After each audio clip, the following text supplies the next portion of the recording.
do you mean? It's 6 p.m. It's exactly 6 p.m. Get out of here. All right. Time to do That's just what they call me. That's it. You know, Oh, no matter yeah, what. yeah. Yeah, someone said, wait, is this stream going to start on time? This isn't what I'm used to at all. The power of a stream not run by Joe. Thank you. I'm like inverse Gandalf. No matter if I'm on time or early, I'm still latte. That's what. Yeah. I can't see on You can't Discord. You can't I can see now. Okay. I can see now. Okay. Are you okay? I'm okay. I'm all right. All right. I'm gonna do all the posting. Ready? Okay, here we go.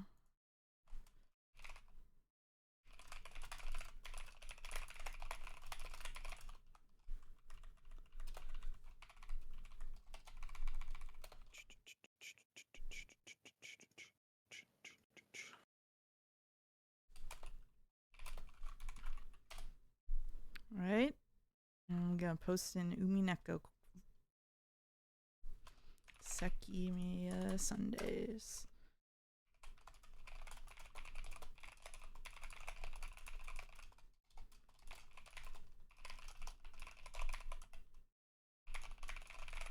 All right. Okay.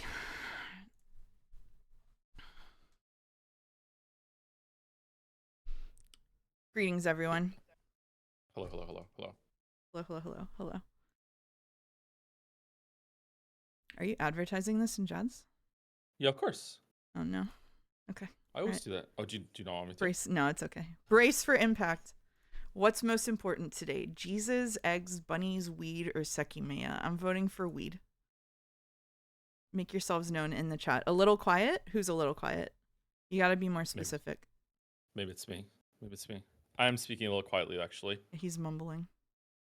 Can you do a time duel or whatever? Jelly is stuck in the cube mines. I don't think we do the dolls on Mouse's stream. We do not do the dolls on Mouse's stream. No. Is this a zooted mouse stream? I had 2 Kir Royale cocktails, 3, and a glass of wine. So, whatever that is. Mouse, can you turn Mouse up a bit and turn Joe down a bit? I don't know what's real and what's a real like it's been so memed at this point that I don't know what's a real sound request and what's fake. I don't know what's real. Can we turn Jelly up? Exactly. Oh, that's why you're echoing. Okay, hold on. I'm louder than Joe. Okay. I will turn Joe up. Joe has been turned up. Okay. All right. I figured out my audio. Okay, I've been turned up. All right. Hello. Is someone forcing Joe to only play mysteries, or yeah, Mouse is forcing me to come on the stream to read this. Yep. Hi, Mouse. I just got here. Can you turn everyone up to 500% volume and also build a blanket fort on top of the blanket fort and then rent out a professional soundstage? Yeah, absolutely. Holy shit. Okay, well, we're thanking people. Okay. So before we begin and before I thank people, can I make Godot louder? Everything we're reading is all Godot. It's Puppeteer Day. It is all Godot every day. Can I turn him up more? Yeah, I can turn him up more. So for those of you who don't know, we're reading the Sekimeiya today. For those of you who don't know about the Sekimeiya, it is a mystery visual novel. And for those of you who don't know this, Godot was here in chat, is the editor. So be nice to him. Be nice to him. And that's all. That's all I'm going to say to introduce it. Joe, do you have any final words? No, I'm good. I'm just here to read. I'm here to read. Do you have to be nice to Sekimeiya? No, you do not have to be nice to Sekimeiya. The other important piece of information is that there will be a patch that's an editing pass coming out in the next couple of days, probably, according to Godot. So if you read this yourself, it may look different from what we're reading on stream. Oh, also, we've read the first hour before, but we're going to start again from the beginning because we're so nice to everyone. Yes, yeah. So we did previously read a little bit on our own, and then we read a little bit on stream, and we decided that to keep everything in order, we will be starting from the beginning. Instead of waiting for Godot, is Godot waiting for you? Yes, unfortunately for him. Okay. Can we bully Joe though? 100% says one of my mods. Okay.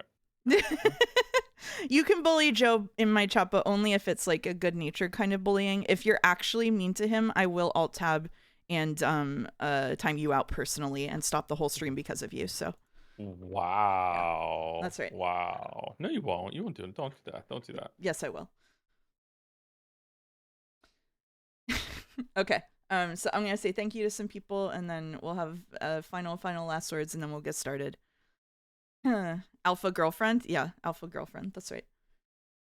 Okay. God. Oh my God. Where am I scrolling to? Okay. So thank you for Foxen for subbing. Dawn to the Dawns for subbing. Thank you. Thank you. Thank you, Lyrigata, for resubbing. It's really crazy to see people at like month 2 and 3 because I feel like I just started streaming yesterday, but that's okay. Thank you, Double Jumper. Oh, for the 6-month sub. Really appreciate that. Wow. Stealing every Joe bit, huh? Doing an initial stream of the VN as a one-off, then continuing the stream by repeating the whole first part again. Yeah, so the SEKIMEIYA fans in the chat are currently living on the copium dream that I will also have the turn of starting by making fun of the SEKIMEIYA and then loving it and making it my whole personality. So we'll see how that goes. Thank you, Simple from Jads. Sumari. Yeah, Sumari. Thank you, Simple from Jazz, for resubbing for 3 months. Thank you. He says hi, Mouse, and Mouse tangentiate. I think that's you. Is it? Mouse okay. tangentiate. Thanks, Happy Kirby, for resubbing. Suki Sunday. Yeah, Seki Sundays. Thank you, Caps, very much for 12 community gift subs. Happy Sekimeiya Sunday to Caps, the #1 fan in the chat. Bigger fan than Godot. How has Noja been so far? It's been good, but frustrating in the mid game slump. So we'll talk about that later. Thank you, Fetty Scum, for subbing. That Gray Peanut for 100 bits to say hi, Monts. Hello. Thank you for resubbing Hypothetical Walrus with hi, Mouse. As the VN expert in the Joe streams, I'm looking forward to this VN that you are clearly recommending by streaming it. That's true. Anything that I say, do, or play on stream is a direct endorsement, and you should take it as such, including legally. Thank you, HellPuppy95, for a community gift sub. And thank you, That Gray Peanut, for 100 bits with Toe. You can't escape me. I will donate to you and your loved ones. Oh, no. Oh, no. Gray Peanut's here. Okay. All right. Brace for whatever Gray Peanut does, which I don't want to repeat because it's a comfy, wholesome stream compared to mine. Are we going to read the whole 12 hours? We're reading the whole thing. So the runtime of the SEKIMEIYA, if you're Boulder, is about 13 hours. And if you're anyone else, is about 40. So at 4-hour streams once a week, we're going to be doing SEKIMEIYA Sundays for a while. Anyway. And I'm here to announce that we're not going to be reading more Umineko until we're done with SEKIMEIYA. They're gonna clip that and take it seriously and post it everywhere like it's the gospel. What are you doing? What are you doing? Do you know there were some people on the Naja VOD that were like actually taking it for real, that I was gonna just drop Baldur's Gate 3 just completely, just stop playing after like glazing it for like 11 streams in a row now? I know, it's funny. I don't understand. Okay, I don't understand. Moving on. Moving along. Okay, so I'm gonna put it on screen. We're gonna put it on screen. Are we ready? Here we go. I'm ready to read. I'm here. I'm ready. Naja in the chat saying you're dropping Baldur's Gate 3. Okay. So we're gonna start with the chat in the lower right hand side. We're gonna maybe I can move it even further down. We're gonna try having chat on screen, in a place that it won't disrupt the text. We're going to be pausing so I can take notes with the note system. And something important for anybody in the chat, such as Naja or Avarisi or any highlighters watching this later, a lot of the music in this game is it will get you copyright claimed on YouTube, so you might want to take it out because it might get you demonetized if you're doing a highlight video or something. So I don't care because my page isn't monetized, but you know, maybe someday. Would you like to read that? Excited to see you play this, Joe, but shouldn't you finish the projects you've already committed to before you start a whole new game on your second channel?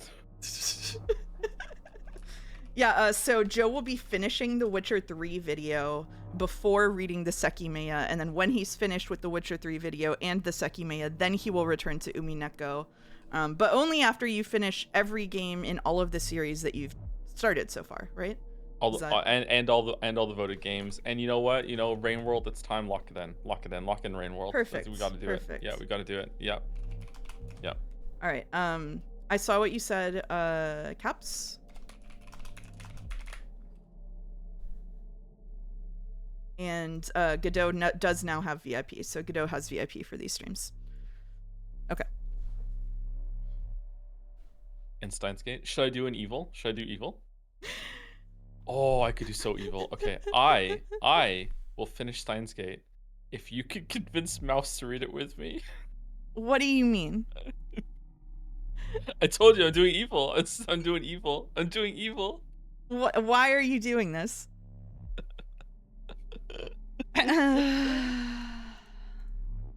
You want me to read Steins Gate with you?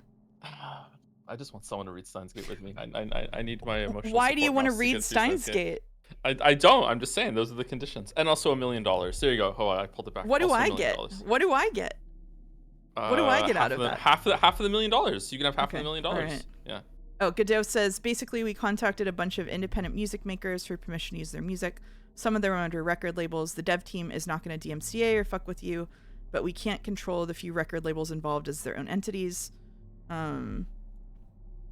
I've never seen someone get DMCA claimed off a video of this game and only a few auto mutes on Twitch. I can't make any guarantees about YouTube auto claims. So I don't think I followed up with you on this, Godot, but YouTube does auto claim stuff. My sub notice auto relay is right on top of chat. Well, they complained about it being under chat, so like we'll put it over on the other side then.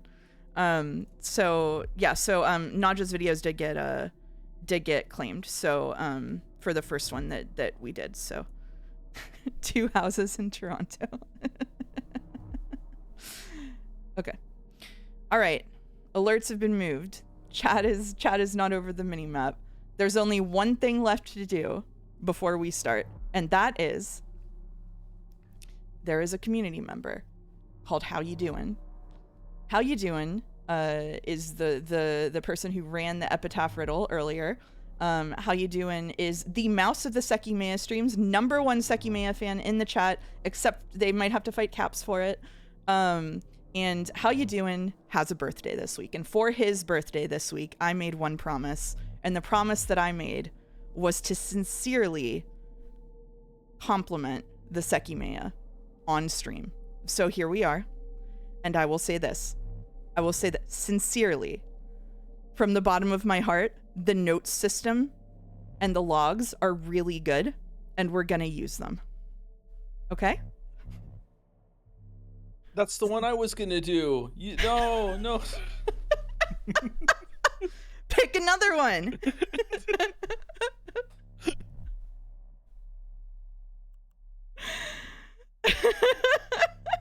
Absolutely. Pick a struggle.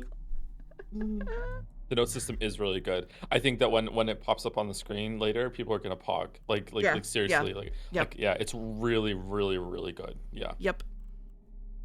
You don't think that one should count? That's too bad. Why didn't I steal the transparent overlay style from Joe the way Walrus did? What do you mean? I'm just overlay. I'm just a small independent streamer. Okay. So I think the settings should be different. Yeah, we had color text and color speaker to be able to tell who's talking and a symbol for the speaker. Okay. So I have my voice assignments ready. Do you have your voice assignments ready? I am Akaro, Kate, and Atsuki. If you read them out loud, they're going to complain about spoilers, so I'm not reading mine out loud. Okay.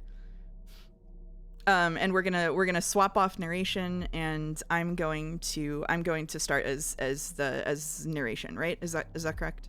Does that sound good to you? I believe so, yeah. And let me know whenever I'm switching over. Okay. It's just vibes based. It's vibes based. Okay. Are we ready? I feel like if I did the doles, we'd do those, but I've run out of things to filibuster that aren't that. So are you ready? Were you supposed to do fan art today? I was supposed to do fan art today. Fuck, I was supposed to do fan art today. Ah, shit. Ah, shit. Or was it last stream? I can't remember. No, what it you was said. today. No, it was today. It was today. It was today. Well, if it's not ready, it can be next time. It's okay. Man. Oh man, no. I gotta do them. All right, hold on. Just pause for fan art. Okay, while you do that, I'm gonna go make you a Trello. All right. Okay, yeah. Thanks, Finn. All right.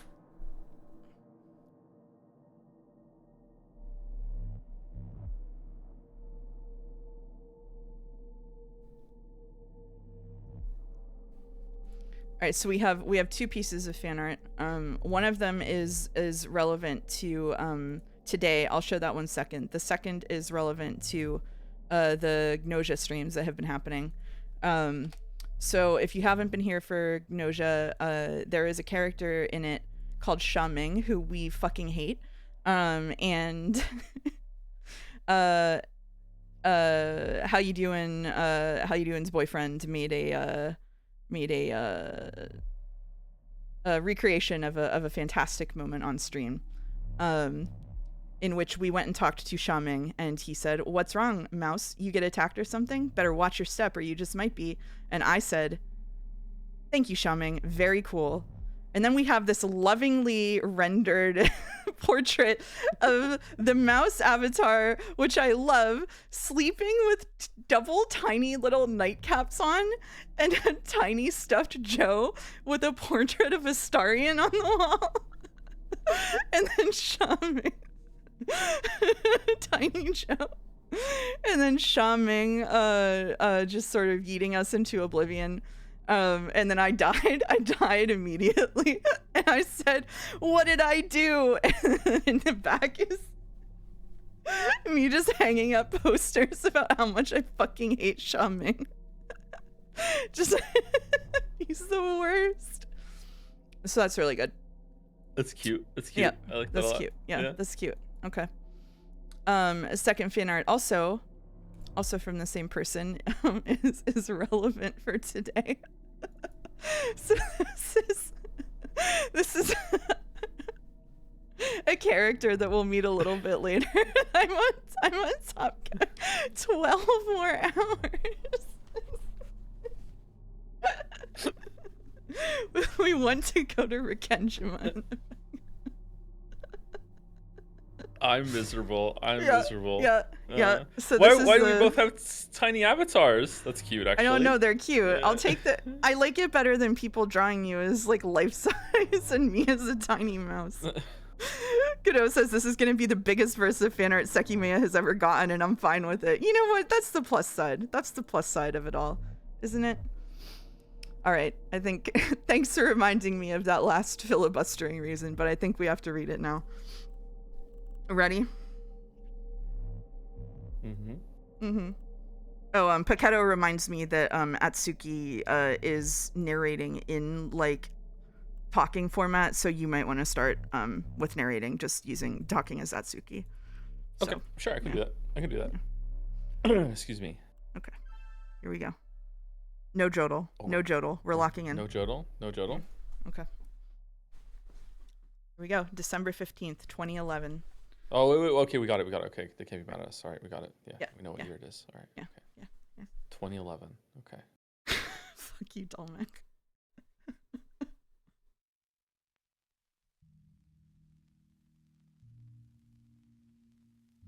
I'd been mindlessly staring at the wall in front of me for a few minutes. When that finally registered, I slowly spun around. I'd always thought I'd be quick at adapting to sudden changes, but I'd recently realized how mistaken I'd been. Still unable to process everything, my brain kept struggling to accept that the previous few days had really happened. I wasn't familiar with the walls around me, but I'd always known of the place. Next to me was Shiroya, less willing to acknowledge her surroundings. Keeping her gaze on the floor, she suddenly spoke for the first time since we'd entered. I'm gonna turn the sound up.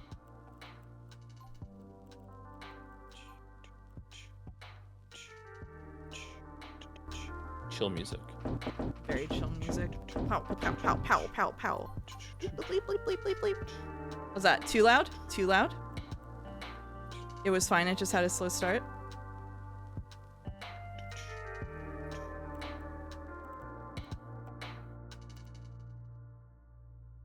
Okay, it's fine now. Okay, here we go. I think it'll be time soon. Yeah, probably less than 20 minutes. We can't. Oh, we can middle click to get information. Oh my god. Look at that. In game, it's been an hour. Oh, since okay, I see. Yeah, I guess Cool so. stats. Cool. Yeah.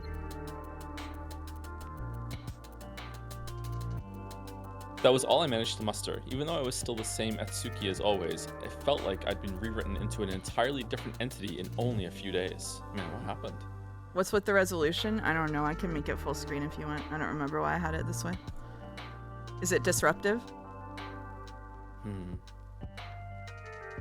I didn't try to say anything else. During the previous 2 weeks, I'd grown accustomed to those brief interactions with Shiroya. After I spoke, the lost look in her eyes returned. We had both agreed to come together, but it seemed like neither of us knew what we were doing.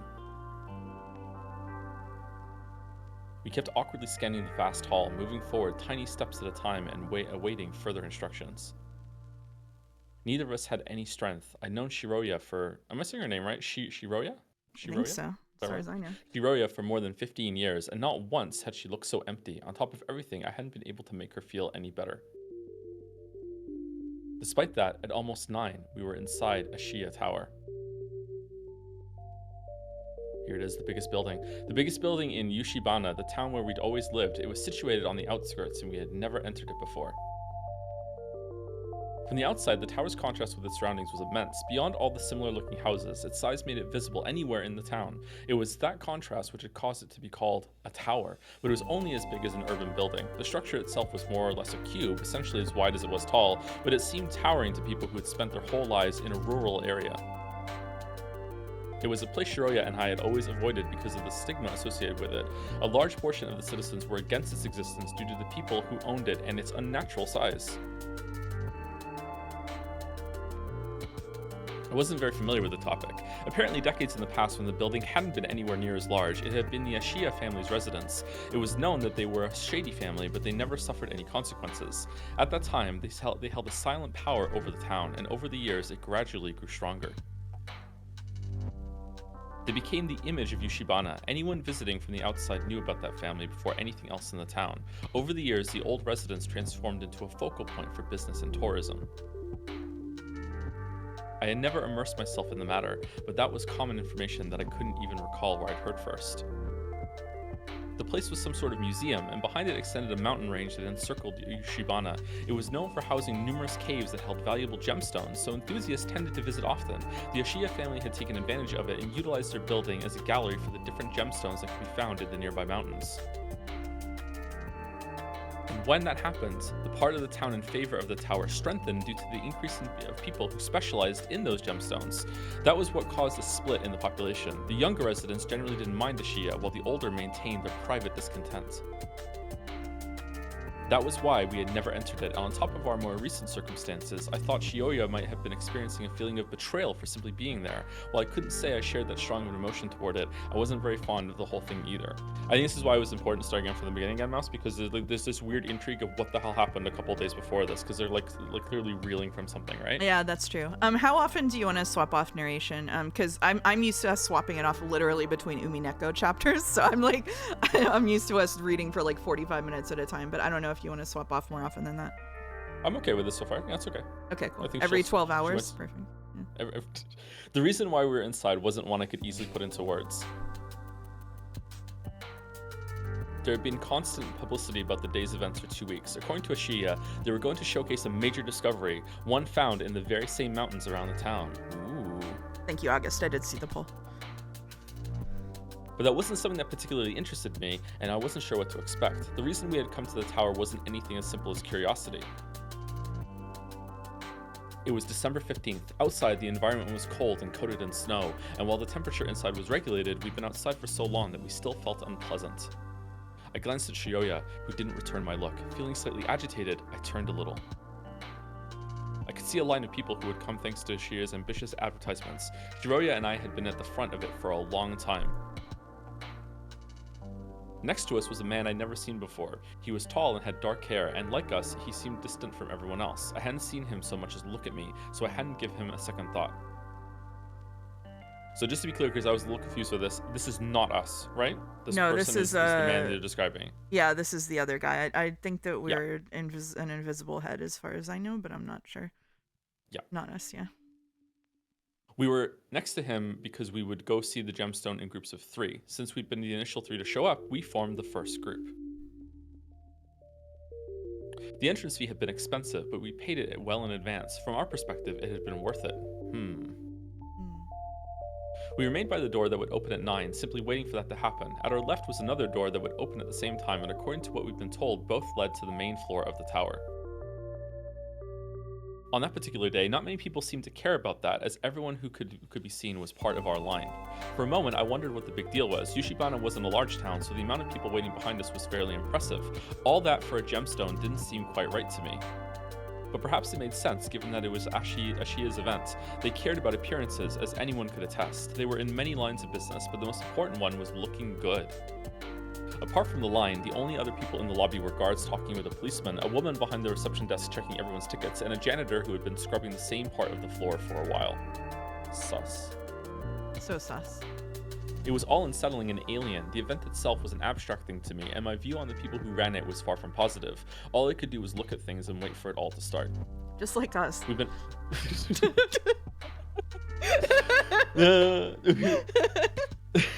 We've been asked to leave our phones outside for the duration of our stay, as nothing of the sort was permitted in the building. That meant I had no way of looking at the time. There weren't any clocks on the walls. It's kind of weird that they don't understand what the fuss is about, and yet they're first in line and pay in advance. I wonder what's going on here. I wonder if that's important. It probably is. Adding the fact that the person I was with was clearly uncomfortable and trying to hide it, the long wait had been much more tedious than I'd hoped. That's true, Godot. We do need to first explore the individual characters that make up each person's name. That's a good point. I continued looking at her, not knowing how to deal with the situation better. Finally, after minutes of looking down, she suddenly lifted her head as if she just remembered that she was in a public environment. Following behind, she looked at me and seemed to try to smile. But it was barely visible before vanishing again. I kept falling back into negative thoughts. No matter how I tried, I couldn't help that. I needed to be stronger, and it helped lift Shiroya out of the pit she was in, but that was tricky, seeing as I first had to get out of the same one. What happened? So I just struggled against my feelings, wishing all the while that I could go back to how things had been before. Minutes later, a well-dressed man who'd been standing near the entrance told us that if we weren't waiting for the event, we could go through the left door. Shortly after, a tall, blonde woman wearing a suit entered through the one on the right. I'd seen her in a coat earlier before she disappeared through one of the doors. She looked over everyone present and began to explain what the procedure would be. Sorry for the wait, everyone. We'll now begin the group entrances. My name is Naomi. I'll be chaperoning today's guided visit. As you likely already know, groups of 3 will move forward in turns. Each visit is estimated to take approximately 15 minutes. Once inside, I will personally explain what we have prepared, and I will also be available to answer questions within the specified time. Naomi's explanation was directed at everyone present, but it was hard to believe anyone farther back could have heard her. She continued in a monotone voice. Keep in mind that phones and video cameras are strictly prohibited. I ask for all of you to please be patient and await your turn. When her scripted message was over, she relaxed her posture and directed her look at us. You 3 of the first group, correct? Seconds later, nobody had answered. The 2 people at my sides had barely paid attention to her, so I spoke before she would have had to ask again. Yes. All right then, please follow me to the event room to be the first to see the Sekimeiya. Title drop. Title drop. Whoa! Dun dun dun dun dun dun. I heard the word many times recently. Before I could think, she turned around and walked through the same door she'd entered from. I looked to my right to check on Shiroya. Her demeanor hadn't changed, but she was aware of the situation. By the time I turned back, the man on my left had nearly reached the door. It seemed he was taking the initiative despite his unenthused appearance. Rather, it was probably better to think of myself as lagging behind than him being proactive. I followed, motioning to Shiroya as I did. She approached me, still wearing her heavy-looking coat. We found ourselves in a long hallway. We could see many doors lining each wall, some opened and connected by a decorative handrail. However, there were no traces of Naomi or the man. The floor seemed pointlessly wide. Up to the end of the hall, I could see a number of security cameras hanging from the ceiling. As we started walking, unclear about where to go, I found it appropriate to try to talk with Shiroya again. Are you feeling better? Oh, yeah, I'm fine. Don't worry about it. She continued walking, assuming that was the end of our exchange. I tried to press it a bit further. Do you regret coming? No, of course not. I'm seriously glad we're here. I mean it. I know how you feel, okay? It's the same for me. It doesn't help a lot to say it, but I don't want to see you sad. I'm here because I want to be Atsuki. I'm okay. This is where I need to be right now. Sorry, I must look terrible. She wasn't being very convincing, and now I know my name. You know, this isn't something you need to apologize for. Nothing about this is your fault. I'm not so sure. I wish I didn't have to be a drag for you now. Hey, come on. If you want to leave, we still can. Don't feel like you have to push yourself for my sake. It's alright, thank you. Let's continue, though. I was the one who wanted to come. Oh, that's interesting, too. Reread Justified. Okay. Yeah, it's kind of... The whole setup is really weird. I want to know why, actually. But, yeah. We'd hoped coming to the exhibition would be for the better. Once it was settled that we wouldn't back out, I looked around shyly until a voice calling for us came from the middle of the hallway through an open door. You two, hurry up. The clock is ticking.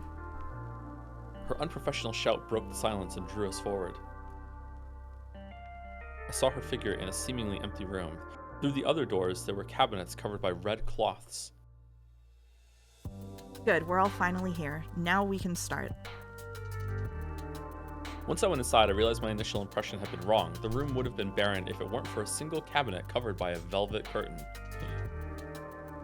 The black-haired man was there, yet again looking entirely aloof and fixing his eyes on the plain opposite wall. I just love... Sorry. I love it when games give everyone on the screen one color. Just so you could, you've got red shirt, blonde hair, and blue hair, and everything else is neutral. It's really good for me personally, because I can't keep people straight. So you know what? We'll take one color. All right. It would be helpful if you could tell me your name, since you know mine. While she said that, she closed the door we'd come through, and I took notice of the security camera in one of the corners, which was fitting for the place we were in. There was another closed door in the opposite wall, so we had 15 minutes ahead of us where we would be shut inside, and I just lost power for like a split second. Oh, that's not good. Oh. It's really, really windy here. Uh-oh. Seems like I'm still here, though, so that's okay. Naomi looked at me expectantly, probably because I'd been the one to speak earlier. Asuki Hakotoki. Shiroya Murana. Without being cajoled, Shiroya spoke her name. To my relief, she was looking directly at Naomi, and her posture was significantly less stiff than before. The black-haired man didn't respond immediately when we'd eyed him. And your name? Akaro Asada. Perfect. Happy to meet the three of you. It was hard to read him. He looked passive, but he must have been interested in the exhibition. Naomi moved aside and placed herself before the velvet curtain. Then she took out a keyring from her pocket as she got ready to begin the introduction. As you might already know, what's behind this curtain is not to be taken lightly, and being the first public viewers is a bigger privilege than you might think. What's being kept here is among the rarest pieces that we've ever seen, and it's only been 2 weeks since the discovery. We estimate that the value of this cabinet's contents is immense. A proper appraisal has already occurred, but more estimates will come forth as everyone realizes just what we have in our hands. What is it, asks chat? I don't know. Let's find out. Part of the experience is the touch, so I will open the glass and let you experience it yourselves. However, I must insist that you be gentle and keep your hands inside the cabinet at all times. We know and don't need this introduction, so let's move along. You've been praising this find of yours in every advertisement. Let's see how your claims hold up. Discovered 2 weeks ago, by the way. Akaro's sudden input took us by surprise, and it made it clear that he did care about the event. My apologies. Let's start then. Naomi put a small key into a lock on the left side of the cabinet and turned it. Admittedly, all the buildup was making me slightly curious, but for all I knew, we were talking about a slightly shining rock, nothing that would ever interest me very much. Let's stop with the teasing. Here's what you've come here to see, named the Sekimeiya. With one hand, she grabbed the bottom of the curtain and began to raise it. But even though my focus should have been on the cabinet, something else took priority. When I was least expecting it, smoke rose instead of the curtain, accompanied by a familiar, putrid smell that invaded the room. Familiar. Well, what is this? Without bothering to ask myself questions, I tried to find Shiroya. At my right, I saw her face morphing into shock. Atsuki, what? Her last word faded out quietly, and it was then that when I realized that my consciousness was getting cloudy. All of a sudden, all I could see was very dark smoke filling my field of vision. I couldn't believe it was happening again. Not again! Naomi's hand had immediately released the curtain, and she was trying to steady herself while covering her nose. I couldn't find Akaro until I looked down and saw that he had already fallen to the floor. The smoke filled up the entire room at once. In just a few seconds, my legs stopped responding, and all of my efforts at getting my muscles to obey me were met with failure. At last, my entire body gave up and I plummeted down. Thanks to the view I had from the floor, I could see Shiroya's outcome had not been any different, and from the falling noise I'd heard, the same could be said for Naomi. Behind Shiroya was the door we'd come through. The smoke had covered the ceiling, so everything was dark. Amidst the confusion, I was able to notice the lack of light under the door, something which should have been easily noticeable from such a dark place. While I ultimately accepted there was nothing I could do to salvage the situation, I had a few seconds where I could only think about what was going on. Our room and its surroundings were fully silent. I couldn't hear a thing despite what had happened, and I wasn't able to produce any noise. What the fuck had just happened? I was able to recognize how strange it was. Both doors had been closed, so I had no idea where the smoke had come from. Knowing the smoke was blotting out awareness, I realized it had been done deliberately, and there were many reasons I could come up with as to why, going off what we'd just been told. As my remaining consciousness faded away, I could only hope I would quickly wake to see Shiroya again. I wanted to pretend that I knew nothing would happen, but the images came back to me, seeing that hole in the floor. Wait, what? Whoa. My heartbeat slowed and became inaudible. I knew that resisting was completely futile, so I closed my eyes, hoping to fast forward to being awake again. The thought of dying was pathetic, but without a choice in the matter, I resigned myself to what was happening. Before all my senses faded, the silence was broken by a loud alarm, which had taken a while to be broadcast after the appearance of the smoke. Further in the background, I briefly perceived a much fainter and rougher sound that I couldn't identify. I lay on the floor of that smoky room with 3 other people, completely powerless and clueless. What's the rougher sound, do you think? An alarm.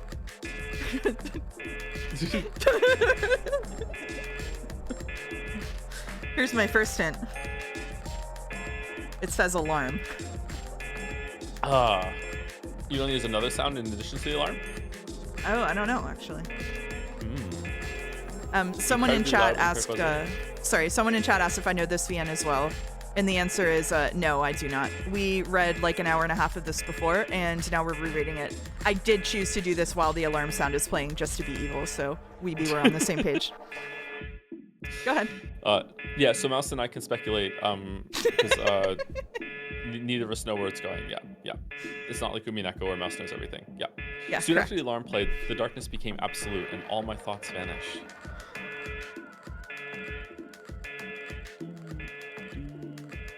Mouse, your phone alarm is ringing. Yeah, this is instead of getting twanged, I get. Chapter 1, Foot of the Mountain.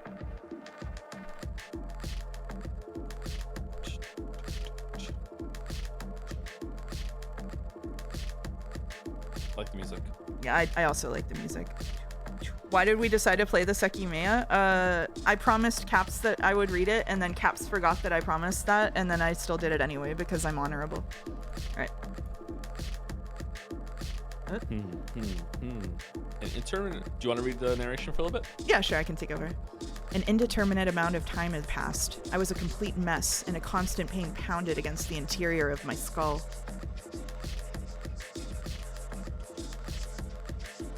Nothing had changed apart from the walls and ceiling, which had been tainted by the smoke. As I confirmed that I was still in the event room, I tried to battle the intense headache mercilessly hammering me from the inside, focusing my vision in an attempt to spot Shiroya. There she was, still on the floor. She hadn't moved since I'd blacked out. I used all the energy I could muster to try to rise, and after a few attempts, I was able to sit up. While I crawled to Shiroya, I looked behind me. As expected, Akaro's body still lay on the floor, but he was far from my first priority. I reached Shiroya and turned her to face me. Her eyes were half open, and she seemed conscious, which was exactly what I needed to see. Are you... I guess that's you, sorry. It's okay.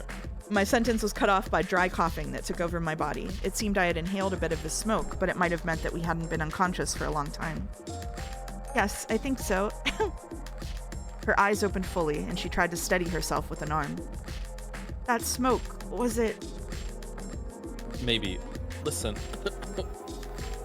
Listen, we'll find out what happened. Just stay there for a minute, okay? Do you feel okay? Joe confirmed doing more on my stream than for in the Sekimeiya than Umi Neko by actually making a cough sound instead of saying cough cough, by the way. Yes. I could tell she was barely keeping it together. She must have been afraid of the worst, just like I was, but that time we'd woken up safely. I looked around me. It was a bizarre sight, and the disgusting smell was still present after the smoke had faded. The room had been painted black, the curtains beautiful red, the walls, the ceiling. They'd all been corrupted by an ugly dark color, almost purple. The floor, however, had not received the same treatment. It had become gray, but it was nowhere near the strong black that had consumed the ceiling. And there was something much more important that I quickly noticed. Naomi's gone. She's not here. What? You're right. Where could she have gone? The door's open. The door we'd not gone through was very slightly ajar. Naomi could have woken up and left through it, maybe to understand what had happened after seeing that we were still knocked out. Even reaching that small conclusion took a lot out of me, but the headache was beginning to fade almost as quickly as it had come on. I noticed our voices had woken Akaro, who still hadn't moved at all. What the fuck is this? He felt his face with his hand as he grimaced. Then he slowly stood up and attempted to balance himself while perplexedly looking around him. Hey, what's all of this? You said Naomi's gone? What the fuck just happened? I think a lot of smoke suddenly appeared out of nowhere, right? Did it knock us out?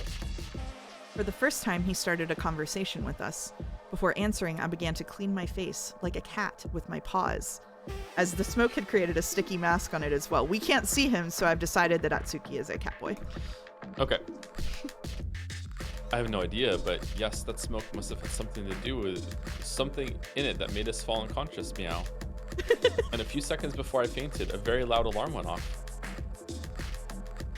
An alarm? I must have fallen unconscious too fast. All I remember is getting very dizzy out of nowhere and falling over. I can say Katsuki every time. Yeah. I don't think I heard it either. Did it say anything? No, it was only a loud sound. While I was still attempting to stand up, Akaro walked to the open door and looked through it. Oh, what the hell happened here? It's very dark and the hallway's condition is the same. The walls and ceiling are black and I can't see anyone. The whole hallway's covered. How much smoke was there? Everyone must have evacuated when they heard the alarm, even though it came a bit after the smoke appeared. Did you see where the smoke came from? I didn't see anything and there's nothing here. No, but you're right. It surrounded us in an instant, and it probably appeared in this room and in the hallways at the same time. Both of these doors were closed, so the origin had to have been here. Something must have happened while we were unconscious. Why are we alone, though? There were police officers outside. Why haven't they come? We couldn't answer. Still a bit disoriented, I forced my neck to turn. The only thing in the room was the covered cabinet. However, I doubted the Sekimeiya would still be there. Here we go. But the last thing I'm gonna do is go and check it, though. The easiest conclusion to reach was that the smoke had been part of an attack designed to steal it. The smoke wasn't released in the other rooms in the hallway. Everything was giving me a surreal vibe. I had no idea what was going on, but at first glance, the danger seemed to have faded away. My headache was nearly gone, thankfully. That meant I could start thinking things through. Like, maybe we should check whether the cabinet was empty. What had happened? Why had it happened? How was I going to find the person responsible? Maybe I was just trying to distract myself from reality by thinking things like that, but I had a personal stake in it. I couldn't forgive whoever was responsible. Shiroya probably felt the same way. We couldn't just ignore it, and someone was missing. The room was empty, and it had been empty before we'd fallen unconscious. Only the cabinet had been with us, but if the smoke had come out of it, it wouldn't have surrounded us so fast.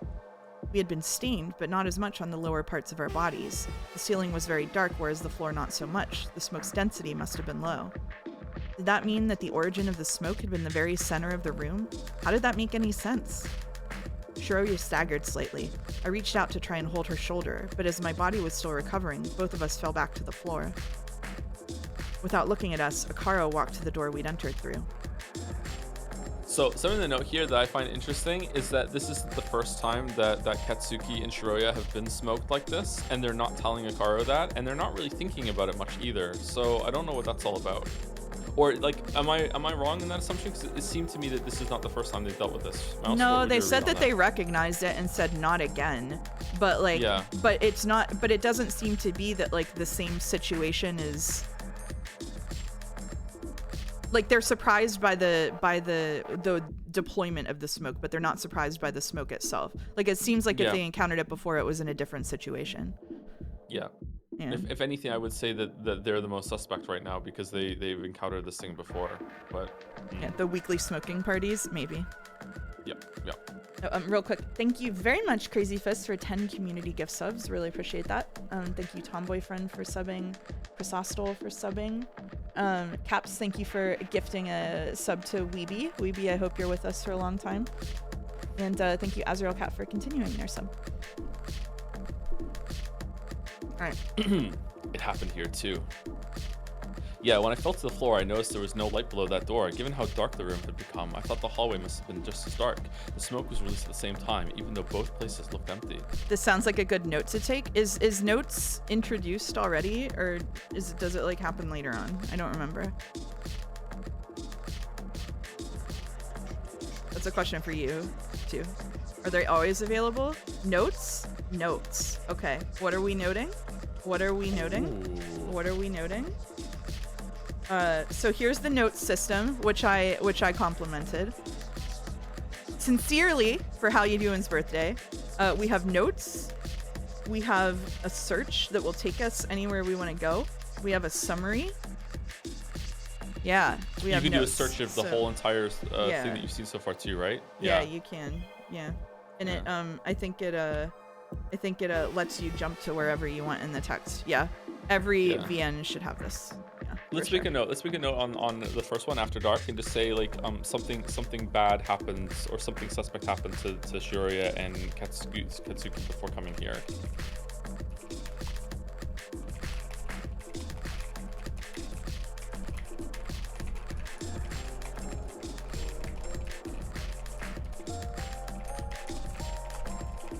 There we go. Yeah. Yeah, you like the typing speed? That's right. I do. That's yeah. Okay. Huh.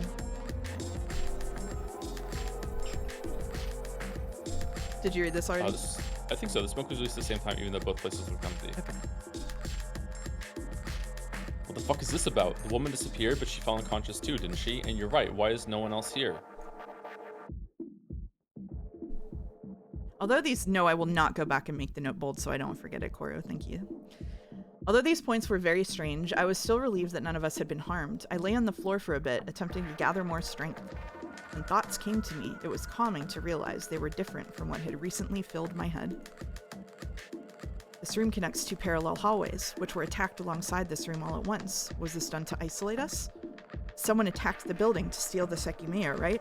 That must have been the intention. The smoke formed an easy path for whoever had planned it to make their way here, obtain the Sekimeiya, and leave. It sounds like a messy and risky plan, but it's the obvious thing that comes to mind. The open door seems to reinforce it, even though Naomi must have left through one anyway.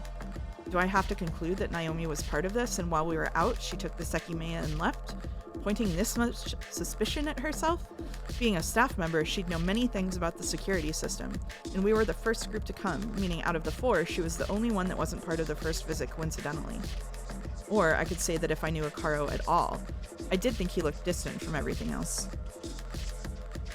Maybe Akaro was aware of the fact the smoke would appear. He immediately faked his unconsciousness by throwing himself to the floor, knowing he would avoid breathing anything from the upper half of the room.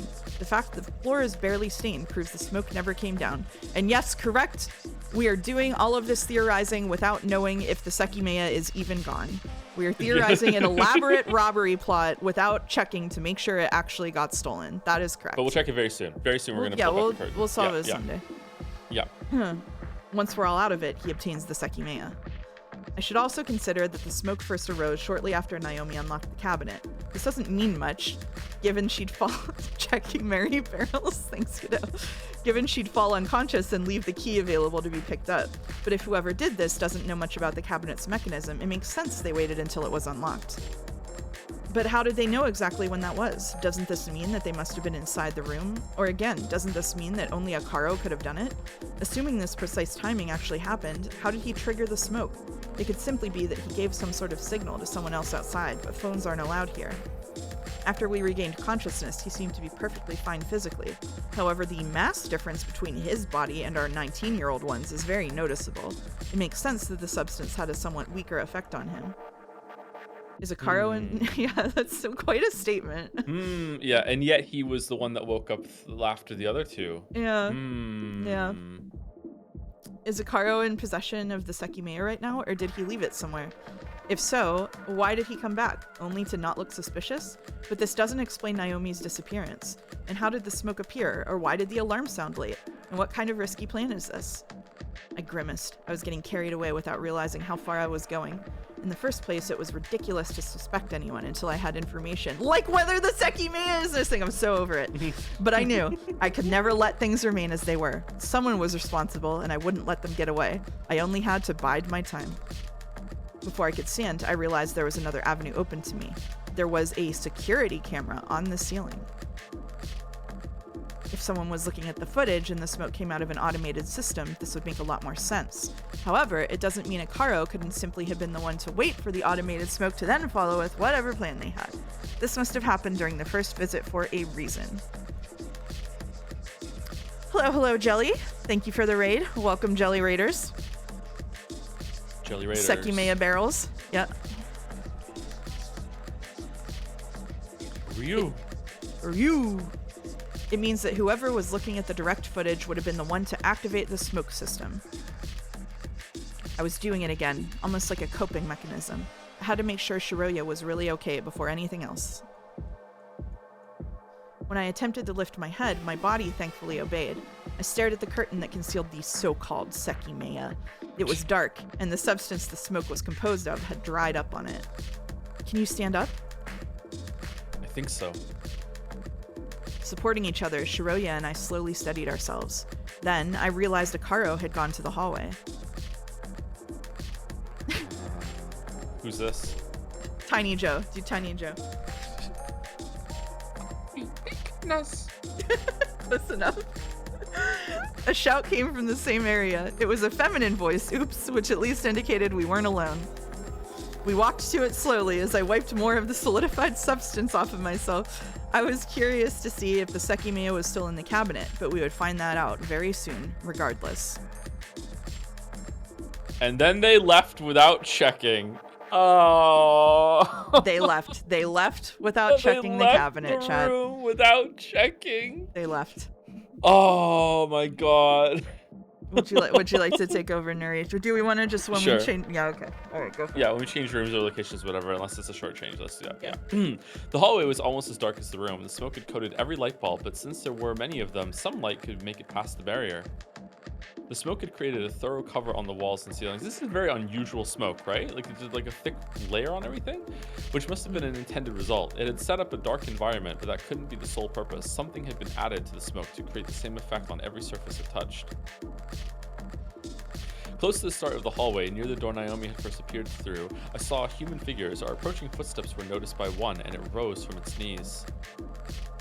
We got closer and saw two more people kneeling down. Akaro was with them, and after finally arriving where they were, I noticed a small body on the floor. Isla's finally waking up, thank God. That woman was the person we'd heard. She had a little girl on her lap and was looking at her closed eyes with concern. This is you. This is me. So this is, yeah, okay, I almost said his name.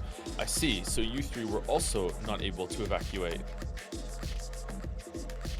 The person who had stood up was a well-dressed old man. As he said that, the two kneeling people turned their heads to face us. But the words, not able to evacuate, sounded darker than I expected, especially due to his rough voice. Is she okay? I think so. She's finally breathing fine. Shoya sat next to the others and worriedly looked at the girl who'd been called Ayla. Next to them was a guy my age who was staring at the girl in silence. Smoke appeared out of nowhere and knocked us out. Do you know what happened? I'm afraid I don't. You were in the event room, right? Shouldn't another woman be with you? Naomi, yes, she was gone when we woke up. Despite the dim light, I was able to discern his frown. I'm pretty sure she passed out too, but the door to the other hallway was open when we woke up. She left while you were still unconscious? That's strange. I inspected this floor a bit and didn't find her. I'm going to turn the volume down 1 notch, and then we're not changing volume for the rest of the time. This is it. This is it. This is the last change for the volume. So if it's still too loud, that's too bad. Aw. I'm drawing a line on the back seating.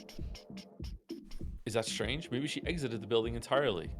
No, that's wrong. When his look lowered again, I realized there was something very important that we were missing. Why was nobody else there? Why had the unconscious child not been taken outside at the very least? Here we go. She couldn't have left. If she fell unconscious like the rest of you, she still has to be here. What? The man didn't answer immediately, so I took that time to look him over. Due to the lighting, I'd just gotten the impression that he was a simple, well-dressed old man, but those weren't casual clothes. Did all of you hear the alarm that played throughout the building? After I heard it, I saw all the smoke. Yo, Katsuki has to be a dumbass if he thinks that this man is like dressed up to go out. That guy's got like shoulder pad. That guy looks like a cop. Like, sorry, are the backgrounds and sprites canon? Because look at that thing. It's dark. The smoke is covering the light bulbs. Go easy on him. He's had a hard day, okay? You know, he's still thinking about going to see the SEKIMEIYA. Wow, get off his back. Wow. Those words may be considered important detail. His shirt was white and a lot less stained than ours, indicating that... never mind, you're right. Indicating that he hadn't been hit with smoke during its release. In contrast, the woman and the other guy had the same smoke pattern we did, being more stained on their top halves. The stature of the child had made her face the main target. I'm responsible for this building's security system. When the smoke appeared, I was in the security room, found in the other hallway. Since today was a special day, most of the visitors were in the lobby awaiting their turn for the event, so they had no problem leaving safely when they saw the smoke. You might know that this tower has many floors, but only this one is open to the public, and no one was on the higher levels. No one at all, even though it's so huge. It was a big shock to see all that smoke, so I panicked and spent a while in the security room trying to figure out what had happened. When I realized I couldn't get anywhere, I exited and began searching through this floor. It seems you all were the first 2 groups of the 3 for today's events. What? Hold on, why was that hard to read? I don't know. I don't know why. Yes, we were told to wait here after the first group moved forward. Oh, that's right. I remember seeing her earlier now that I look at her closer. I also recalled seeing the 3 of them behind us in the lobby. I was still trying to understand the man's words, though, as he had said the security system was in the other hallway. At the same time, we kept cleaning the smoke off our bodies until only a few traces remained. You said you saw the smoke, but your clothes are much cleaner than ours. Did it not hit you? That's right. I didn't leave the room while I was in the hallway. When I said I saw the smoke, I was talking about the security cameras. Oh, I see. So he was the person I just accused in my head. I wasn't able to figure anything out through the cameras, unfortunately. When I left a few minutes later, I saw all the walls were black. I knew he was slowly giving me information, so I didn't want to interrupt him. However, more questions were coming to mind, such as why he hadn't come across our group first. Wait, you saw what the hallway looked like after you left the security room? Don't you have enough security cameras to see it from there? I couldn't help myself from asking for details. The more I tried to coast through things, the more I resisted it. I needed to know as much as possible, like if the Sekimeiya is still in the cabinet. No, the thing is, they became useless after the smoke appeared. It instantly covered the lenses of every camera that was hit by it. Oh no. That makes sense. Does it? It must be why the smoke created this film on every surface it touched. It worked to disable the cameras. Yes, while I was there, I had no way to know what was happening in the hallways or in the event room. I took my time to look at the footage of all the other rooms, but I didn't see anything suspicious at all. No people either. But I should get into what's most important. The alarm that played wasn't your usual emergency alarm. It was one that hadn't played before. I said that I stayed in the security room and I panicked, but that's not all. Even if I'd left, it would have been pointless. One of the special functions of the alarm is to shut down all methods of escape. This means that if we have no way to leave this building, and the people outside can't enter. I wonder how long that lasts for. I really want to know. I'm curious. Although I've been kind of anticipating those words, it was still a heavy blow. Shiroya and I looked at each other. It seemed everything insisted on getting worse. Wos. Woes and woes. Hang on. What the fuck? You're saying that we're trapped here? How long does it close the exit for? Why? And is there no way to undo it or contact the outside? It closes all the exit routes for 12 hours. The reason as to why is a bit complicated and for our purposes confidential. I'm sorry, but I can't get into that. People who are trapped here for 12 hours get fucked. It's not my burden. Fuck you. I don't need to explain. As for a way to contact the outside, there should be one. We can try it. Smoke signals. Shiroya wasn't faring well, and Akaro seemed to be in complete disbelief as to what he was hearing. Hey. Hmm? It's going to be fine, okay? Yeah, okay. I turned back to the others. Barring Akaro, none of them seemed very surprised about the situation. Is this not a shock for you? I already told them. Getting Isla out of here would normally have been the first thing any of us would have done. It didn't seem like the type of building to have medical equipment stored in it, so the woman must have immediately tried to extract who I could only assume was her daughter. There was no reason to think that some secret entrance existed, so I more or less had to assume that we really were trapped for half a day. The existence of such an alarm seemed absurd, but at first glance, it also might have succeeded in trapping whoever had been responsible for the smoke. So you're right, Naomi still has to be here. And is that it? I get that most people were in the lobby, but if someone else had entered the hallways, they couldn't have evacuated either. Is it possible the smoke in the hallway wasn't as dense, which gave people time to run from it before the alarm went off? I think this is me? No, that can't be. Yeah, it's me. Oh, it's Nagito, yeah. Can you do Nagito voice? The guy who'd remained quiet finally spoke. We were right here when the smoke appeared. The moment we inhaled a bit of it, we were out like a light. We pretty much collapsed instantly. I see, then I couldn't tell you. Did you just laugh at collapsed? Is that what you laughed at? Okay. Yeah, that's what I thought. The English language is being ruined by your streams one word at a time. I know. From what I could see from there, the other rooms in the hallways were clean. If someone had been in one, they had to have been trapped too. I could recall that the alarm had played approximately 20 seconds after the smoke's appearance, but it was unlikely that it had been enough time for it to entirely dissipate. I can't believe what you're telling us. What the fuck does this mean? Why are we trapped here? I sincerely apologize. I'm confused as well, but there's nothing I can tell you. We'll have to be here all day, but I'll try to figure out what happened. My name is Katai Kyuiji. Nailed it. It was ridiculous, but we couldn't fight it. After a period of silence when nobody knew how to react, the woman spoke. She's Isla, my daughter. She's been unconscious since the smoke appeared, but her breathing's steadier now. I'm Irina.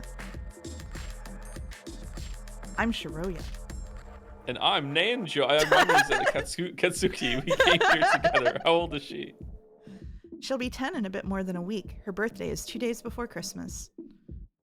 Realizing the rest of his group had introduced themselves, the guy followed. That girl's fucking doomed to never get enough Christmas and birthday gifts. She's gonna have to split Christmas and birthday gifts for the rest of her young life if she even makes it out of this place. It might be more merciful for her not to. Yeah, it's the worst birthday to have, yeah. It is.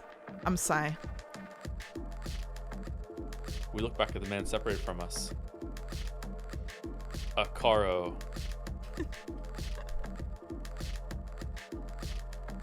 Immediately, the silence returned. What the hell had happened? I thought back to the wordless alarm that had locked us in. It had lacked a message, seemingly only designed to tell us we'd been trapped. It made sense if the culprit was one of us, but not even the staff member who was still there had any idea who could have been, which made things difficult. And the target of the attack, it had to be the Sekimeiya. There was no way it wasn't related. The very first showing of a newly discovered gemstone being interrupted meant only one thing. We hadn't checked whether the Sekimeiya was still in the room, but it was confirmed that it was still in the building with us, even if it had been taken out of its cabinet. The attack had been deliberate. That was the most important point. Whoever was responsible, I wanted to find them out and expose them. It was deeply personal. Why is it deeply personal? What the fuck? I don't know. We all glanced at Isla's pained face. After the second cough, she proceeded to slightly open her eyes. Hyla, finally. Are you okay? How do you feel? Irina's sudden outbursts seemed to confuse her daughter. She raised her head and blinked blearily at all of us. Looking back at her mother, she coughed weakly again and spoke. Where are we? What are we doing here? Disorientation definitely wasn't helped by the fact that all the walls were stained black. Shiroya seemed like she wanted to say something, but she held back and let Irina speak. We're still inside Ashiya Tower. Do you remember all that smoke? It knocked us out, and you're the last one to wake up. Irina stroked Isla's hair gently, which seemed to soothe her. Dolmix said suspiciously, the Sekimeiya shaped a Karo. Yeah, I have no idea what happened. Weren't we going to see the Sekimeiya? I'm trying to remember what happened after that, but I can't. Did we ever do that? No, sweetie. We were waiting for that in this very hallway when the smoke came out. Do you not remember? Smoke? I'm not sure. Is this that hallway? Why is everything black? That's also the smoke's doing. It stained everything it touched. Shiroya finally spoke up. Isla seemed to realize that everyone else had faint black stains on their clothes, so she looked down at her own to find them almost completely clean. At her height, her head had been primarily affected, but Irina had evidently wiped off the remnants already. Sorry, Boulder said, Mouse, I want your physical security expert assessment. How much does locking random people and one elderly security guard into a space with a possibly violent criminal improve the safety of this gemstone exhibit? Boulder, I once got so drunk that I passed out halfway inside my door with it hanging open, and I was just asleep on the steps in my apartment building. So I am not a physical security expert, and I am unable to give you an assessment. That's my answer for you. Do you feel okay? You've been out for a long time. I was really worried. Sorry, I think I feel okay, but my head hurts. But why are we here? Why is we're back. We're back. Fuck it. Yeah, insane question, Dodge. Anything to not admit to any cop adjacent experience whatsoever. Anything. Okay, all right. Why are we here? Why is there no light? And why are we alone? We all looked at each other, and for a few seconds, nobody knew how to answer. Kate quickly decided it was his job to do so. We're back at the clip. We're back at the clip. We're not aware of what caused the smoke, but it must have triggered a special alarm that shut down all entrance and exit methods. That means we all have to stay here for the next 12 hours, and it's possible there's only 8 of us who didn't evacuate in time. Things were stuck here for 12 hours, and the smoke caused an alarm to go off and shut all the doors and the windows. We all slightly lowered our heads, unsure whether his abrupt explanation had been a good idea directed at a kid who had just woken up. Isla processed that information in silence for a minute. I didn't expect she'd take it well. But against my own prediction, she passively tossed out some words in response. Excuse me, I would think to check for the Sekimeiya because I could pawn it. Okay, that happened like 20 years ago. Oh, I see. So we're gonna be here for 12 hours? What will we do until then? 20 years is enough for the statute of limitations to expire, right? You're fine? We're so cool right now? We're so cool? I was relieved that she hadn't reacted badly. Telling the kid to stay put somewhere for many hours was something that could have gone much worse. Sadly, there's not much to do here. The first floor is filled with exhibition rooms, and it's officially called the Crystal Floor in reference to all the gems. The upper floors are nothing but offices, and I'm afraid they're as interesting as they sound. Their offices? Does that mean we could use them to communicate with the outside? Is that what you meant earlier when you said that could be possible? Oh, no. Usually that would be the case, but the local internet connection is also something that the alarm shuts down. Oh! They do that! Precisely to block all communication methods. The interconnection was cut. Will it come back when the exit opens? Yes, we can't access it until then. There's no phone either, and I don't have mine in here. Clearly, the Ashiya Corporation is purposely trapping people in here for 12 hours for some sort of like research project for a killing game, okay? It's gotta be. There was never a Sekimeiya.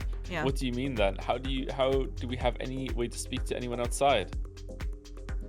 The room where I work, the security room, has a function that lets us enable communication with the outside. That one should not be out of commission. Okay, there we go. We have one. That was slightly relieving. If we could talk with people and understand the situation better, that'd make the wait much more bearable. So before he came here from the security room, he contacted someone, right? For sure. Yeah. However, it seems strange to me that the communication method wouldn't be disabled. Entirely blocking off the exit and shutting down the internet connection would seem to indicate the goal was to fully isolate the interior. Ignoring one method sounded a bit strange, which must have meant it wasn't one anyone would know how to access. Yes, that's the strange part. That's the strange part, that they weren't completely blocked out. Yeah, okay. Isla stood up and brushed herself off. She seemed ready to say something else, but a nearby sound startled us. Ding, ding, ding. We turned to face it and were met with a door opening. It was the one that led to the lobby. Had someone else gotten trapped? I thought that until I saw Sai next to the door. Then I realized he hadn't said anything since he told us his name. What do you think his shirt says? Carbuncle. I think it's Carbuncle too, yeah. Why do we both think Carbuncle? Because we played Final Fantasy 14 like less than 24 hours ago. That's true. His left hand was gripping the knob. Chat says it's wood carbuncle. I don't know what that means, but we're technically correct. Where are you going? It looked like we were Where'd all you a little say it, though? confused. I don't know. It looked like we were all a little confused that he'd been about to leave without warning. I'm gonna check the lobby. I'm not doubting what Kate has said, but I haven't personally seen the exit closed, so I'm curious if it could be forced open, for example. Nobody said anything. Instead, everyone but Shiroya, who was still sitting down, began to slowly walk to the door. I took the opportunity to pull her aside and check on her. Wood carbuncle is a reference to Remember 11, a mystery VN that Uchikoshi worked on before 999. Okay. Ooh. This was a deliberate attack, and I want to find out who did it if I can. Are you okay with that? Why are you asking me that? If you want to just hole up in the room for 12 hours, I'll respect it. But I don't want the person or people responsible getting away, and I think you feel the same way. Yeah, I just don't want you to get caught up in something dangerous, Satsuki. It's not like I'm some detective, I know that, but if you know someone lying or find out something I don't, I want to know. I just figure if we really are trapped here, we should keep track of what happens. With the note system, the culprit must have gotten trapped, so we can't trust anyone here. Are these two together, do you think, or just friends? I don't know. I think friends. But... I think friends, yeah. I know. Usually the police would handle this, but if the cameras are all covered, there might be no records. The longer I believe that they're just friends, the longer I can believe that we're getting introduced to all these men as Atsuki's potential romance options. Oh, it's that kind of VN. Okay. Yeah, I hope so. And if they got away, I'd... Oh, I just read yours. Shit. You did. It's okay. They're friends just like us. Without finishing the sentence. Oh. I'm hoping that whoever did this was stupid enough to get caught on camera before that happened, but we'll see. I know you're right. We're not the police. I just don't know who we can trust. Sorry, I'm just trying to process everything. I didn't mean to be so quiet until now. I feel the same way you do. Maybe I feel worse, actually. I hate this. I want this to be over. Yeah, me too. Let's get going. Remember when you said that maybe it's like a time loop fucking bullshit thing whenever we were hanging out? Yes, that's right, yeah. Chat. We talked about the Sekimeiya when we were hanging out. I bet it is. Yeah, it seems like a time loop thing, right? Like yeah. Someone's gone through this before. Yeah. I helped Shiroya to her feet and we headed to where everyone else had gone. So you want me to take this? Another world. Yeah, go for it, yeah. Yeah. As if we'd stepped into another world, the lobby looked almost as it had when we'd last been there. The lights weren't blackened, but some had been turned off, most likely automatically. Only a bit of the smoke had sneaked through the gaps of the doors, forming a dark outline around them. That would have been all if it weren't for the metal shutter blocking the door we'd entered through. Aside from the reception desk, the only things of note in the room were the couch and cleaning bucket. Everyone seemed to have lapsed into silence except for Kate, who simply appeared as if he didn't know what to tell us. Oh, guess there's no way we're opening that. Isn't it a bit too much? Why would they trap us like this? I agree that this looks over the top, but I'm afraid the same had occurred with every window of the tower, and all the blockades are designed to not let sound pass. We won't be leaving earlier than intended. I apologize that this has happened. Can't you at least tell us why? Why is there a metal shutter here? This doesn't look normal at all. My apologies, but as I said earlier, I'm not allowed to supply that information. But don't misinterpret me. Even though I could give you some details, I'm mostly kept in the dark when it comes to knowing the reasons. I'm only charged with making sure the system is functional, so I wouldn't be able to tell you much about what you want to know. What are the details you know then? Look at it from our perspective. We can't stay in the dark forever. I understand. I promise. However, I can't say anything. We all felt the need to sigh. Knowing information was being kept from us wasn't a pleasant thought, and it disrupted any cooperation we might have wished for. However, it would have been unreasonable to press the issue further. 12 hours it is then. After saying that, he walked up to the shutter and tried to move it aside to confirm that it was as sturdy as it looked. Of course, it didn't budge at all. Shrugging a little, Sai turned back. The store wasn't closed, by the way. It was slightly open. Yeah, I saw that. And look, very little smoke passed through it. So it was opened after the smoke was released. Yes, it was closed when we were knocked out. I was the one who opened it. This guy's so sus, by the way. Most sus person on screen so far. Kate or the other side? Kate. Yeah, like if you were in a situation, like, you'd already be going like full Karen on him, right? Like, give us the information. Yeah. Like, yeah, absolutely, yeah. I see. I looked at the other door. Although it was closed, it appeared that more smoke had gone through it. There was something else piquing my curiosity. Kate, you said all methods of escape were sealed. What are those? Or rather, how many of them are on this floor? On this floor, only this one. It doesn't have windows, so this is all that's locked. The other floors do have windows, though, and they were fully sealed, too, as soon as the alarm went off. I see.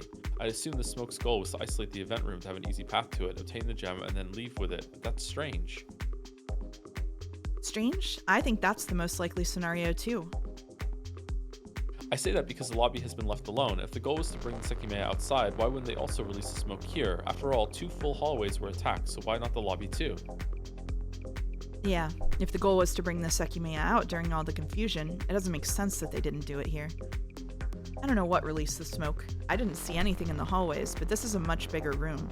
It could be that whatever method they used simply wouldn't have worked here. Maybe.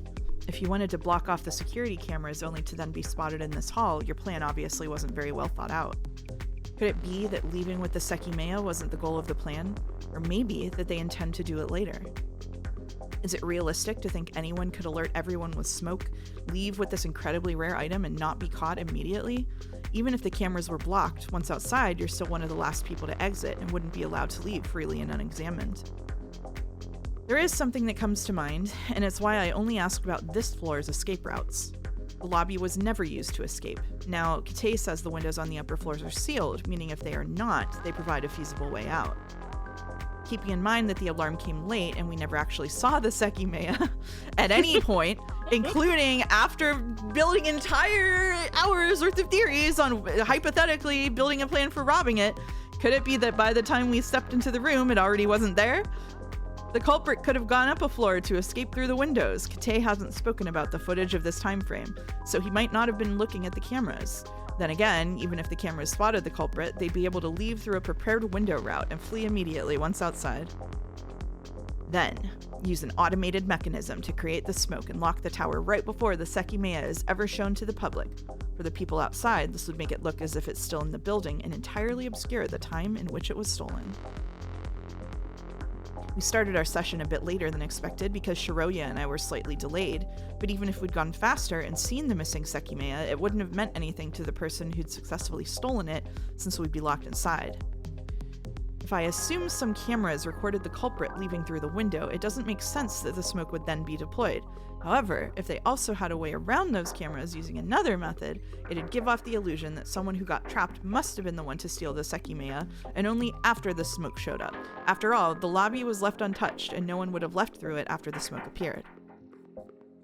Since the alarm came later, whatever else the culprit did one floor above must have triggered it. Maybe the culprit triggered it purposely, which is why it didn't match the smoke's timing. That would be a great plan that ended in success. I am loving... Right now...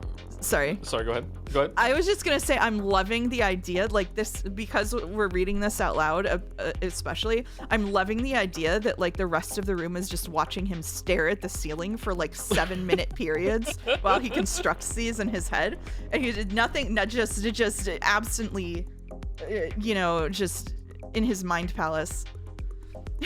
This is why Shiroya is so quiet all the time, because she Yeah. knows what he's like. He's just No. constantly going. Shiroya is so quiet all the time because she's doing it too. We're just not seeing her internal monologue. Oh. Maybe the second part of the visual novel will be seeing the inside of her head and all of her yapping. And by their theories combined, they'll have a full motive. Interesting. You love the idea of him making all these series, but the actual thing is whoever was closest took the Sekimeiya and swallowed it. What were you gonna say? Sorry. I love that he's theorizing this whole entire thing that this is just a setup to hide the first crime that happened before they even entered the room. It's just so elaborate. Yeah. That's the story. And the story is just 12 hours going like, yeah, well, they pulled it off. That's it. I'm just stuck here now until the end. Answer's arc is Isla's perspective. Absolute truth. It's possible. Anything could happen in Answer's arc. I might be deluding myself a bit too much. You think? I'm also assuming they were able to get the Sekimeiya out of the cabinet without being noticed, which is probably too hard to believe. Not to mention, Naomi unlocked the cabinet with her key, meaning it was locked by that time. So why would the culprit lock it after getting the Sekimeiya out, let alone have a way to do it? I believe it's far simpler than that, Sai. Kate took a while to answer, while I'd been thinking he also had. After all, the lobby doesn't have security cameras. What? I realized immediately I'd already gone too far and got slightly embarrassed. Making up complicated theories was a habit of mine, but making a leap without even considering the facts was the last kind of mistake I needed to be making given the circumstances. Regardless, that seemed pretty ridiculous. It was a big lobby, so even though I couldn't spot any cameras, I figured they were well hidden. All of us frowned, doubting that decision, and chat did too. I know it might sound strange. Next to the main door are guards who inspect everyone who enters, making sure they don't possess any kind of suspicious item. For this very reason, the fact that a big quantity of smoke was somehow released from the inside is already very strange. There's nothing of value in this lobby. The only way to access any valuable item is by entering the actual expedition section through one of the two hallways. There's no other way to reach the gemstones aside from those two doors. Since there are cameras in the hallways, the entrance to the valuables is monitored. Having them here is simply not necessary. This is just so stupid on so many levels. What the hell? You guys aren't very good at the security thing, are you? Okay, I'm glad that they're calling it out. We have our reasons, but nobody could steal anything and leave without being recorded. But it meant, with the smoked hallways, it was actually possible someone could have stolen something and left without being seen by the cameras. Although it was incredibly hard to believe that once outside, they could have managed to leave with the stolen object. Even more so after seeing how harsh the security measures were. Without a doubt, everyone who'd evacuated must have been searched to make sure they hadn't been in possession of anything suspicious. You said there's no way to make it to the actual rooms containing the gemstones. Then what about that door? She was pointing at a smaller door situated behind the reception desk. Oh, that leads to a room right under us. Past the door, a staircase goes up to the room that stores the main boiler for the building, the electrical meter, the circuit breakers, and some pieces of furniture that we don't use anymore. Shannon and Cannon. Naturally, there are no cameras there either. It's right under us? Yes, the staircase is a semicircle, so that room, which we call the mechanical room, is below the lobby.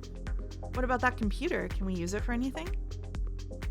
No, as I said earlier, the internet connection has been cut. That's not all, though. The alarm also disabled this computer so that the people trapped inside couldn't look through its files. Oh, we can't even play Balatro? What the fuck? That shit sucks. Is the door locked?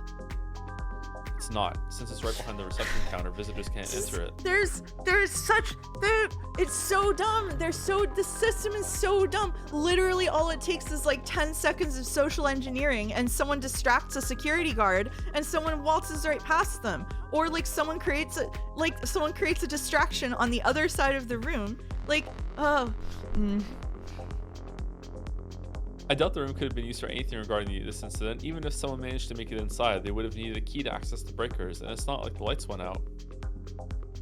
Would Naomi have had that key? Naomi? No, that's not part of her job. I do have it, but I don't think I've ever used it. Never? As a thought, could we power off the system in charge of the alarm to open up the exit?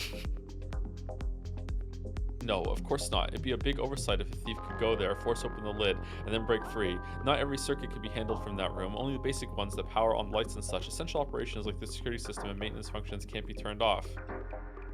I don't believe you. I see. With another escape method eliminated, our spirits sank. Meanwhile, Isla seemed captivated by our talk and stared at us intensely. Ew. Ew, what is that? She seemed to be looking at Shiroya's neck. This? It's a pendant. I believe it's tanzanite, right? Yeah. It's really pretty. I want one like it. This is Sekimeiya. You said it's tanzanite? I really doubt that. This seems to be an imitation. They're very common. Fuck do you care? Yeah, what? What are you harshing her fucking buds for? Like, what do you mean?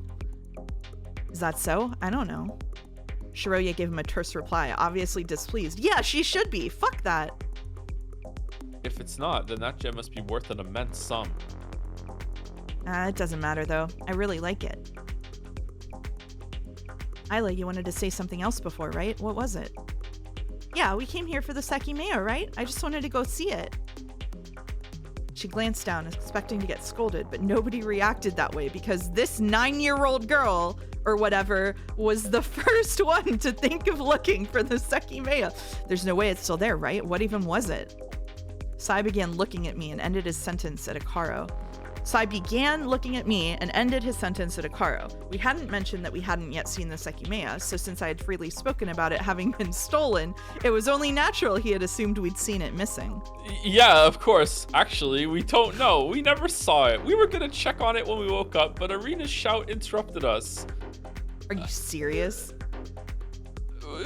Shiroya and Akaro nodded as well, and everyone else had the same look as Sai. It seemed they'd all assumed the Sekimeiya had been stolen. Once again, without warning, Sai made his way out of the lobby. Sai, best boy so far, by the way. Sai, voice of reason. Why aren't we playing Sai instead? Isla was the first to follow him. No one objected as we were all curious about what the Sekimeiya actually was and whether it would even be there. Oh, we gonna find out? Oh my god. Oh my god. All right, you can take back over. Okay. Take over. Oh, what's Here we this? go. Shiroya and I made our way back to the room where we had fallen unconscious. The memories. Once Katai entered, our 7 pairs of eyes focused on the dark-colored curtain that blocked the view to the cabinet's interior. Oh, is Naomi dead in there? So, oh, also I think we're on new content. I think we've achieved new content, by the way. New content. This is new content. We're past where we read to before. So, Time for a break. yeah, perfect time for a break. So, you're saying that none of you saw behind this curtain before or after the smoke, right? Yes, Naomi was about to raise it, but then the smoke appeared. People went quiet at the mention of Naomi. Given the alarm had played when she'd been there, her disappearance was very strange. Let's see then. What do you guys think? Is it still here? It was very hard to think it still would be, and going off their expressions, everyone else agreed with me. I say it is. That would make things more interesting, wouldn't it? And I'm curious about how it looks. After those questionable words, Sai proceeded to slowly raise the curtain, exaggerating his own action. For no reason at all, we'll thank subs right now. Thank you, Talisman G1, for resubbing with Mouse Gasp and Zooted Mouse. Thank you very much. Thanks, Professor Maji, for subbing. And thank you, Jelly Channel TTV. Hello, Jelly. Oh, right. It's my anniversary. I guess it's just like me to obnoxiously make it all about me when it's not my stream. So tense and strained. I'm sorry, Jelly. I was hoping you wouldn't read that shit. Jelly, we love you. Jelly, we love you. It can be your stream. We love you. It can be your stream. Do you think the writer's intentions are for the reader to also forget they didn't actually check the Sekimeiya? Maybe. I guess maybe people who aren't as obnoxious as me might actually forget that. Yeah, it's possible. It's clear the writer's intentions was to have all the characters here, this big reveal that's about to happen, and they just like forced it to happen like that, I think. Oh, wait, Lemonade has a great idea. Should we poll who thinks it's still there before we check? Oh yeah, let's do that. Yeah, Mods, can we get a poll?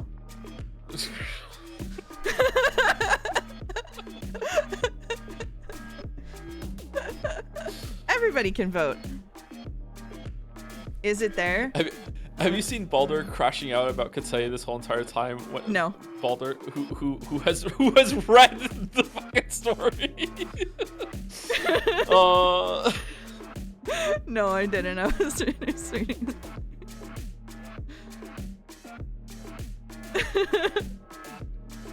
All right. Let's see. I don't think we Is can it make it a there? bet. There's too many people. There's too many people in chat who have read it. Is it there? Is It's it- there. It's not. We don't find out now. Wow, that would be insane. A lot of people think that. Oh, somebody already made it a bet? Okay. The thing you have to know about my chat, Joe, is that they always tie polls. Oh, do they? So yeah, so the regulars are probably tying. We don't find out now. My call is it's not there now, but it was earlier, right after the smoke. Yeah, my feeling is it was there and then got stolen during the hour-long block when they conspicuously didn't check it. I would hate that so much. Yeah. I would hate that It's sort so of like much. Chekhov stupidity to me. Like, why would they be that stupid unless it was serving a plot purpose, you know? Chekhov's stupidity. Yeah, Chekhov's himbo. I will once again restate that I'm incapable of taking any hate directed toward me seriously. I find the concept of people getting mad at me for existing inherently hilarious. That's good, Jelly. You're pretty great. Okay. The term is idiot ball on TV tropes. It's a good thing I don't read TV tropes then. Oh, poll's almost done. Here we go. VOD 10, viewers skip forward 4 9, hours. 12 hours. Skip forward 12 hours. All right, ready? Okay. Here we go. Here we go. As the curtain was being raised, dust that had gotten stuck on it shook loose and formed a little pile on the floor. The major part of what the curtain was covering was clean wood that contrasted the stained room. Finally, a transparent pane of glass sheltering a cushion came into view. The curtain had been fully raised. Because of the darkness of the room, it took us a bit to see what was behind that glass. Let me see. Is it there? Sai, being next to the cabinet, was staring inside. We all got closer as well. Inside was a red cushion, a color that would have definitely looked beautiful if not for the lack of a proper illumination. And on that cushion, occupying a small space of it, was a white-colored sphere. Looking closer, it wasn't actually a sphere, but an egg-shaped stone. It shined very faintly. An egg an for egg? Easter! Oh my god! Wow! Poketo said, I told you how funny it is you're starting SEKI Sundays on Easter when it looks like an egg. The egg is fucked. It's the time egg! Oh shit. It's just an egg? It was big and could easily be mistaken for an actual egg. However, we all knew it wasn't. Did we? Naomi had told us it was a pretty incredible rare gem, and putting aside how simple it was, it looked very pretty and elegant. Is it a dinosaur egg? Why are people supposed to touch it? Just because it feels funny? Maybe it's warm, like an I egg. don't know. It's this, right? It wasn't taken. Are you saying this was Ashia's big find? How can we be sure it's the real thing? It is. I have seen it before. I happened to spend hours in front of the security cameras, but just not when smoke is appearing. I looked dumbfounded and couldn't help but stare. How disappointing. I guess it still pleases all those other people, but I came here purely out of curiosity. And despite not having any kind of expectations, I'm embarrassed to admit I'm a bit let down. This could be as rare as you want to call it, but it's just an egg. An incredibly valuable one, apparently. How can they afford that egg in this economy? That's a good question. And it's still here? Well, what was all this smoke for then? I know I said I hoped for this to be the case, but I'm not too sure anymore. This probably means the culprit's plan wasn't really all that elaborate. They might just plan to spend 12 hours with us, and when it's time to leave, have an easy way out with this thing. And how exactly will they pull that off? I don't know, but it's practically impossible. What's happening doesn't have to do with this, right? The end goal must be to steal it, so this just means the plan isn't over yet.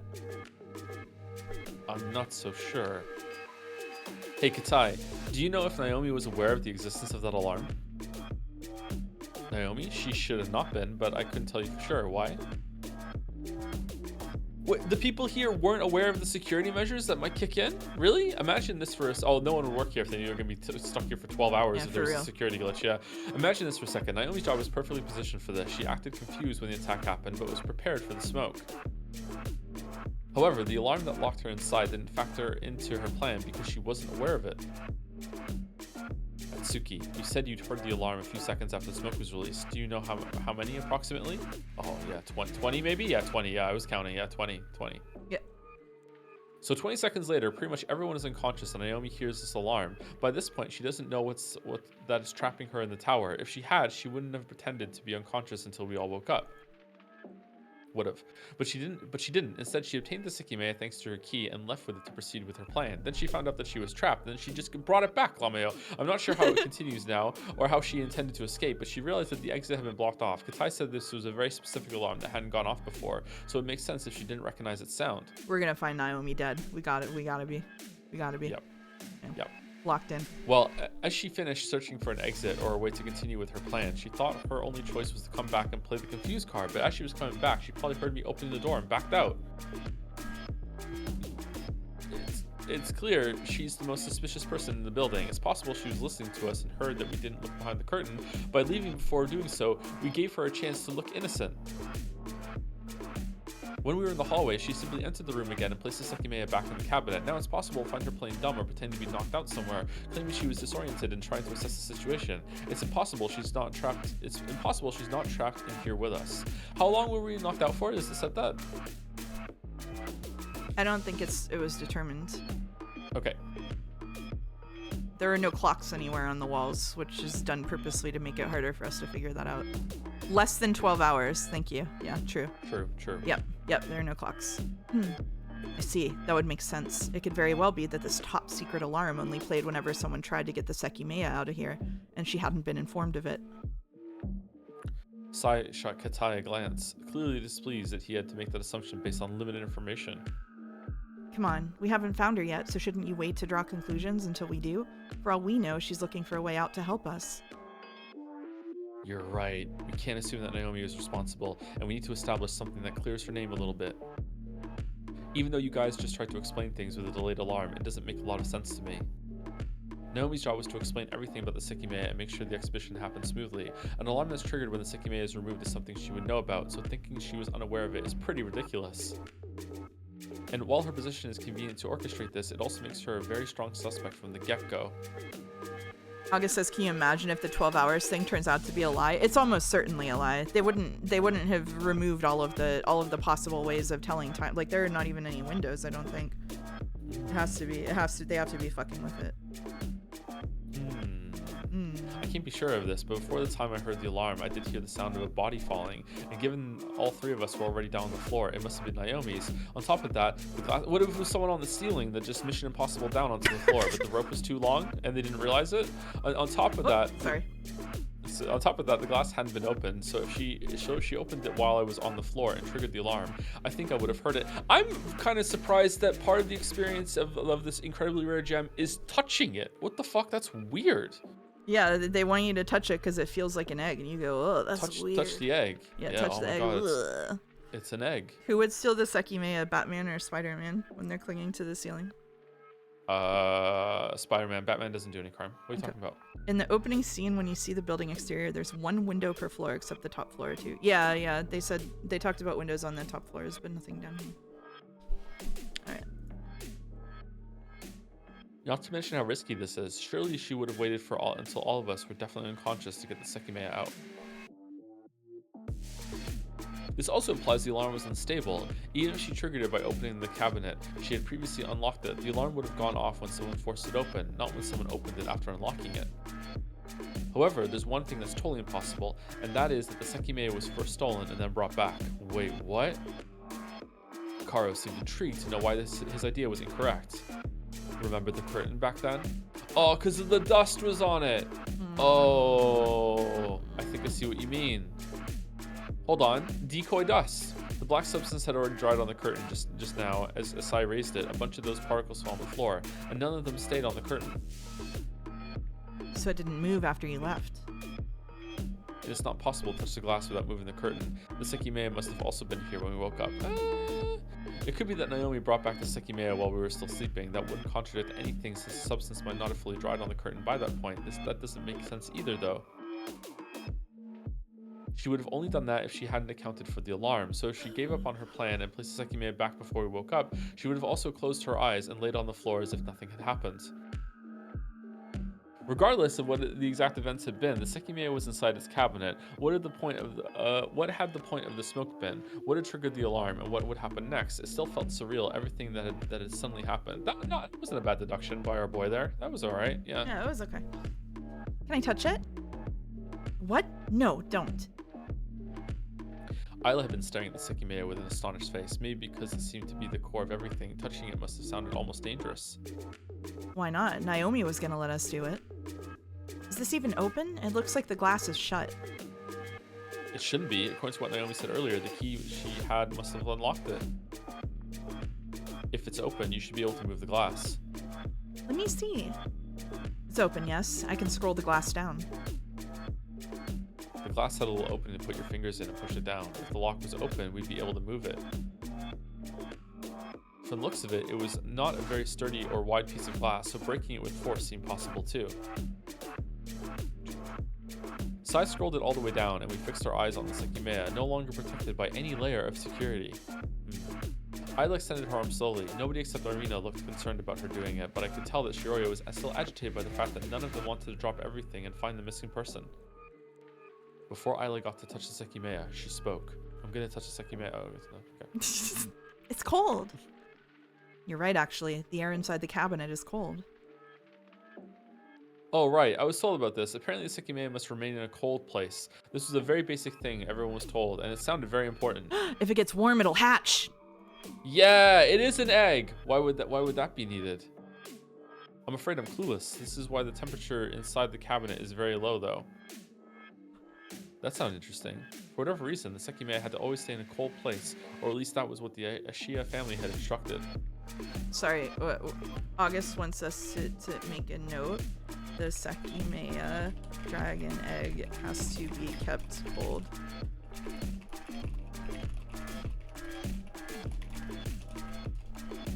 Otherwise, if it catches in the cool dragon, they could fly away, so they wouldn't be stuck for 12 hours. Yeah, it would circumvent the security system. Yeah, that's a good point. Yeah. Yeah. We want that. Yeah. Yeah. Maybe that was the reason why it had been left in the cabinet even after the attack. Do we check what happens if we get it out? What? Of course not. The Sekimeiya must remain inside this cabinet. We were very specifically told not to remove it or subject it to any kind of heat. Well, hands are warm though. Maybe every time you touch it, it steals some of your memories until it has enough memories to become a real consciousness, and then it hatches. I would like to non-lethal the cop. Non-lethal, huh? I suppose it's still Kate's duty to act according to the rules. If something happened to the Sekimeiya, there would probably not be a positive outcome for him, given that he was basically supervising us. Assuming the blame didn't get shifted to Naomi for some reason, at least. If the Sekimeiya was actually left here due to the cold temperature, it follows whoever put the attack together must have somehow learned of that requirement. Isla, who paused her movement due to Kate's serious voice, continued moving her arm toward the Sekimeiya. In just a second, she was in reach, and her small hand was placed on top of it. Silently, she felt it for a few moments before letting out an amazed gasp. Oh, it's very smooth. I love it. She started feeling it conspicuously with a smile on her face. Is it? Naomi did say that touching it was part of the experience. Shiroya joined her, evidently trying to make Isla feel better. You're right. This feels very pleasant to the touch and also really cold. Worth all the advertisements and expectations? No. Yes. Yeah. No, not really. But touching it is pretty relaxing. It feels almost silky. Given our situation and the fact Naomi is missing, we should let this be. I know we'll most likely be here for 12 hours, but this piece is very important, and we should not be careless.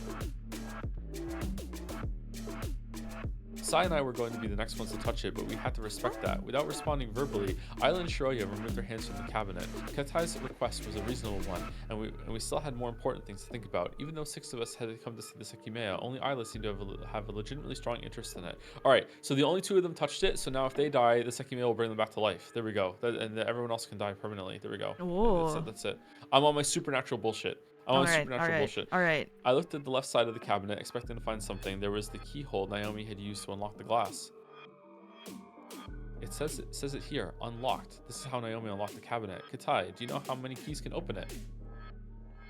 I don't know for sure, but certainly not many. I'm only aware of the one Naomi had. So the only person who can open this is Naomi, who just happened to disappear and might be hiding somewhere. Stop assuming her intentions are bad just because we haven't seen her yet. We have to find her as soon as we can. Yes, but before that, we have to contact the outside from the security room. I would like to know what our situation actually looks like, and if Naomi went upstairs all by herself and chose to leave us unconscious, I won't be prioritizing her now. I guess so. Splitting up is probably a bad idea, but if she isn't back when we finish, we really need to go looking. There wasn't any other opposition. If Naomi intended to show herself to us, we would come back eventually. I think they should split up. We worked under the assumption that she still had the cabinet key. However, if she'd ever fallen unconscious, someone could have easily grabbed it, maybe failing to recognize that the cabinet was already unlocked. If she'd woken up as that happened, the culprit might have panicked and been responsible for her disappearance. But that was a worst case scenario, and not something we could easily jump to. It was true that contacting the outside was much more important. Kind of weird it hasn't happened already, actually, Kate. Yep. Let's go to the security room. This is where I work. We're very close to it, actually. It is beneficial to have it on the lowest floor, next to the entrance. Katai closed the glass and gave us a look that once again indicated how precious of an item the Sekimeiya was. Subsequently, he opened the opposite door of the room. Past it was a very similar hallway.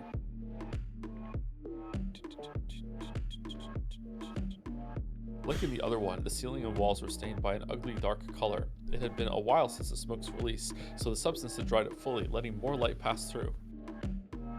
Once everyone was with us, I peeked into one of the rooms in front of us. As Hikaru had said, it looked clean, creating the same contrast as the lobby. The light worked perfectly, and there was almost no trace of the smoke apart from the small amount that had passed through the gaps of the door. It seemed the function of the room was to only showcase different kinds of gemstones placed inside cabinets. I couldn't be sure though, as all of them were covered by curtains. Maybe they stole all the rest of the gemstones and left the Sekimeiya for fun. It's that door. Without moving, Katai said those words, indicating the single door that stood out. While all the others were normal wooden doors, the one behind that one was gray and looked much more sturdy. Once Katai approached it, we walked behind. I thought his room was behind the desk. No, that's like lobby. that's like the maintenance room where like the power supply and stuff is. Oh, so that's a different room than the security room. Yeah. Interesting. Okay. On it was a nameplate with the word security room. Yep. Katai grabbed the doorknob, and upon turning it, he tried to push the door forward. However, it didn't budge. Oh, right. I locked it earlier. Let me see. You Weird. locked Yes, I have the key right here. All right. Katei's pretty sus. it? Kate is so sus. Taking a couple keys out of his pocket, Katei inserted one of them into the keyhole. This is an important room. When I left, I wasn't exactly aware of the situation. Given I couldn't see through some of the cameras, I found it appropriate to lock the only room that allows communication with the outside until I knew more about what had happened. That was probably a good idea. Disagree. Okay, and when you found a child unconscious, you didn't rush back to the security room to say, hey, there's a child unconscious here, break the shutters down? Okay, with a simple turn, the door was audibly unlocked. Before entering, I inquired about something I found next to it. Oh, is this a map? I almost didn't notice it since the entire wall looks the same. Yes, it's a map of this first floor. The rooms labeled with a letter and a number are what we call the crystal rooms. They're the exhibition rooms where all the gemstones are displayed. I brushed off the dry dust and looked at it. Oh no. Minimap unlocked. Press middle click to access it. You can display it permanently in settings.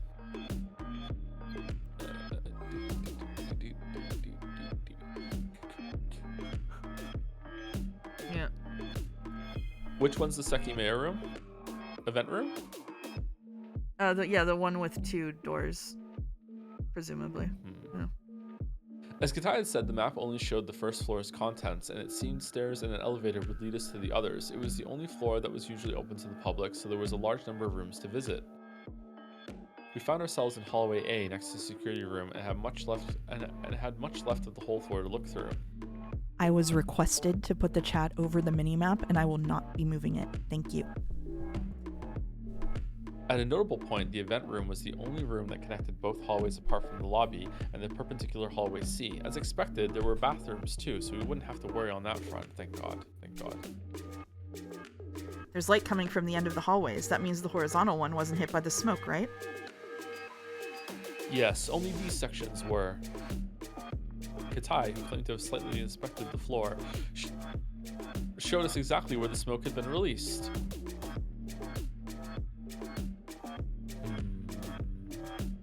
It makes an H. So if one of the goals of the smoke was to disable the security cameras, it didn't use hallway C for anything. Yes, I looked at the live footage of it while I was in this room, and no one showed up. They still would have had 2 available ways to cross the hallways, though. Everyone looked pensive, including Isla, but they voiced none of their thoughts. The layout was pretty simple. Remembering it wouldn't be a problem, but we could always look at the map again. I have a bad feeling about this. Do you? Do Yeah. you? Do you think the map is going to change as it goes on? I think that my bad feeling was that I'm gonna have to think about this map. Because it's gonna matter, because it's got a tab in the settings. I didn't even get as far as the fact that the map might change. I thought that maybe they want me to care about the map. We can look at it though. Rec room. Hold on, isn't the building a square? The map doesn't match. Ooh. Oh.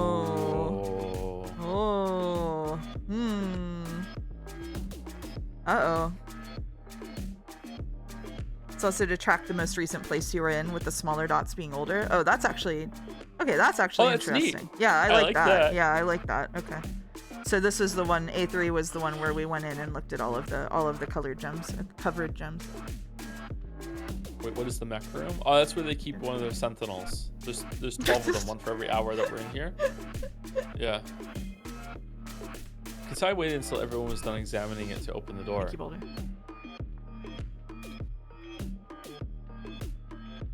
Like, oh, this room's tiny. Like, Do you want me to take over? I just looked into. Oh yeah, sure, go for it. Yeah. Like the lobby and the room I just looked into, this place was completely clean and no traces of smoke could be found, not even any that had slipped through the door. However, the contrast wasn't as noticeable, given the room's darker colors and faint light. Paying no mind to everyone's silence, Kate made his way to the chair and sat down. When he moved the mouse, the computer exited its suspended state and reactivated the 3 monitors above it, showing us what the last person to use it had been doing. Sorry, I remembered the monitors in Split Fiction, where each of the people he was on call with had their own monitor. Above those 3 screens were many more monitors that displayed the real-time footage of the cameras. While there was no way every room of every floor was shown there, at first glance, there was no trace of Naomi or another person. All these security cameras, does this mean we'll be able to look at the recorded footage? We should be able to. I don't believe you'd be authorized to, but given the situation, we might be able to look at it after we talk with the outside. Okay, is there a clock on the computer? That was an interesting proposition. Looking at the recorded footage might have revealed the source of the smoke if someone else hadn't been able to evacuate, and information on Naomi's whereabouts. We all got closer to Kate and looked at the screens. It seemed the computer was using a standard operating system. Is this the current time? Oh yes, this means it's now 9:41. Ah! As Kate said, next to the numbers that displayed the date, the current time showed 9:41. That meant the exit would unlock at approximately 21:05 in 11 hours and 20 minutes. So the exhibition was starting at exactly 9 a.m., which means it's been 41 minutes since we arrived. So we were knocked out for like less than 30 minutes, probably. Okay. Do we want to write that down? With our handy note system? I mean, should we write down what this guy just said? What are we writing? We started a bit late, so let me read it and see what he says. Or, we started a bit late, but I think the smoke appeared 5 minutes after we left the lobby. I'd say we've been awake for more than 20 minutes already, so this would mean we're unconscious for about 15 minutes. Yeah, that's good. Yeah, let's write down unconscious for 15 minutes. We can copy it from the search. How do I copy text from search? Oh, I see. Oh, I see. Oh, I see. Oh, that's cool. Yeah, and then... Oh, I see.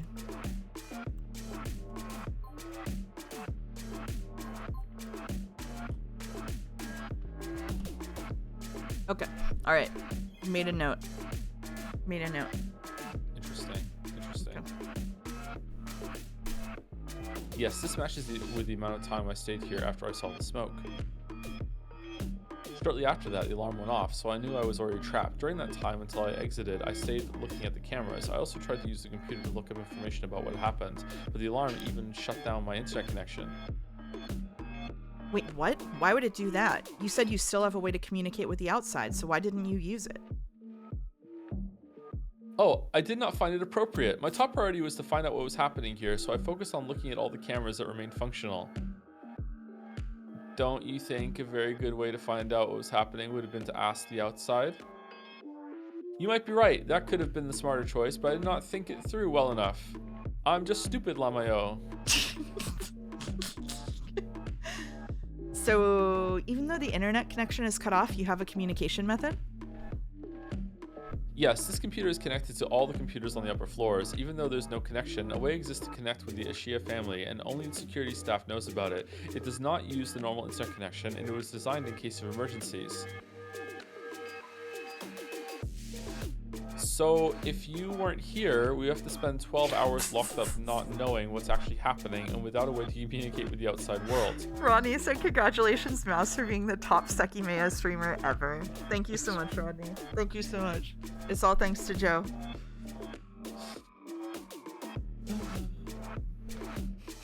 Okay, Baldur's crashing out about the fact that they could send Morse code messages to someone through the water pressure.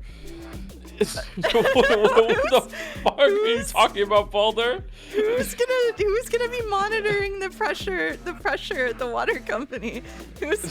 I can't see why you let that one through. The biggest SEKIMeiya streamer of all time, together with the biggest Umineko streamer of all time. It's like poetry. So true. Wow. So true. Wow. On Easter, celebrating the egg too. And you know what?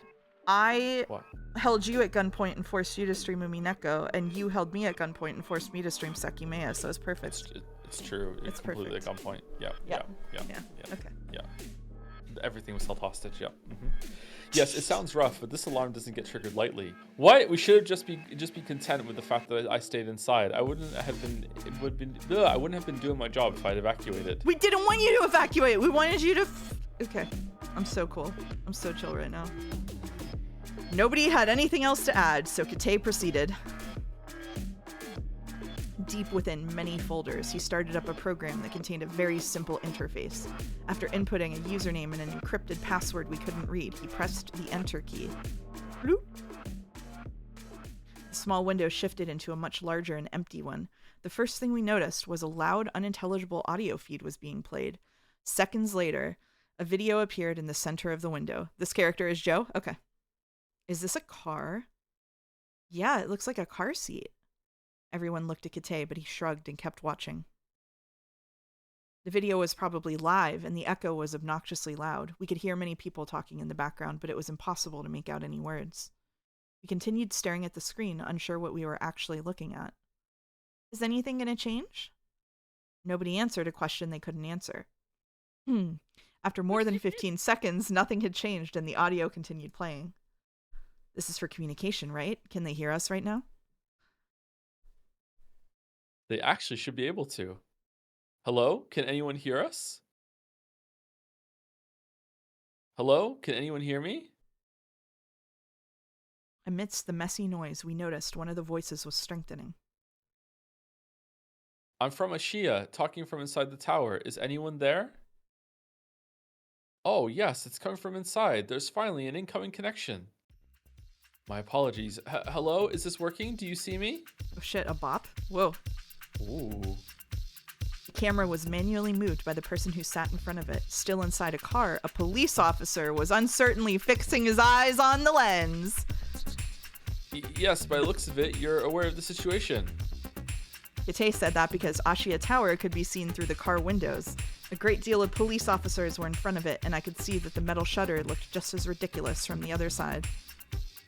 It was a bizarre thought knowing that we were inside. We definitely hadn't been on a streak of good luck, but getting trapped inside a building the first time we'd stepped into it let us know that life wouldn't feel like redeeming itself anytime soon. Interesting. So maybe what happened wasn't related to this place? Okay. Yeah. I had been trying to act composed and stave off all my negative thoughts, but the prospect of having to spend another 11 hours trapped in a building was daunting, and Shiroya surely felt similarly. We know what occurred. Yes, the Ashia family was in contact with us, and we were informed of the communication method. Since a member of the security staff was assumed to still be in the tower, we kept this device with us, expecting it to be activated at any moment. I'm a police officer. My name is Suripo. So can you see us? No, I can only receive audio feed. The man sounded a bit thrown off after hearing the voice of a little girl. It was only natural, given the vast majority of the people who formed the line had been adults. What happened in there? How many of you are inside? There should be 8 of us, even though only 7 are present. However, we can't be certain someone else didn't get trapped either. We have not inspected the entire building yet. You're in the security room, right? If there were more people, couldn't you see them through the security cameras? Let me see. We just got here, so we haven't looked extensively. Some cameras have been disabled by the smoke, and some places are without cameras, but I can try looking through the ones that remain functional. What do you mean, smoke?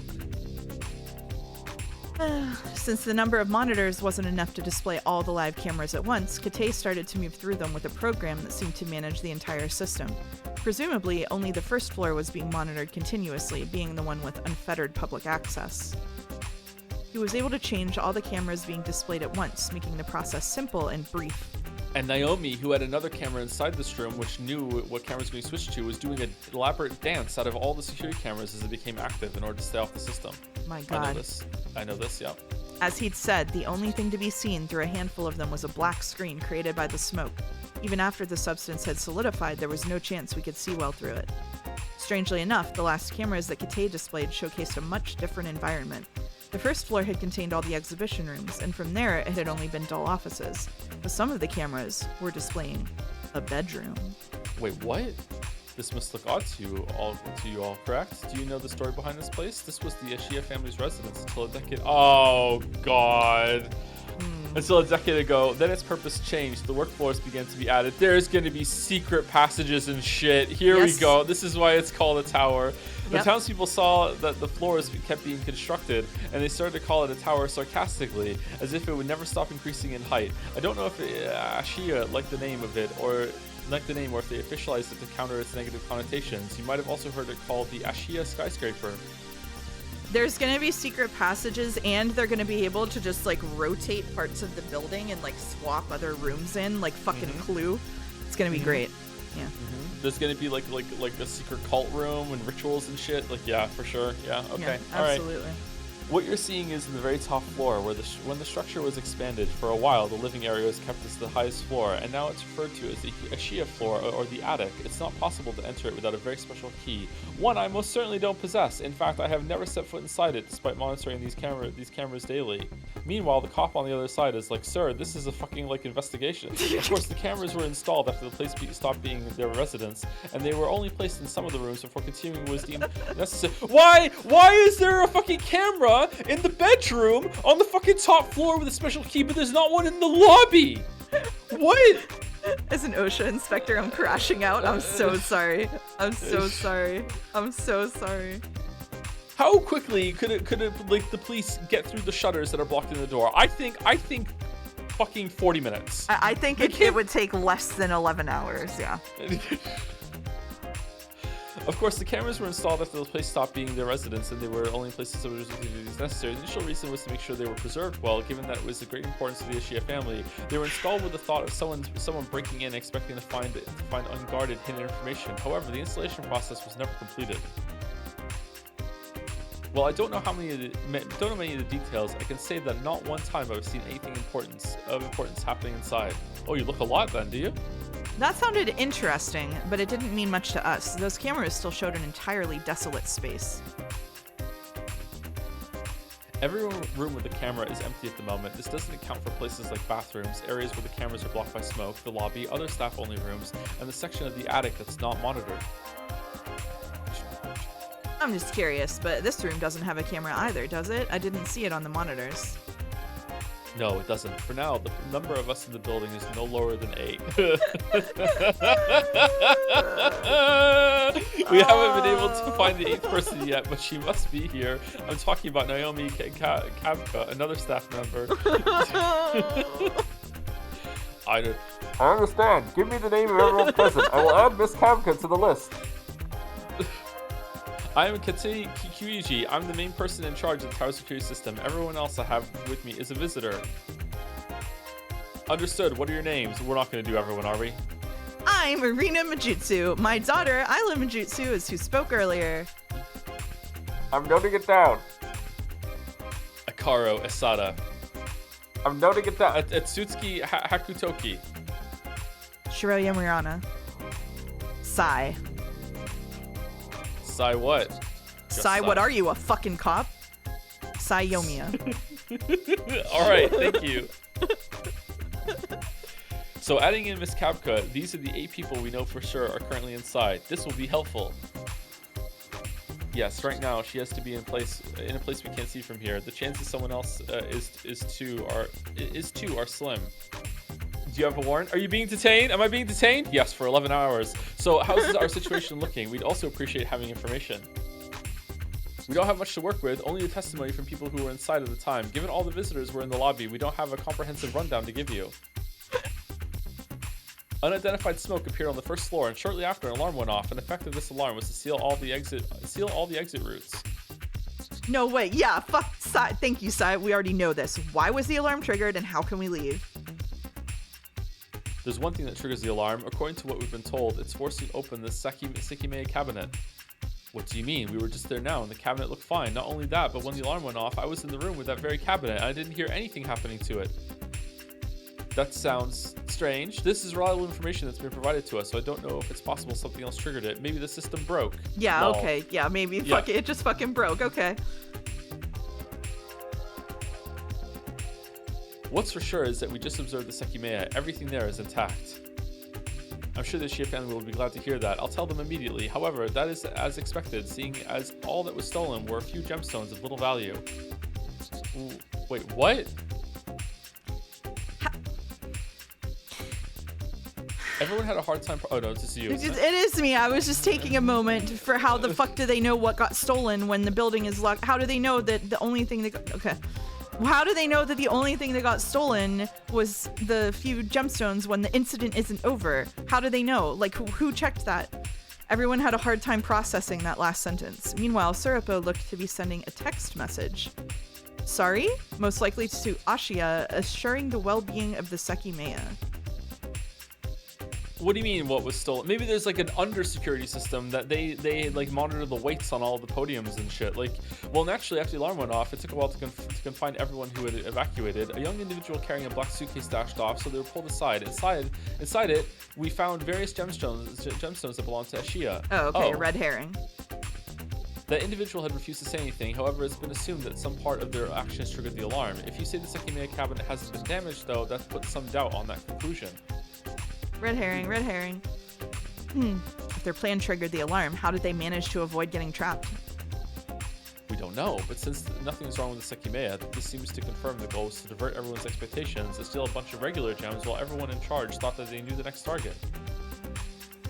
What do you mean the next target? And how long will we need to stay here as a result of this stunt? 11 hours and like 16 yep. minutes at this point. What do you mean? Both your questions are related, actually. Assume this means you haven't heard of the past incidents? What? Past incidents? What does that mean?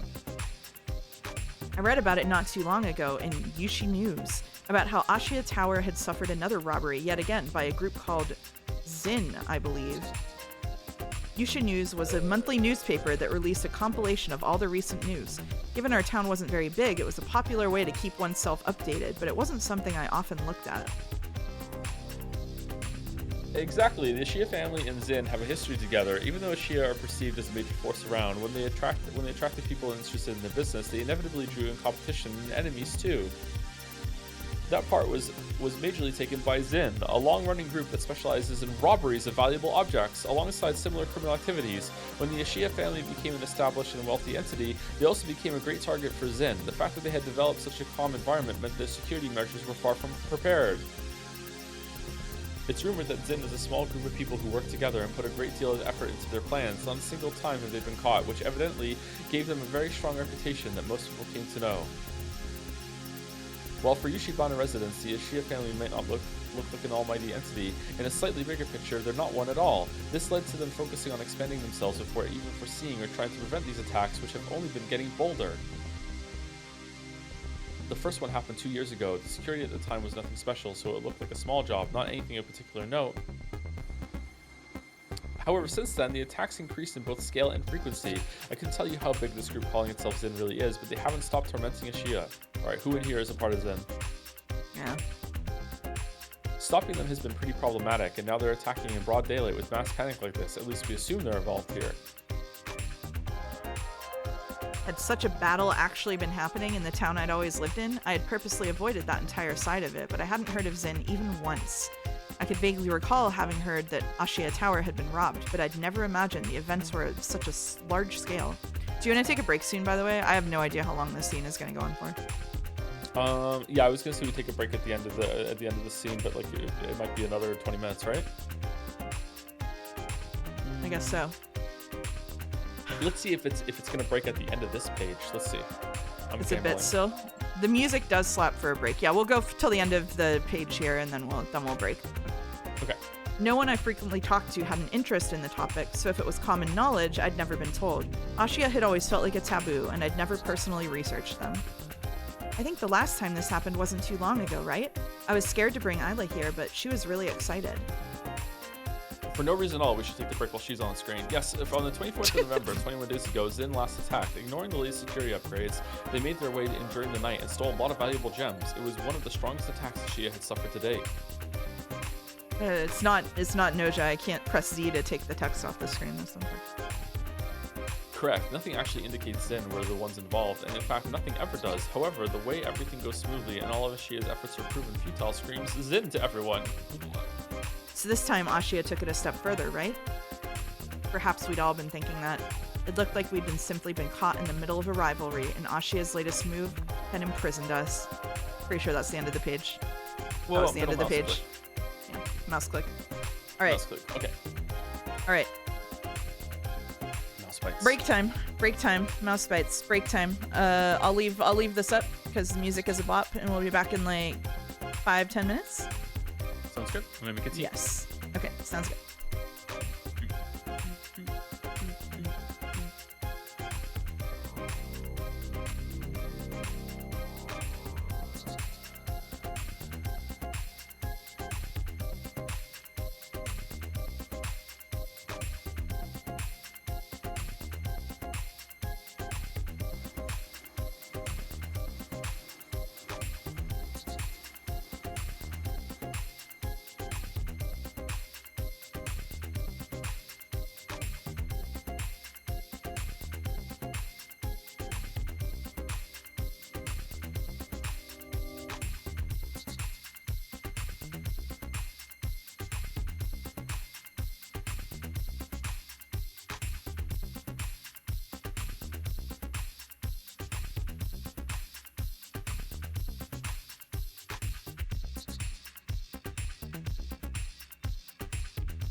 Chat, how do we feel about kettle corn? What are our feelings on kettle corn? I think kettle corn is the peak snack. I eat a cream egg. Jelly says bad, awful. Have you had kettle corn, Joe? Isn't it just popcorn? It's popcorn with like sugar and salt on it, so it's like salty and sweet at the same time. Oh, I've never had this. No, I would try it though. It's peak. It's peak. It's peak. We're voting peak.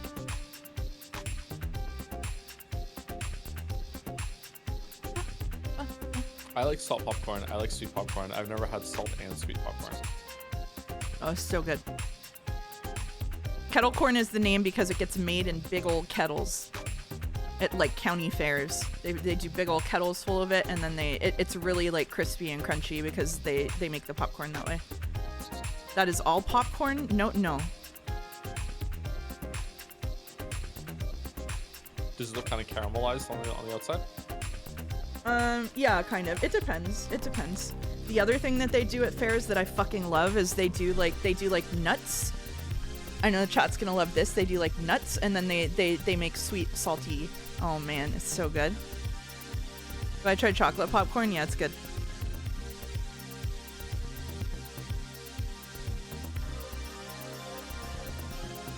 Microwave popcorn is called that specifically because it's made in a microwave. Everything else is kettled. Popcorn is usually made in a pot. If you don't make it in the microwave, as far as I know. Popcorn. Yep. I like almond butter. Almond butter is basically my favorite. To you, a pot and a kettle are the same thing. That is objectively incorrect. Yeah. It's fine. Wouldn't it be Microwave called popcorn popcorn then? True. Is not very good. If you've only ever had microwave popcorn in chat, like it's not the worst thing in the world, but like you're missing out. But yeah, I'm not a big fan of microwave popcorn. Man, I wonder if my microwave could even make popcorn. You could fit at least 3 kernels in there, I bet. Thank you to Zorgrox for 100 bits. I have many things I want to say about the Sekimeiya, but I'll just say overall, in capital letters, overall, I enjoyed it. Very curious to see what 2 brains can figure out. I think saying we have 2 brains between us is generous. I think we make it to 1.5 combined. No. I provide the half. I was giving us 3/4 of one apiece. All right. You want to be the cop? Oh, Baldur's Gate 3 streams never end. Yes. It's possible that Zin aren't actually involved, given the stolen gems we found. Nonetheless, the way they were taken out is still unknown. They were in one of the deepest rooms of the floor you're on. Deepest rooms. What closed the exit was the alarm, which had never gone off in the past. While Ashia are denying it, malfunctions are a possibility. The alarm was supposed to only go off whenever the Sekimeiya cabinet was forced open. If stealing the gems we found was what triggered it, it doesn't make sense that they were brought outside. And on top of that, you're saying the Sekimeiya and the cabinet are intact. 2 cabinets. 2 cabinets. 2 Sekimeiya cabinets. Calling it now. Fake cabinet? Yeah. It all sounded very strange, and I was admittedly intrigued. Let's look at this.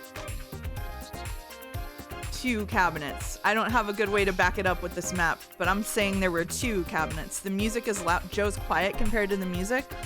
Joe, can you just yell? Sure, I can yell. Yeah, hey. I'll just talk louder. Thank you. It's a Joe issue. I'll move the microphone closer. Okay, here we go. It all sounded very strange, and I was admittedly intrigued. I've been given authority to tell you about Ashia's latest move against Zin, which led to this incident. I see. This is what I felt I couldn't say earlier. Keep in mind that what I'm about to tell you is a confidential matter that you're only allowed to hear because of your circumstances. Oh man, we're honored. Oh shit. One constant that has always followed with Zin attacks is that they attack during the night, presumably to minimize risks. Since no matter what Ashia tried, Zin bypassed it without an issue. They recently put their full effort into a way to eliminate the threat. The Sekimeiya expedition was no more than bait they put out to lure Zin. What? That and the alarm they secretly designed were the main 2 factors of their plan. Oh, for fuck's sake. What? It's fake. The tower is equipped with cameras and security, not in the lobby though. However, Shia hopes Zin wouldn't anticipate such an abrupt jump in their measures. There was so much advertising done for this particular showing that everyone in town bought into it. That was the goal, but on the side, Ashia secretly designed the alarm. It was going to be activated whenever the cabinet was forced open. Only one true key of the cabinet was made, and the lock was very carefully designed to only allow the correct one. The cabinet itself, however, was one they had already had and could easily be broken with force. Obviously, breaking the glass of the cabinet would also activate the alarm. It was done so that any method of getting the Sekimeiya out without the key would trigger the alarm and trap the culprit with no way to escape. Okay.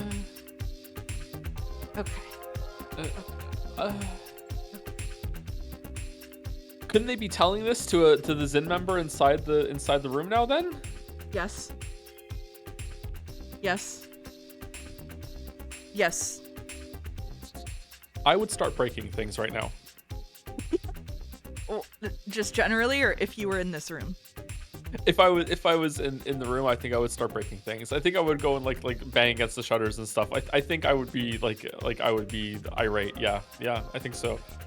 New theory: when the one presenter woman was opening the Sekimeiya at the start so they could touch it, she accidentally triggered the alarm, and this whole thing was just a big mistake. That would be sick, actually. That would be sick. Okay, so that means that either it wasn't the Sekimeiya cabinet that she opened, or she had a fake key, which means that either Naomi was in on it or someone slipped her the fake key. Or we weren't even in the real room and we were just moved to the real room afterwards with the smoke when we were unconscious. Yeah. Or it was all a dream. That great peanut used 100 bits to say, put the music on 100% and just both of you scream full force into your microphones. You don't want Mouse to scream full force. You don't. I did that once and he recoiled physically. Yeah. What if they moved us to a second identical building? Yeah, that's possible too. Yeah. Yep. Okay. What the hell is this about? That shutter could have injured people as they were escaping. No, the mechanism is equipped with a sensor. If anyone had been in front of the shutter before it closed, it would have stopped moving until they stepped away. Wait. It sounds like you putting together a Ronald McDonald hypothetical. It does, doesn't it? Yeah, it does. Okay, so someone stepped under the sensor and waited for the thief to get out, I guess, after the alarm went off. It has to be something stupid like that, yeah.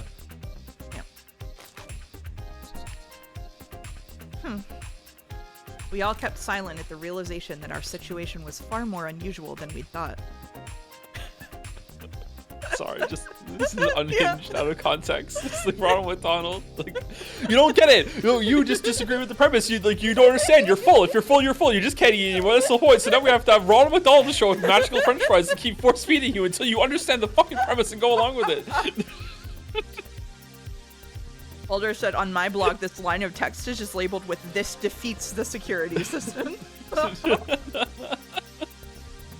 The final element of the plan was the room you're currently in, the security room.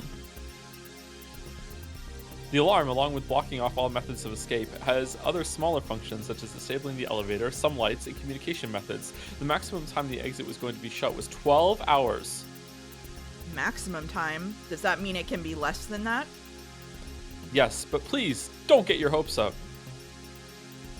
After the alarm, the Zin members that got trapped inside would have no way to leave. You might have noticed the security room's door is sturdier than the others. The last function of the alarm was to lock it. Like the cabinet's lock, once the security room's door is locked, it can only be opened with the actual key, which is possessed by the security staff. Every staff member worked to put this mechanism and plan into effect, and they knew very well what they had to do. Today, only Kate Kyuju was present. Oh, right. And also, they said that they can't see us, right? So Kate might even just be an imposter and they don't even know. Great. The most important thing about kettle corn is that it's Casey's favorite food, and so he's going ape shit right now. Casey is my cat. He's going ape shit right now, trying to get the kettle corn out of my hand. No? You want a piece? There you go. Typical Casey behavior. Typical Casey behavior. Yeah, Kate imposter theory. I'll post cat pictures later. A security member would be inside the room constantly monitoring the cameras. Of course, this is always done. Zin has shown multiple ways to overcome the cameras, but this time, this was of little importance. During the time anyone from Zin was trapped, the security member in the security room would have one job: to relay information between the inside and the outside. This is why the security room is the only place where communication methods aren't cut off. Once it was all over, the security staff would be able to unlock the exit before the 12 hours. To ultimately ensure nothing funny occurred, that request would have to be approved by the Ashia family themselves. Only then would the exit be open before the maximum time. Okay, so now we're just committing crimes, because now they can open the door and let everyone out, but now they're like, no, fuck it. We're not letting you out until you figure this out, I guess? What's going on? So you're saying they won't accept it? No, they can't. They don't know why, but they are unable to even access the command that would let them give their approval to open the exit. Oh, wait, what? Everybody in this place is fucking incompetent. They aren't sure, but most likely something went wrong. Given the cause of the alarm is unknown, the most reasonable explanation is a malfunction. At the entire Ashia Corporation, red text, you are incompetent. Fucking seriously. Yep. Hey, Kate, you knew about this function, right? Why did you say we'd be here for 12 hours without mentioning that you had a chance to open the shutter earlier? Oh, back then I didn't think I was allowed to explain the mechanism and reason behind the alarm, but I was certain we wouldn't be leaving before the 12 hours were up. When I was still in this room, I noticed the same thing the Ishia family noticed. I didn't have permission to access that command. That meant that we would have to spend the full time here. In case something went wrong, this failsafe was designed. The exit would always open 12 hours after it locked. Obviously, that much time ensured that if a Zin member had gotten trapped, they couldn't escape when the time ran out. How is it possible that you don't have access to it? Can't you fix it? They do have a left-handed keyboard, you're right. I'm afraid I wouldn't know where to start. I have no clue what caused it, but if the Ashia family is encountering the same error, it doesn't look like something I could solve. I just took a mouthful of popcorn because no women talk for like 10 minutes. Uh-oh. Then isn't there a way to take down the shutters from outside? No. The attack was assumed to come during the night, but it happened this morning instead. I don't know a lot of details about this, but evidently Ashia were going to trap at least one Zin member inside and try to squeeze them in for information over the security room microphone. No one really knows how big Zin is, but the shutters were designed in such a way that in case members came to the rescue of their trapped comrades, they couldn't do anything from the outside. This is why, in much the same way, we can't do anything to break them down without a method that would also collapse the entire building. Excuse me? They might look flimsy, but I guarantee you they're not. What do you mean? What do you mean it would collapse the entire building? What are you saying? Is the OSHA inspector still in chat? How are you feeling? I'm confused. Kate, if you knew about this, why did you ever leave the security room? Why didn't you use the microphone to talk to the trapped culprit as you'd all agreed? Yeah, to tell you the truth, I did. All of you were unconscious though, so you didn't hear me. I didn't receive any reply, and since the most important cameras have been disabled, I wanted to see for myself what had happened. All right, that tracks. All right. Yeah. Yep. So all of this means there's no way out right now at all. Yes, Ashia informed us of this plan days ago. There were certain Zin would attack, so the police had to be caught up. Since today was the last possible day, we were all anticipating Zin to come during the night. Long before 9, I myself was in the tower, aware that the chances of a theft were incredibly likely. I kept talking to Ashia's staff about what the procedure would be if something were to happen. A chat asked if there's a reason that this lady's portrait doesn't have the smoke and ink stain. She was passed out on the floor, and the smoke was low density, so it was only on the ceiling, so she didn't get smudged. Sure enough, after thinking about it, I recalled having seen him next to the entrance door while we'd been waiting. I left before the hallway doors opened. We were told something could still happen, and one of us had also been pretty insistent in saying there'd been an attack. That's why we stayed outside, and we were able to restrain everyone who evacuated very quickly. I believe this is the scenario Ashia will be going with. This is an attack by Zin intended to subvert their expectations and target a lot of regular gems instead of the Sekimeiya. Maybe it would have been a success if it hadn't been for the new alarm. The suitcase was noticed right away and all the gems were retrieved. It's possible the alarm went off due to malfunction, which is also preventing them from opening the exit before the maximum time.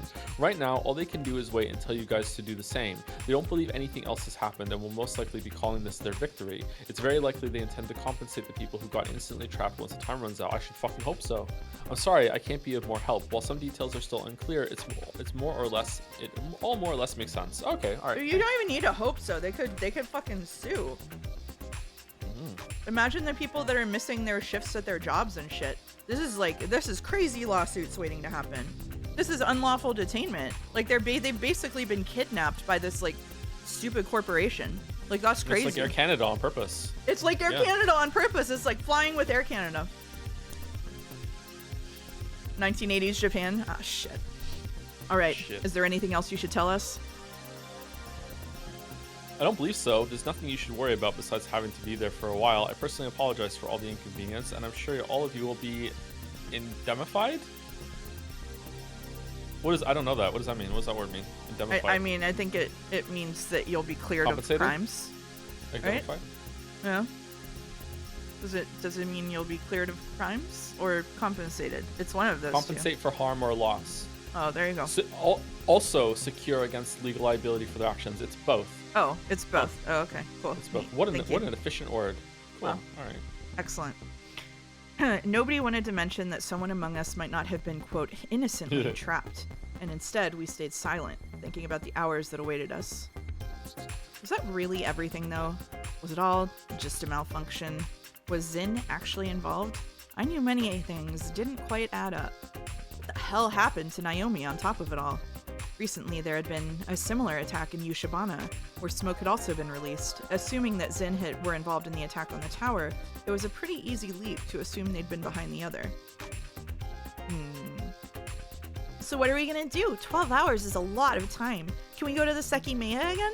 She loves eggs. I think you should first reunite with Miss Kabka.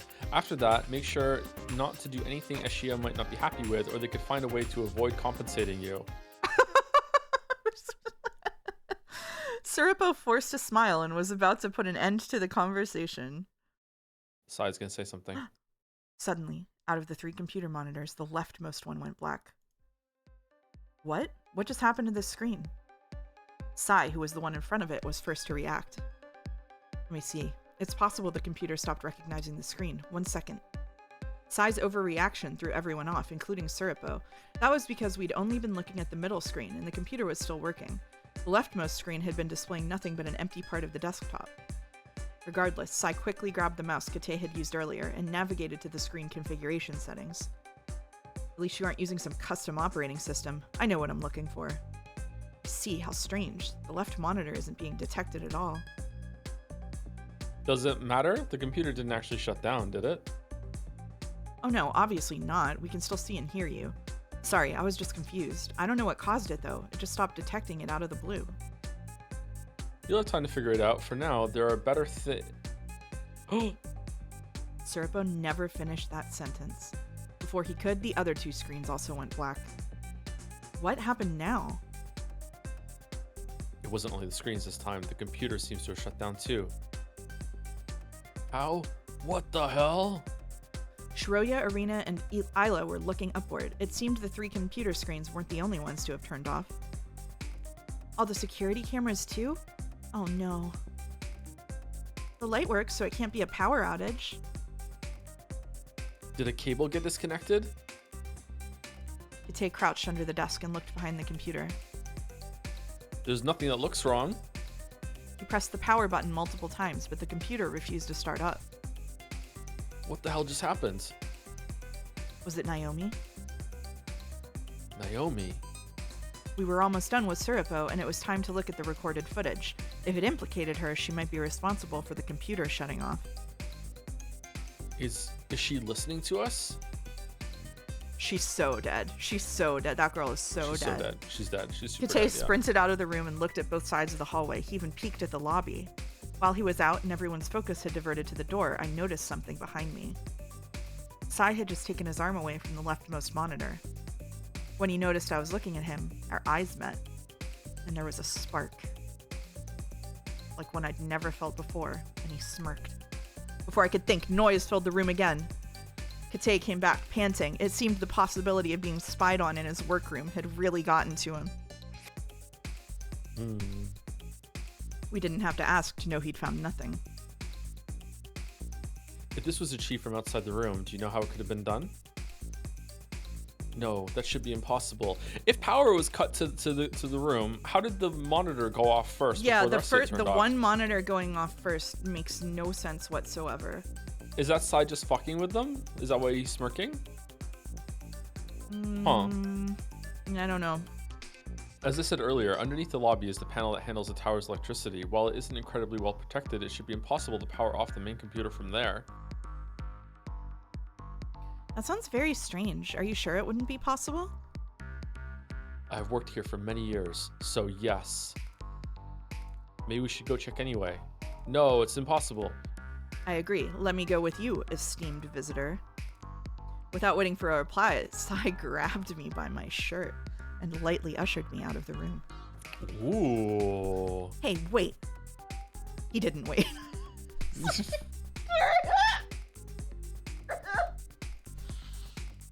It's fine. I'll be right back. A changed person. That must have been enough for Shiroya because she didn't follow us. I did actually want to see the panel, so I let Sai do whatever he wanted with me. It was better not to put up a fight if he gave me the same result either way. We talked about the room before, so we knew how to access it, even though it wasn't marked on the map. Sai started walking without uttering a word, and I followed behind. I wanted to ask what exactly was up with him, but the words didn't leave my mouth. I'm uncomfy right now. What the hell? It's your turn to read narration. Okay. We went past the reception desk. Being behind it was a strange feeling, but I didn't have time to look around. As Katai had said, the door to the mechanical room was unlocked. Past it was a very narrow and dark staircase that made a sharp turn to the right. How scary. You go first. I can't keep it up. His nonchalant way of speaking made it clear he wasn't being serious. If it was supposed to be a joke, it didn't seem very appropriate. Nonetheless, I entered the stairwell first. The ceiling became a bit lower, which required me to crouch to advance. What? Shortly, both of us stepped into the mechanical room after opening a smaller second door. The temperature... Is that a light bulb? It is. Oh, are we going to find a corpse when the light turns on? God, the temperature so. didn't change, but the light was very dim, much worse in quality than the other ones used throughout the tower. The illumination was worse than the smoke-filled hallways. High up on the wall was the panel Kite described. I had to move aside a low table to walk up to it, but reaching it didn't present a problem. I could easily touch the ceiling with my hand. They mined their staircase 3 blocks tall, forgetting you need 4 to get smooth descending. Good classic blunder.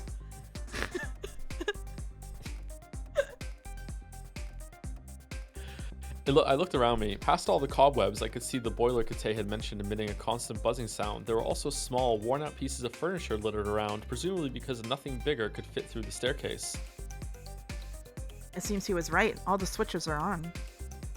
Yeah, this probably hasn't been used lately. It's covered in dust. I agree. Then why did we come here?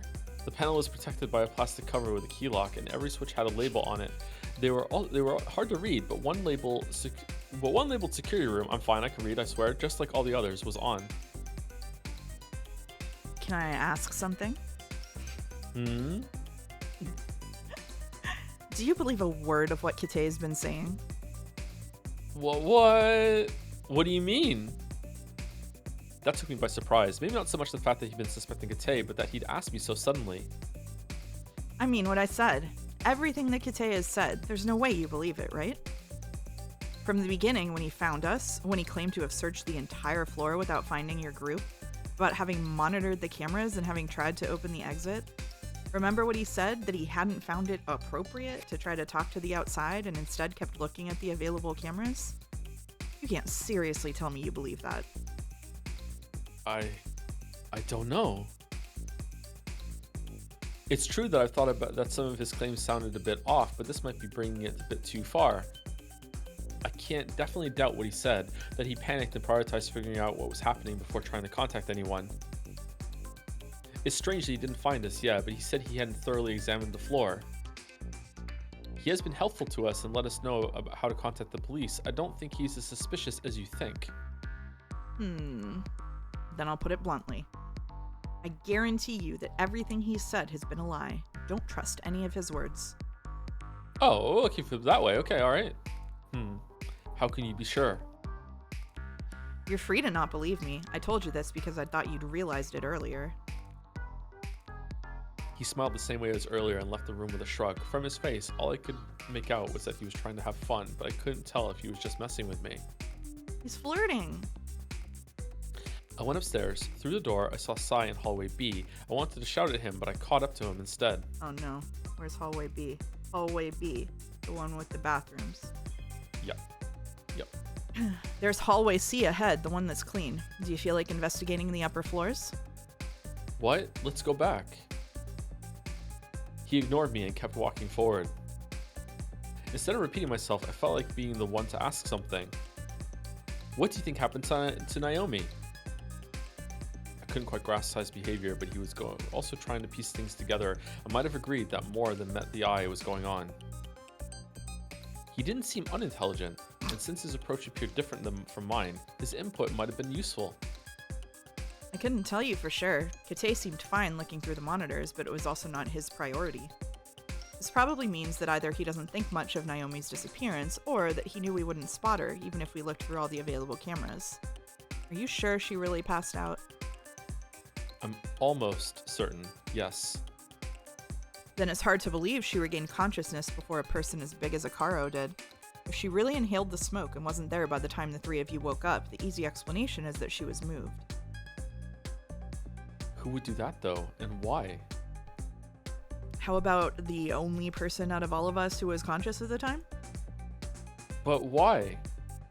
Don't ask me. It certainly makes him look obviously suspicious, so if he still did it, he must have had a good reason. Let's check the Sekimeiya. I entered this hallway so they wouldn't see us from the security room. Why? Katsuki is suddenly like a 3-year-old. He's like, why? I know. He turned to the left and opened the event room door. Why else, though? He wanted to see if it was still there. If it's not here, Naomi took it. It's as simple as that, so I'm only curious. Sure, go ahead. They put the curtain back? It'd be pretty interesting if it wasn't here. We would know we hadn't taken it, but the other 5 wouldn't. Not only has this room's camera been blocked off, but now they can't access any. Imagine we tell them the cabinet was empty. They would have 3 suspects. If we look throughout the entire tower and can't find Naomi, do you think they'd suspect us? They would insist it could have only been us, that Naomi was never trapped to begin with, and we would be the only ones to know the truth. How would you suggest we defend ourselves? I don't know. I'm sure Shiroya would believe me. I honestly doubt they would actually suspect us. You might be right. What if I claim you took off running and came here? That's why we took so long. Why the hell are you acting like this? Don't worry, I wouldn't do that. Let's see. In case it's not here, should we tell them? Of course. Why? We would be certain only Naomi or a mysterious 19th person could have taken it, but from their point of view, we would be possible suspects too. If we didn't tell them, we could then force ourselves to split up. Someone would find out that the Sekimeiya was stolen, which would lead to many more possible suspects, and their focus on us would decrease. They'd have no way to know we'd already seen the empty cabinet. It might be unfair for them since we're giving them a bunch of fake suspects, but I'd say it's pretty fair for us since we know we didn't do it, right? I wasn't sure how to respond to his basic but presumptuous words. Basic? I didn't disagree with him, but it was hard for me to humor his attitude. Although I couldn't easily imagine being suspected, the thought of him falsely accusing me was a bit unnerving. Sai is the only character I like. Yep. Sai didn't make a lot of sense to me unless I assumed that he was just messing around for the sake of messing around. Whatever, let's look first. I walked forward and raised the curtain. Unlike before, very few dust particles fell off, leaving the pile on the floor practically unchanged. Here it is. I want to say something along the lines of, see, you're just being paranoid, but he beat me to it. Of course it is. After all, if it weren't, it could only have been Naomi, and that'd be too simple. Baldur has threatened to put me in the Sekimeiya display case. Why? What did you do? I said I liked Sai. Oh, okay. Why don't we take the egg right now? Are you sure you wouldn't want to think about the other 5 conspiring together and taking it while we were in the mechanical room? Then they could suspect us while they rub their hands. What exactly is your deal? What were you even doing behind the monitor earlier? That's what I was talking about. You should think about what I told you. I could only sigh at sigh. I lowered the curtain and left the room. When we returned to the security room, everyone but Kate was next to the monitors. He was on the ground, and from the looks of it, he hadn't fixed a thing. You were gone for a while. Yeah, we took the time to go to the bathroom. I had no reason not to call him out, but that might have pointlessly complicated things or ended up being exactly what he wanted. His approach to our situation was an enigma. Joe was looking right at me, so I decided to ignore Sai's lie and moved on. How are things going? Kate has been trying to power the computer back on. It doesn't seem like he's achieving much, though. And yeah, Son in chat said, didn't they already say the Sekimeiya is a publicity stunt? They did, but it's like unclear whether the thing itself is actually valuable. Like, I guess it is if they're going to look at it. I don't know why they would use a real valuable thing as bait instead of just a decoy. I don't know. He appears to be messing with some cables under the table. After a few seconds, he got out and stood up. Let's try again. Press the power button, but nothing happens. Damn it, I don't know what the problem is. Oh, I assume all the power switches were on, correct? Yes. He sighed and kneeled down once again. I didn't know what he was trying, but so far it hadn't given him any results. I think I'm gonna sneeze. Everybody kept... Ooh, sorry. Let's see. Everybody kept looking at him, even though there wasn't much to observe, as Kate's body covered all that he was doing. Sai's claim played on my mind. It already doesn't make sense. There's actual civilians at a bait exhibition, so who knows? What if everybody but us is paid actors? What if we're paid actors? What if everybody here is paid actors? My God. I guarantee you that everything he said has been a lie. Don't trust any of his words. Why had Sai sounded so sure, and how was Kate trying to fix the issue? If Kate was part of that group, Zin, and had been shamelessly working under the pretense of security, their massive success rate could begin to be explained. Under the table, he kept sighing methodically while making noise with the cables. I can't figure out what the problem is. It could be the electricity stopped coming from an outlet. I've been trying many different things, but under the table is just an incomprehensible mess of cables, and I'm not sure the problem is here. Under the table. Some seconds after nobody had answered, he repeated the cycle of trying to power on the computer, kneeling down again, messing further with the cables, and standing back up. I apologize, but I don't seem able to fix this. I don't know what the cause was, nor what's remaining a problem. All I could do here has proven useless. We understand. The way it happened was very strange. Do you not have any idea what could have gone wrong? Everything just turned off instantly, and this is the office where you work. These two are just kind of pointless at this point, huh? Like, they barely talk. I just said it. I can't begin to think of anything. However, it wasn't all instant, was it? The monitor was the first one to stop functioning. Yeah, that's so weird. It is really weird, He was talking, of course, about the leftmost computer monitor. He approached it and examined it carefully. Everything was fine. It pains me to say it, but I'm completely lost. Had Sai created the situation? The smirk he'd given me alongside what he'd said seemed to indicate that he'd at least had something to do with it. Hey, Kate, are you done with the cables? Since you last were down there, you haven't tried to power on the computer. Why not? These two look like the same person at different stages of their life, huh? Yeah. Oh, you're right. I did this a few times when you two were gone, but nothing worked. This last time it didn't actually change anything important, so it hardly mattered. While he said that, he approached the computer. With a single finger, he pressed the power button. It's so coming on now. Yeah.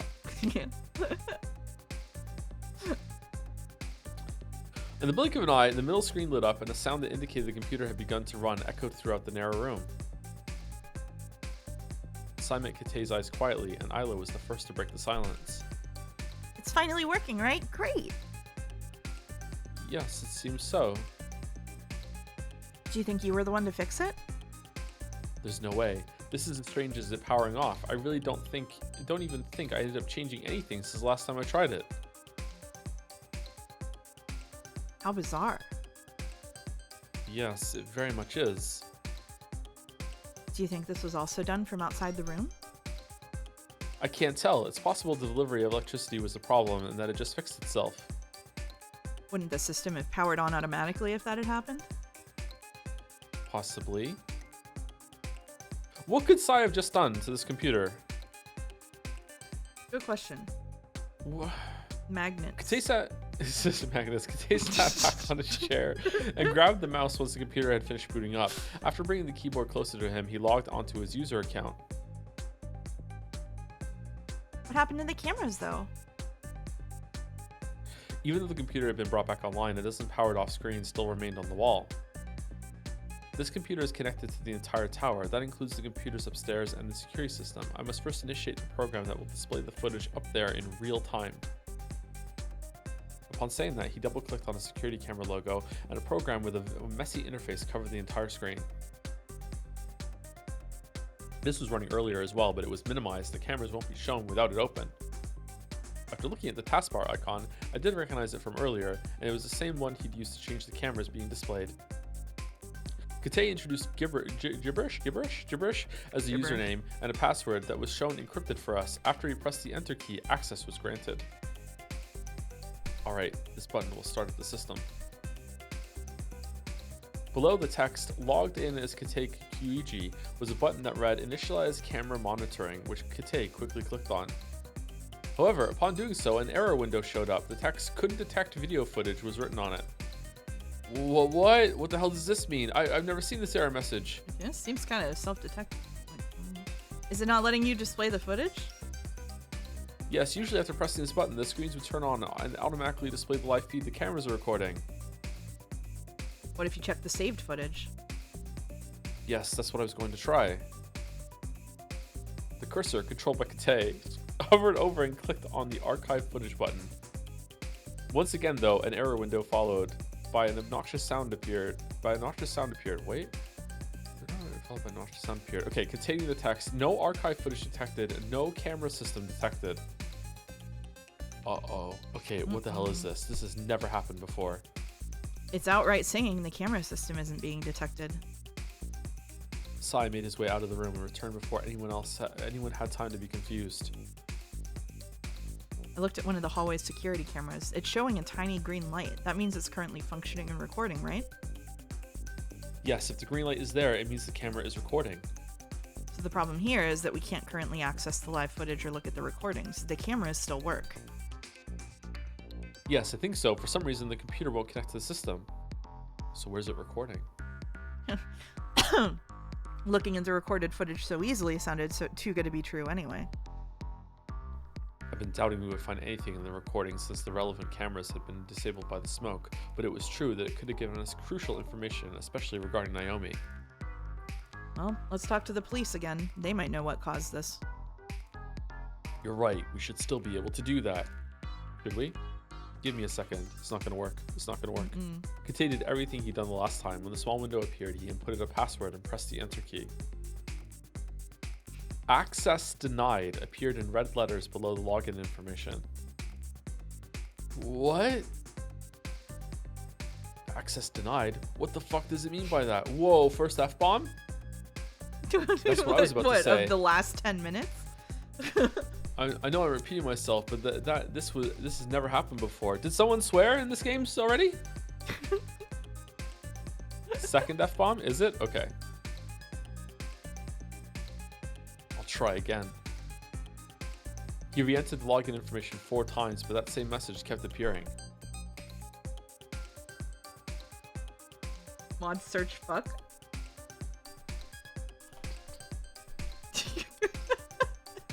Oh, it is. I was laughing because do you not remember saying fuck like 4 times in a row earlier? It was Akaro's like single personality trait is that he said fuck like 4 times. I'm pretty sure all 7 of those are him. Yeah. Okay, I've lost it. It just comes okay. naturally to you. I don't understand this.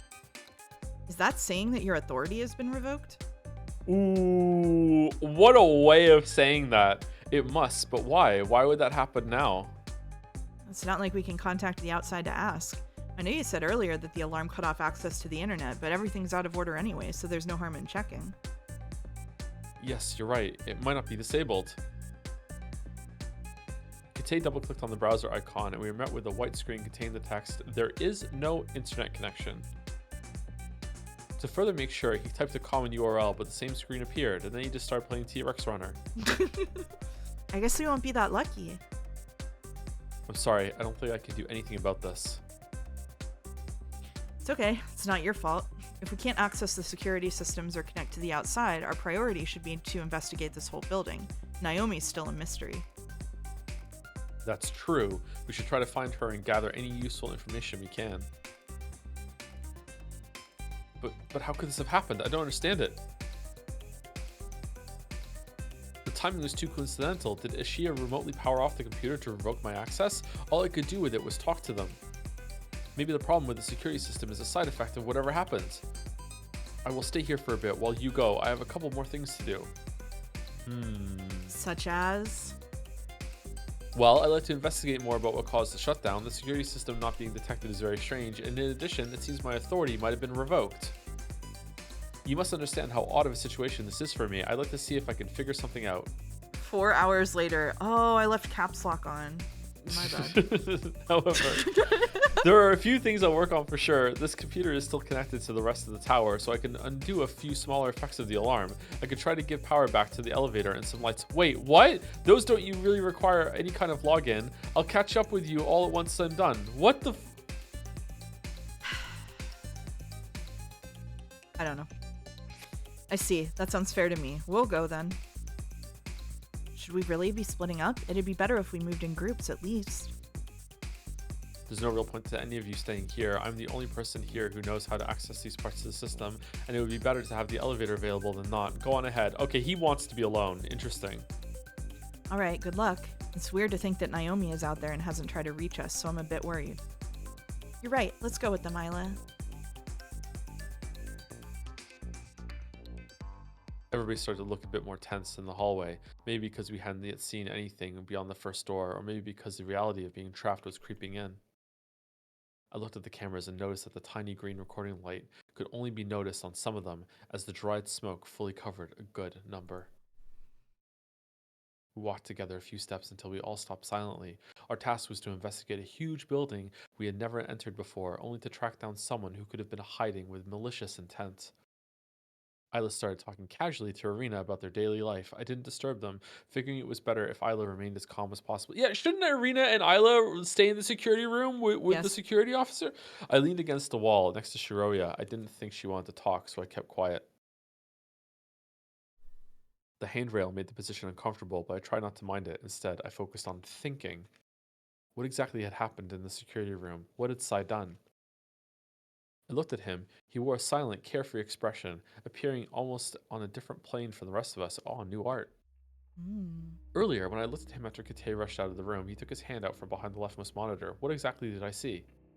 Let me take a different approach. Assuming the monitor powering off was his doing, what could the reason be? What did he do right after the monitor stopped working? He tried to see what had happened, but if he'd been the one to cause it, that couldn't have been his goal. After considering a couple possibilities, an idea came to me. If I was right, what he told me later made sense. What do you think happened? No idea? Do you have any idea what happened? I think that he purposely did it so that he could get MC alone, so that he could cast suspicion on Kite. I guarantee you that everything he said has been a lie. Don't trust any of his words. At that point, with what he did to the monitor, he was probably confirming his suspicion. He was right. A lot of things Kate had been saying had been quite questionable at best, but now I think about it, there was one major thing that I had overlooked. Kate grabbed the doorknob, and upon turning it, he tried to push the door forward. However, it didn't budge. Oh right, I locked it earlier. Let me see. Bet Sai noticed this. Kate didn't think the door would be locked. I mean, you can forget. He was quick to make up a lie. He said that since it is an important room, he thought it appropriate to lock it before going outside to inspect things. He even claimed to have done it because the room contained a single way to communicate with the outside, when later he showed us you could only enable it with a password that only the security staff knew. It's probably not that he thought the door would be open, but that he didn't realize it wouldn't be. After all, we know what actually locked it. The alarm. Siropo explained to us the entire function and mechanism behind the alarm. The person inside the security room would relay information between the people that got trapped and the outside. The door of the security room would close alongside the exit, and it would be impossible to open it with anything but the right key. meaning that if I'm right, from the time I heard the alarm to the time we entered the security room, no one was inside it. In other words, Sumari, Kate had never been inside the security room. This must have been a huge lie, and most likely something Sai assumed after noticing Kate's actions before he opened the door, and when the alarm's functions were explained. A lot of things Kate said involved him being inside the security room during the time the smoke was released. Seeing the smoke appearing out of nowhere through the cameras, looking at all the available ones, and not seeing anyone, not having tried to contact the outside, not being allowed to input his command to open up the exit, all those claims are impossible if I assume that he was never in the security room during that period of time. Even seeing the smoke through the cameras and then exiting the room before the alarm went off would be far from believable. This would have both stained his clothes and knocked him out. Okay, was the computer already logged in when he started the communication the outside? So it's like now it's not that everything has changed. It's just that he doesn't have the password to begin with. Is that what it is? Or I don't know, but the other thing is, like, none of these things actually mean that any of these people are guilty of a crime. Like, it's possible that he was just, like, being a shitter who's incompetent at his job, because he kind of seems incompetent. So he could just be making it up to, like, cover for his ass. You know? Like, same with Sai. Yeah. Like, it's possible that Sai unplugged that monitor just to get MC alone to, like, try to form an alliance, but that doesn't mean that Sai is like guilty of anything. It just means that, like, he wanted to be able to talk where the security guard couldn't see it. You know what I mean? Yeah. Yeah. So it's like all these people are sus. Why would Sai want to align with the MC? Maybe he sees like some amount of like authority in him, or just Those were the main protag character. powers. Yeah, Yeah, protag powers. yeah. I don't know. I should question something important if he truly was never in the room. Kate's clothes weren't stained. However, he knew about the smoke. Did Arena's group tell him and he acted as if he'd seen it through the cameras? Did he see it from far away? Or did he have another way to know about it without having personally seen it? To maintain his claim of having seen the smoke appearing through the cameras, it's possible he knew it would appear and quickly left the security room with a mask and spare clothes right before the alarm sounded. Like this, he would have been able to lie about having been in the security room the whole time. After all, it would have been too risky for him to leave before the smoke was released. If this is what he did, he must have used the time we were unconscious to do something. What's for certain is that aside from having seen the smoke through the cameras, if he wasn't in the room by the time the alarm went off, all his other claims become impossible. We're such contrarians, by the way. The whole time that he was saying stuff, we were like, he's so sus. And now that the story is saying he's sus, we're like, well, he might not be. Like, yeah. I mean, I think I'm just trained from visual novels that when they suggest that someone's the culprit, I'm like, no, well, they can't be now. You know. But he also might not have been on this floor during the attack. If he showed up later, that could explain why he found Arena's group before ours. They told him what had happened, and he made up a lie accordingly. This would mean that everything he's told us has been a fabrication. Once I assume Kate was never in the room, the exact reason for that lie is not too important. What it means is that he's untrustworthy and that he has an ulterior motive. And it is very possible his authority as a security member has been revoked. The timing was too precise to have been a coincidence. It could also be that the Shia and the police figured something out about him and removed his privilege as a security member. However, they know that doing so would also prevent us from contacting them again, so they must have had a very good reason. Then, what Sai did to confirm his theory, he pulled it off shamelessly in front of everybody. I'm sure he could have done it later alone, but it's possible he feared Kate would have prevented it with a new lie. Right before Sai started, he asked Siripo, is there anything else you should tell us? He wanted to check something as soon as possible before Kate could interfere again. Once Superior said that he told us everything we needed to know, Sai unplugged the cord behind the leftmost monitor, the one he was next to. That was the only done to have a justification for checking out the screen settings. He quickly grabbed the mouse and opened them for the desktop, and then he just hit shutdown, Lamayo? I see. How strange. The left monitor isn't being detected at all. However, that's not what Sai was actually looking at. When we all entered the security room, Kate quickly went to use the computer. Paying no mind to everyone's silence, Kate made his way to the chair and sat down. When he moved the mouse, the computer exited suspended state and reactivated the 3 monitors above it, showing us what the last person to use it had been doing. I bet Sai's goal was actually to look at how long it'd take for the computer to enter the suspended state, which is information found in the same settings screen. That's because Kate said he used it while he'd been in the room. Oh. Shortly after that, the alarm went off, so I knew I was already trapped. During that time, until I exited, I stayed looking at the cameras. I also tried to use the computer to look up information about what had happened, but the alarms even shut down my internet connection. He'd also said that he tried to input the command to unlock the exit. We know the alarm went off at approximately 9:05 thanks to the time the computer displayed and that had been suspended when we entered the room. If, for example, the screen settings showed that an hour of inactivity had been needed to enter that state, Sai could have confirmed that Kate had not been there at all. And apparently it did confirm it. That's why he was sure Kate had been lying. That also explains his subsequent action. When I saw Sai taking his arm out from behind the leftmost monitor, he just plugged the cord back in. Maybe he put it to sleep before he walked away. Despite sounding risky, he'd nothing to lose. If he'd waited longer, Kate could have prevented it. And Sai's timing had been great. Right after that, all the machines had stopped working. That had probably not been his doing, even though Kate had implied otherwise. However, it wasn't all instant, was it? The monitor was the first one to stop functioning. He said as if both things had been connected, but I don't think that was right. Sai unplugged the first monitor, but the rest must have had a different cause. So Sai didn't turn the computers off. That's fortuitous, huh? Yeah, that's what I was thinking, but it is also very fortuitous. Also, chat said, what if he was in there sleeping on the job and lied to sound professional? That's like kind of what I think he was being incompetent. Yeah. One thing is for sure, Sai has confirmed his theory and is now certain Kate has fed us lie after lie. I should probably think the same. Is this it? Is this it then? Do I have to admit that Kate is a blatant liar with an ulterior motive? I thought about everything that had happened up until then and shortly noticed another inconsistency Kate had presented very early on, the one that had later been contradicted by himself. Which one? Did all of you hear the alarm that played throughout the building? After I heard it, I saw all the smoke. He claimed to have heard the alarm, then seen the smoke. However, just after that, he said the smoke had disabled the cameras instantly. Given the alarm went off some seconds after the smoke was released, he could only have seen the smoke after hearing the alarm if he had been outside the security room. I mean, if he wasn't looking at the screens, he hears the alarm and that I don't know. It's a bit strange that he said it was still correct in saying that the smoke had disabled the cameras. Yeah,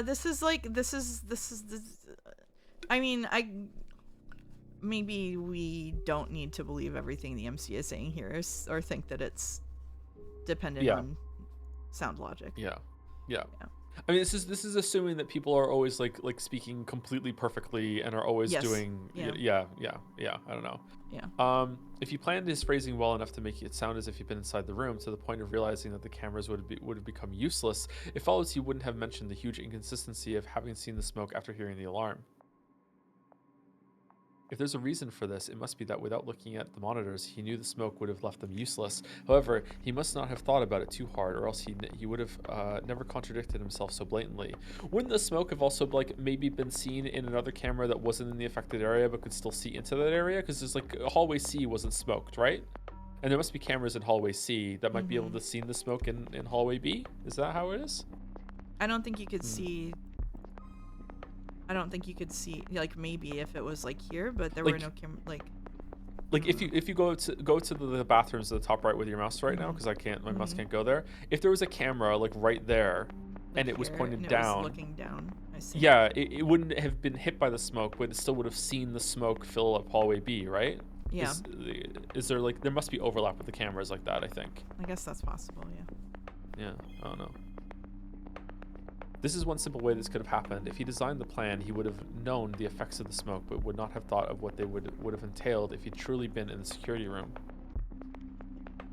I didn't want to believe that, not because I trusted a stranger by default, but because I wasn't sure if I was the only one deluding myself by believing it.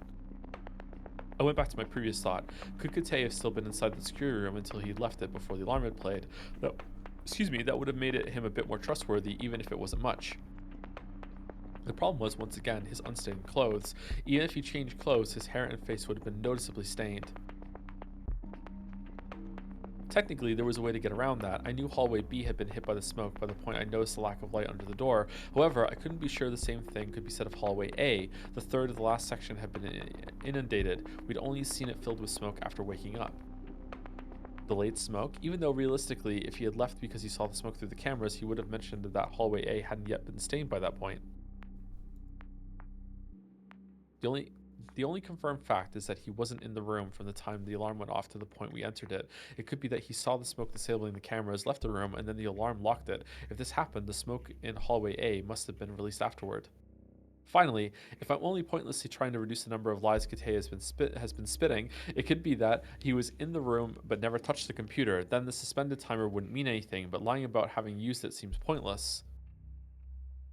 Is there a way to go against Sai's confirmed theory? I suppose only one.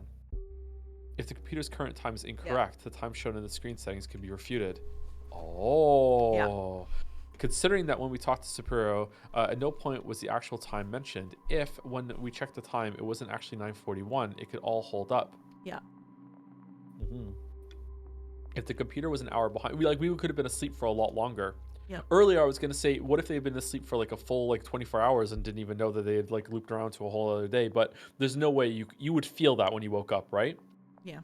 That's gonna, or maybe they woke up, have already done some shit, and then took an amnesia thing and all went back to sleep again. Maybe it's been weeks.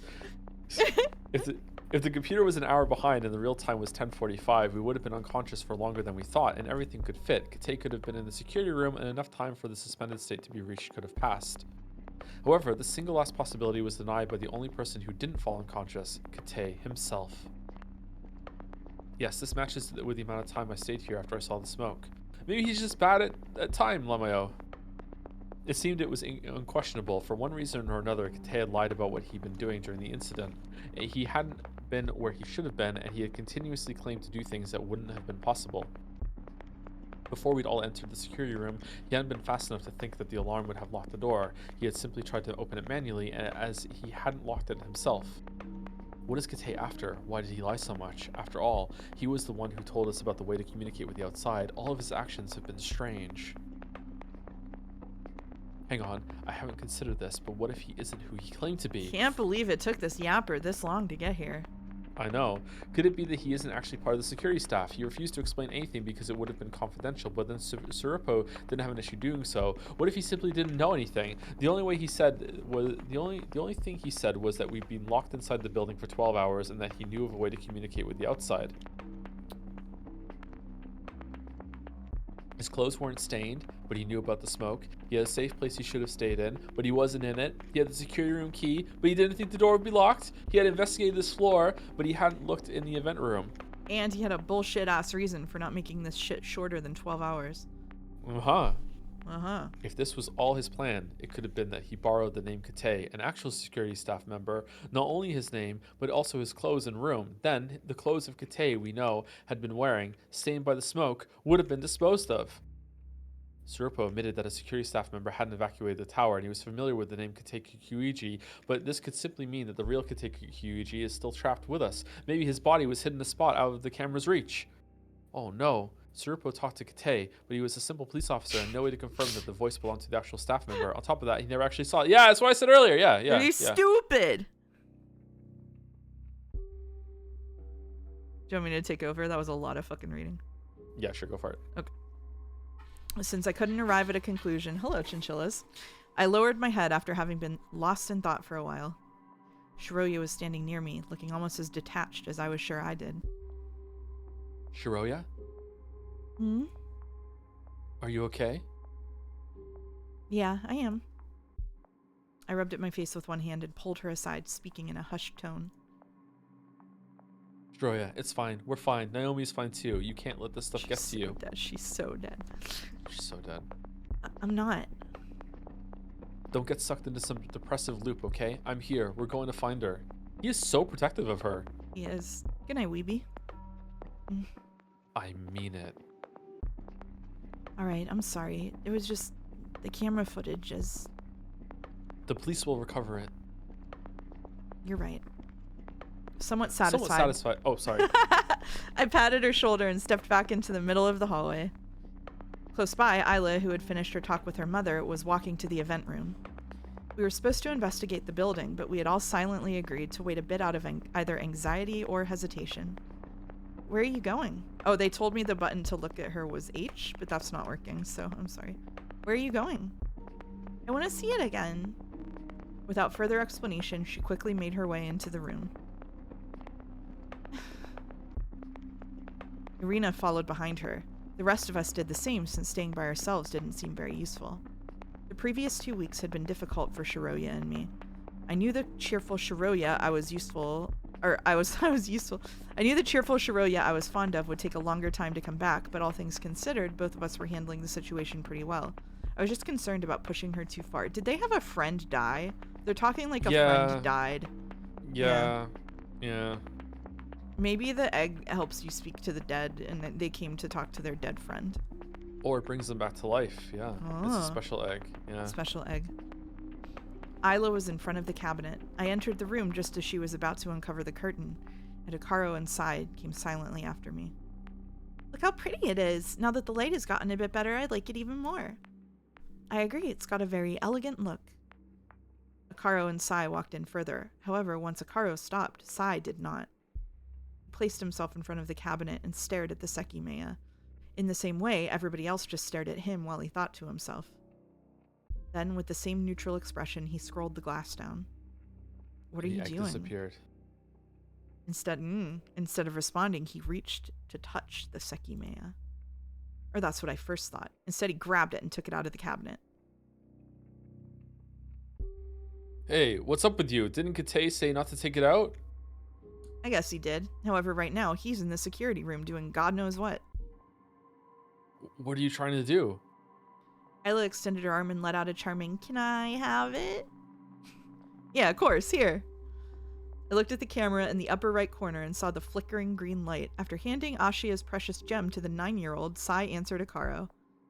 I was just considering that what Kate said earlier might have been false, just in case he's not been the most sincere person. What if they flushed it down the toilet? Oh, they can get it out of there. What part of it? I'm talking about when he said that the Sekimeiya has to be kept in a cold place. I'm just opening the possibility of him having said it to scare us from taking it out. Why would he lie like that? And really, why else would the cabinet have this cold function, other than because it's beneficial for the Sekimeiya? Why would he lie? I just said it, so that we keep it in the cabinet. The cold function could very well be beneficial, but he made it sound essential. And look. Sai pointed at Isla, who looked to be enjoying her time despite the serious situation. She was clearly delighted at being able to hold the Sekimeiya, something she would never have been able to do under normal circumstances. Right now, the Sekimeiya looks perfectly fine to me, yet it's not inside a cabinet that provides it a very low temperature. Strange, isn't it? You don't know how the temperature might damage it. It could slowly crack it, which would be very bad. Its strongest point is how smooth it is, right, Isla? Isla nodded strongly. She definitely agreed, as she wouldn't stop fiddling with it. You're right. I was just testing what would happen. What if the Sekimeiya had melted after getting it out? Do you know the consequences that would follow? Then Kate would have been telling the truth. Right now, the Sekimeiya looks perfectly normal to me, and it's not like Kate told us exactly what a higher temperature would do. He was just told a low one was needed. Don't worry, though. If it had melted, we all would have just said he forgotten to warn us, and they would have busted his ass. I don't think that's something Kate made up. Naomi had also said something similar. Did she? Oh, shit. Oh no! Did she? Actually, I don't know. As if he'd been summoned, Kate appeared behind the open door. Isla, plenty aware of impending trouble, instinctively hid the Sekimeiya behind her back. But she wasn't fast enough. What are you guys doing here? Why is the Sekimeiya out of the cabinet? Rather, what were you doing in the security room? Did you find a way to restore the security system or contact the outside again? No, nothing worked. I did undo some effects of the alarm, though. The elevator is now functioning and proper illumination has been restored. Sounds great. What do you mean, sounds great? Why did you get the Sekimeiya out? I told you how important it is not to remove it from its cabinet. Kate, who looked and probably was rightfully angry, walked forward and forcefully took the Sekimeiya out of Isla's hands. She gave him a blank, depressing look in response. Important? Why? What's the higher temperature gonna do? It looks perfectly fine to me. Don't tell me. It's a real egg, right? It must be kept cold so it doesn't hatch. He knows! Yeah! Listen, kid, I know you might find this a boring situation. You're trying to stay entertained. However, you should understand how serious this is. This is worth a lot of money to the people who own this building, okay? And we have to think about them first and foremost. It seems Kate had correctly assumed it was Sai's idea. I don't know what the effects will be. I don't know if they'll happen immediately. But I know one thing. I know that my superiors told me that no matter the circumstances, the Sekimeiya could never be taken out of this cabinet. And that while they were saying it, their eyes were as serious as they could have been. The cameras here are disabled, so I'm sure you think you can do as you please without facing consequences. For your own good, or for our entire good, rather, do not think of doing this again. Didn't they just say that the light flickered on the camera? I mean, I guess they said that he means that it's not connecting to the computer, but still. How did they find something in the mountains that needs to stay refrigerated? Well, I mean, stuff that's like buried underground, it's like super temperature controlled underground. So But like that, it's not would it like be that that unlikely. cold? It was like snowy guess- mountains, right? Oh, at least I'm okay. All right, that makes sense, I guess. Yeah, yeah. There was snow on the mountains. I don't remember whether they said. Hold on. Did you search for? Yeah, so it's snowy outside. I don't know. Yeah, it's December. It's snowy. I don't know what that means for the thingy though. Mountains are where snow levels are at. That's true. Thank you, Top Loli. Rodney. Okay. Anyway, Kate placed the Sekimeiya back in the cabinet, shut the glass in the curtain, and looked into Sai's eyes as he finished. Sai kept staring back unfazed, but his expression had slightly changed. If I had to guess what he was thinking, it was probably something along the lines of, "You're one hell of an actor." However, to me, it didn't look like Kate was lying. I didn't rule it out, but I could believe he was very worried the orders he'd been given wouldn't be followed, foreseeing the punishment he'd be dealt by the Ashia family. Yeah, sure. Or it's Zin that told him it can't go out of the cabinet because they also know it needs to stay cold. I don't know why you don't seem to be able to believe me. I can't tell you everything, but if it's going to make you feel better, I could tell you all that I know about the Sekimeiya. Maybe I can earn your trust like this. Ooh, the emotional music. Holy shit, this is gonna be good. I'm calling right now, based on nothing but vibes, that Sai is a member of Zin, but is not the primary perpetrator of whatever crime we're about to see soon. I'm calling it. He does have like kind of villain vibes, but also he reminds me of Kokichi, that kind of archetype from Danganronpa V3. I've that sort never, of thing. I don't know anything about Danganronpa, but I'm gonna trust you there. Yeah. Wow. Oh, okay. Wow. All right. How? Wow. Wow. He's too cute to be evil. Those things are very far from mutually exclusive. He didn't Usually only. the cute ones are evil. Yeah, exactly. He is hot enough to be considered morally gray. That's correct. Ooh, wait, this is a bop. Okay. He didn't only look at Sai, but also at the rest of us. Suddenly, he seemed very serious about proving his sincerity. Perhaps he felt that everybody had been suspecting him in some way, because he's sus as fuck. Again, I was told about this very briefly, and only to have the needed context as part of the security staff. I can't elaborate much on it, but given all that Sirupo said, it'd probably be fine if I tell you the basic outline I know. Instead of saying anything, everybody stayed silent, intrigued by whatever Kate could have to say. As you all already know, the Sekimeiya was no more than bait for Zin. After the last time the tower was attacked on the 24th of November, Ashia began to look for something they could use. Yushibana is now full of people who dedicate their lives to gemstone location and extraction. The number of them increased exponentially when the tower's opening informed people of the valuable gems in the nearby mountains. For many people, going and finding these all around the mountains became a successful gamble. The Sekimeiya was found by a single person who did just that on the 27th of November. So it's a real thing. What are these window placement? What the fuck is this? Another common practice upon finding a rare or valuable gem is informing the Ashia family with the hopes that they'll be interested in it. For this reason, we were the first ones to be informed of the Sekimeiya. It worked perfectly for Ashia, as it was described as very unique. Regardless of its actual value, it did look special, so it was enough to work as the bait they needed. After paying the original finder for the Sekimeiya and their silence, they purposefully touted the Sekimeiya's value as hard as they could. The first mention of the Sekimeiya by that name was made on the 29th, as you probably know. Ashia let everyone hear that they were in possession of something incredibly rare, and that it'd be shown today on the 15th of December. Every night until today, we were expecting Zin's attack.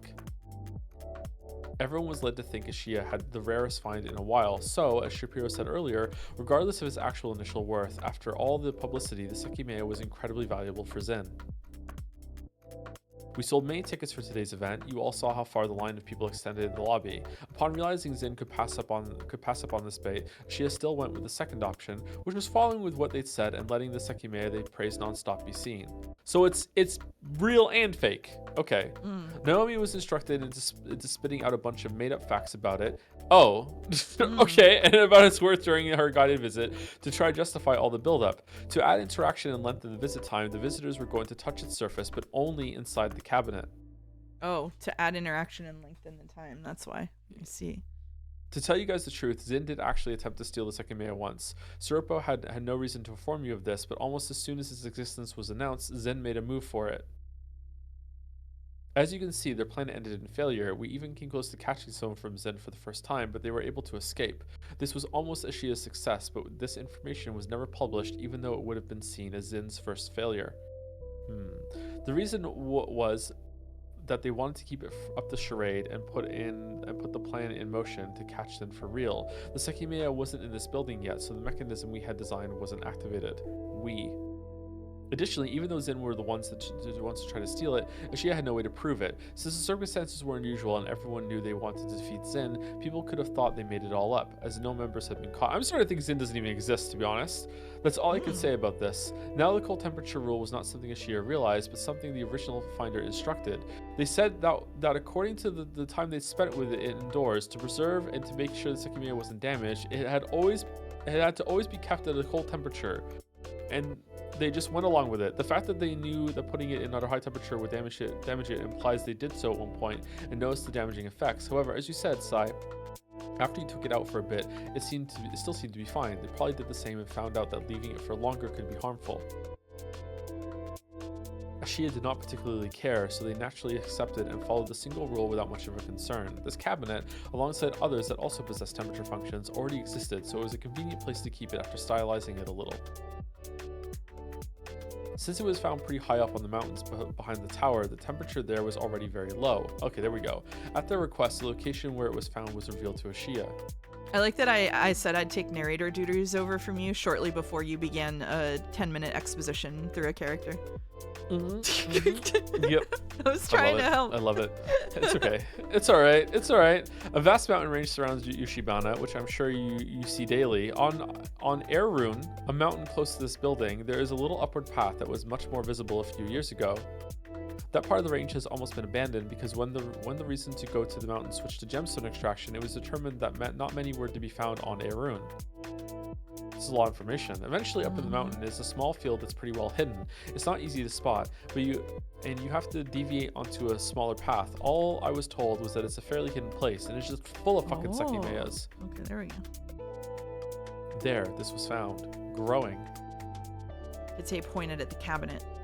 That was all interesting and consistent with what we knew, but my mind had gone someplace else. Here we go. It's Sai. As I expected when I looked at Shiroya, she was already looking at me. It seemed she'd thought the same thing.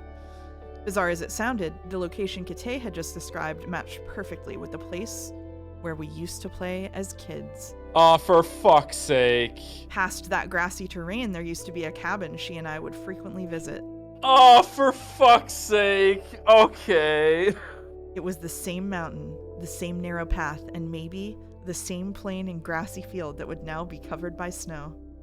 It seemed pointless to think much of it. We hadn't been there for more than a decade, but back in the day, it was the perfect hidden place for us to go spend our time. Not once had we seen anyone else there, but eventually going to the mountains just to play was seen as rude by the people who tried to make a daily living on them. Admittedly, we also didn't want to have anything to do with the strangers on the mountain, which decreased the frequency of our visits until we finally stopped going altogether. The final visit was something we hadn't even realized was final. Would you like to explain to chat why you're saying fuck's sake? Well, because it just so happens that where the Sekimeiya was found is where we used to go and hang out when we were kids, and we have a history with this place. Is gonna be all this bullshit connections now. I don't know. I'm just bracing for bullshit. That's all. Fucking coincidence. It's probably not coincidence, actually. They probably have seen it before, and they came here to look at it because they remember seeing this when they were kids. That's probably what's going on. Connections mentioned, true. Did I succeed connections today? You did, yeah, I believe, yeah. So it's probably that they're just not talking and not communicating about what they know about the Sekimeiya and everything like that. Yeah. Well, great news. Shiroya says, do you remember? Yeah, of course. I'm not sure the place is the same, but thinking back on those times makes me happy. You're right, we used to have a lot of fun there. Reminiscing evoked a very strange feeling within me. When the weather was ideal, we would spend entire afternoons in our unreachable hidden place, playing all sorts of different games. We brought things from home every day we went to make it ours. Even though if you were to look at Shiroya, you might not have believed it, her usual self was a very cheerful one, so remembering some of those early memories was bittersweet. On the other hand, after I looked at her, she was smiling and wore an expression that had lately disappeared from her face. The memories we shared from that time were very special. They totally had like a third friend who died that used to play there with them. For sure. For sure. No matter what I'd tried to say, I hadn't been able to cheer her up. That might have been the first time in 2 weeks she'd clearly reacted positively to anything, and I probably knew why. Those memories were so old that MEIYA had not yet appeared in our lives. Let's go! That was why Shiroya was able to think about them without sparking the negative reactions that obfuscated everything else. Maybe we should go back one day and see what it looks like now. Yeah, that's a good idea. Even though her smile had slightly faded, she seemed to genuinely mean that. It was reassuring to hear, and it made me trust that everything would eventually get better. Sleth says SEKIMeiya. No! No! Soul in the egg. No! The more the story goes on, the more I realized how completely superfluous the theorizing about someone having already stolen the Sekimeiya that's still here was for real! Unless the real one did get stolen and this is just a recreation and the real one has magical powers and the person who stole it is somewhere hiding in this place to use its magical powers and it can't get warm because if it gets warm then the magical powers activate. Okay, anyway. Kite had kept talking while I'd been digging up old memories, but he'd only gone over his previous points. This is all I know. It's not much, but hopefully you can at least believe me. You sure are good at coming up with stories to cover your ass. It's honestly impressive. Sai said that, but it didn't look like he disbelieved Kite's explanation. He was most likely referring to everything else he'd ever said ever, with the sole intention to provoke him. If that didn't please you, there's not much else I can say. This was probably more than I'm allowed to, actually. I did notice they put the curtain back down. There was a whole animation for it, actually. Ah, I see. Even though I could have seen Sai's playful behavior as intriguing earlier. Intriguing.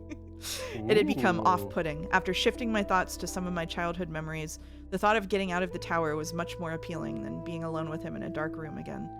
Finding out who was responsible for the attack was a goal, but as long as the police had some way to recover the camera footage, they could handle that. They could have already captured the person responsible for all we knew. Ashia's compensation was certainly a nice thought to keep in mind too. It was more important to keep an eye out for anyone doing anything suspicious and nail them once we got out than constantly and baselessly accuse anyone in the vicinity like Sai seemed to want to. Anyway, weren't you all supposed to be investigating the building? I think it's time for that. We keep repeating this, but Naomi's disappearance gets weirder by the second. You're not in charge? Yeah, we should go. I agree. Let's look through this floor first. It's where she was when the smoke appeared, and it has plenty of disabled cameras.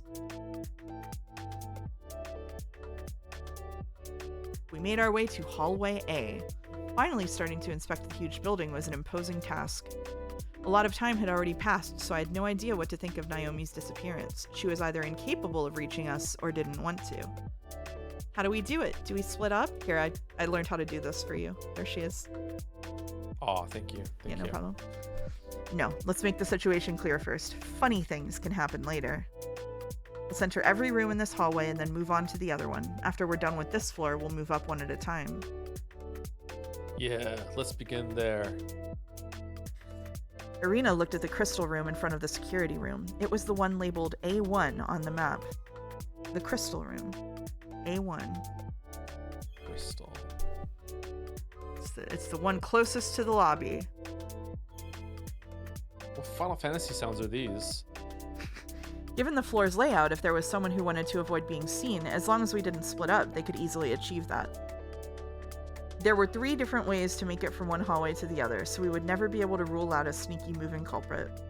Taking that same possibility in mind, though, the thought of splitting up was distressing. It was better to investigate together and hope that wouldn't happen. We were in front of the room we'd start with. Kate opened it, and yet again, I felt the same recurring sensation of stepping into a different world. A clean floor, walls, and ceiling awaited us. Just like in the room I'd looked at, there were many cabinets, presumably displaying different kinds of valuable gemstones. Why are they covered? As Isla said, the interior of the cabinets wasn't visible. Velvet curtains, as pretty as the Sekimeiya's has once been, were neatly placed over all of them.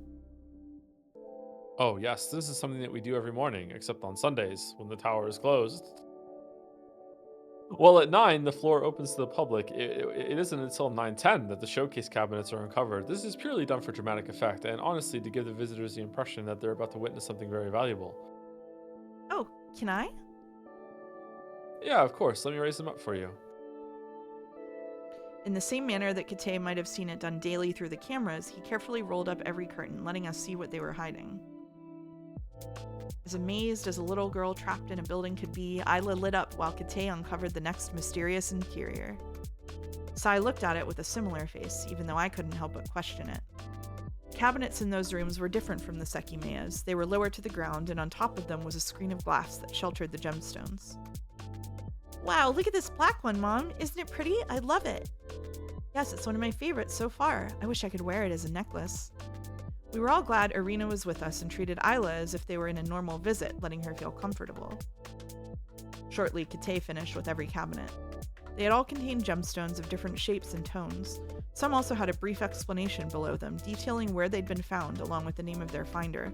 Most of them assured they'd once been in the mountains I was used to seeing in the background of Yushibana. By the way, if I were Naomi and I were like trapped under something that fell somewhere and I were like innocent and I found out that they decided to fucking open the museum before coming to find me, I would be so fucking mad.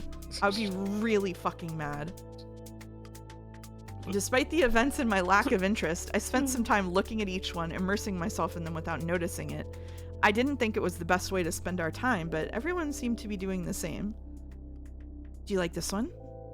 Shiroya was pointing at a tiny light blue jewel with round white stains on its smooth surface. She said it because I'd been looking at it for a while, and she knew that shade of blue was my favorite color. Oh, like her hair. Oh, I really do. I wouldn't mind going to the mountains someday if I could manage to find one like this. I'm sure it wouldn't be easy, but it'd be worth the effort. Yeah.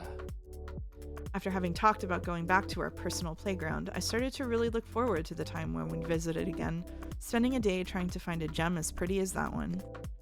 What color are Sai's eyes? Great question. Can I see it again, Tanya? The fuck is Tanya? Huh? Yeah, are you talking to me? Yeah, can I see your pendant? A bit confused, Shiroya took it out. I knew it. It's even prettier than everything here. What's with that name, though? Huh, Tanya? That's you. It's for Tanzanite. Oh, I see. I'll admit I'm a bit fascinated by these myself. Sai's voice sounded from behind us as he peeked over my shoulder. I came here of my own volition, after all. We shouldn't spend so much time doing this in the next room, though. We have other priorities. Yeah, sorry, Isla, but once we're done, we'll have more than enough time to revisit every room. 11 hours of it. You'll still let me see them, though, right? Yeah, we'll briefly look over them. We moved on to the next room, which looked almost identical. The same procedure was repeated. Kate uncovered every cabinet, and Isla had a few seconds to appreciate all their contents. After we finished with it, Akaro spoke.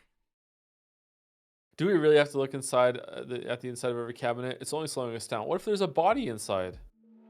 Yes, it doesn't take up a lot of time, and remember what Suripo said. He mentioned some gems on this floor had been stolen. We need to find that room and see if there's something to notice. Oh yeah, that's true. He did say it happened in one of the farthest rooms. You're right. I've forgotten about that, but it still sounds very weird to me. What did these gems have to do with anything? It sounded like Ashia had already assumed they were the goal of the attack, which feels very off considering they don't know how they were brought out. You mean to say they were probably something to divert their attention, right? I agree. If the plan is over or ended in failure, it could be that some kind of trick was used to get them outside, make them believe they were the goal, and with a lowered guard, steal the actual target, the Sekimeiya. Yeah, something like that, even though I can't really visualize how the plan worked. Boys crew. Girl crew is looking at the rocks, and boy crew is theorizing. Before you assume that, there's something to think about which goes against it. What would that be? Well, the 2 vertical hallways in the event room were put out of commission with the smoke. If the gems were the goal, it could be assumed that the event room was, for some reason, only attacked because it's the only way to go from the middle of one hallway to the other. I do mean Grug Squad. Yeah, we're Grug Squad right now. However, that has a flaw. Even though a function of the smoke was certainly to disable the security cameras, the room those gems were stolen from wasn't ever subjected to the smoke, according to what Kate told us. This is very strange, don't you think? It outright implies that the room's security camera was never a factor they took into consideration. So if that were the case, why did they disable all the others? What I mean to say is that the robbery of those gems could have been executed without the need of releasing the smoke in the event room, and that the substance to cover the lenses of the security cameras wouldn't have been needed. If being spotted by the security cameras in the room of the robbery wasn't an issue, it means the only other goal of the smoke was to provide a clear route to the outside. The event room in the opposite hallway wouldn't have been needed, and disabling the cameras would have definitely been pointless. This immediately indicates that the gems were never the goal, which breaks the effect. Maybe you're right. If they were the goal, only one hallway in that very room would have been attacked. And you also can't assume the smoke was released to make everyone nearby fall unconscious, because not all the rooms where people could have been were attacked. And yet, they were brought outside in a suitcase before the exit closed. Yeah, only for the person to then be arrested immediately. I can't quite figure out what the whole deal is here. More so given the Sekimeiya is still with us. Hold on 1 second. How was Arena and Sai and Isla even subjected to the smoke? If it was only the hallways and the Sekimeiya room, why were they in the hallway? Were they waiting in line? No, but they would wait in the lobby, wouldn't they? Because Naomi takes you to the Sekimeiya room. Were they like... has that been said? I have no idea. That's weird, right? Why would they even be? Why would they even be in one of those hallways or in? It has or been in said. It has been said. So they were like, well, Naomi brought us there to look at it. Who was bringing them? Also Naomi?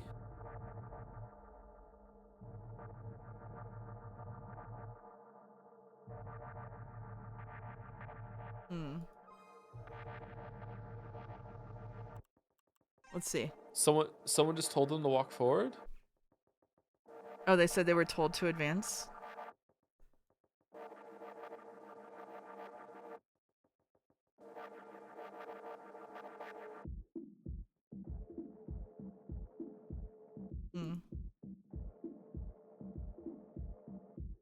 Huh. Yeah. I don't know. That's weird, right? Like, they said they were not able to evacuate. I don't know what that means.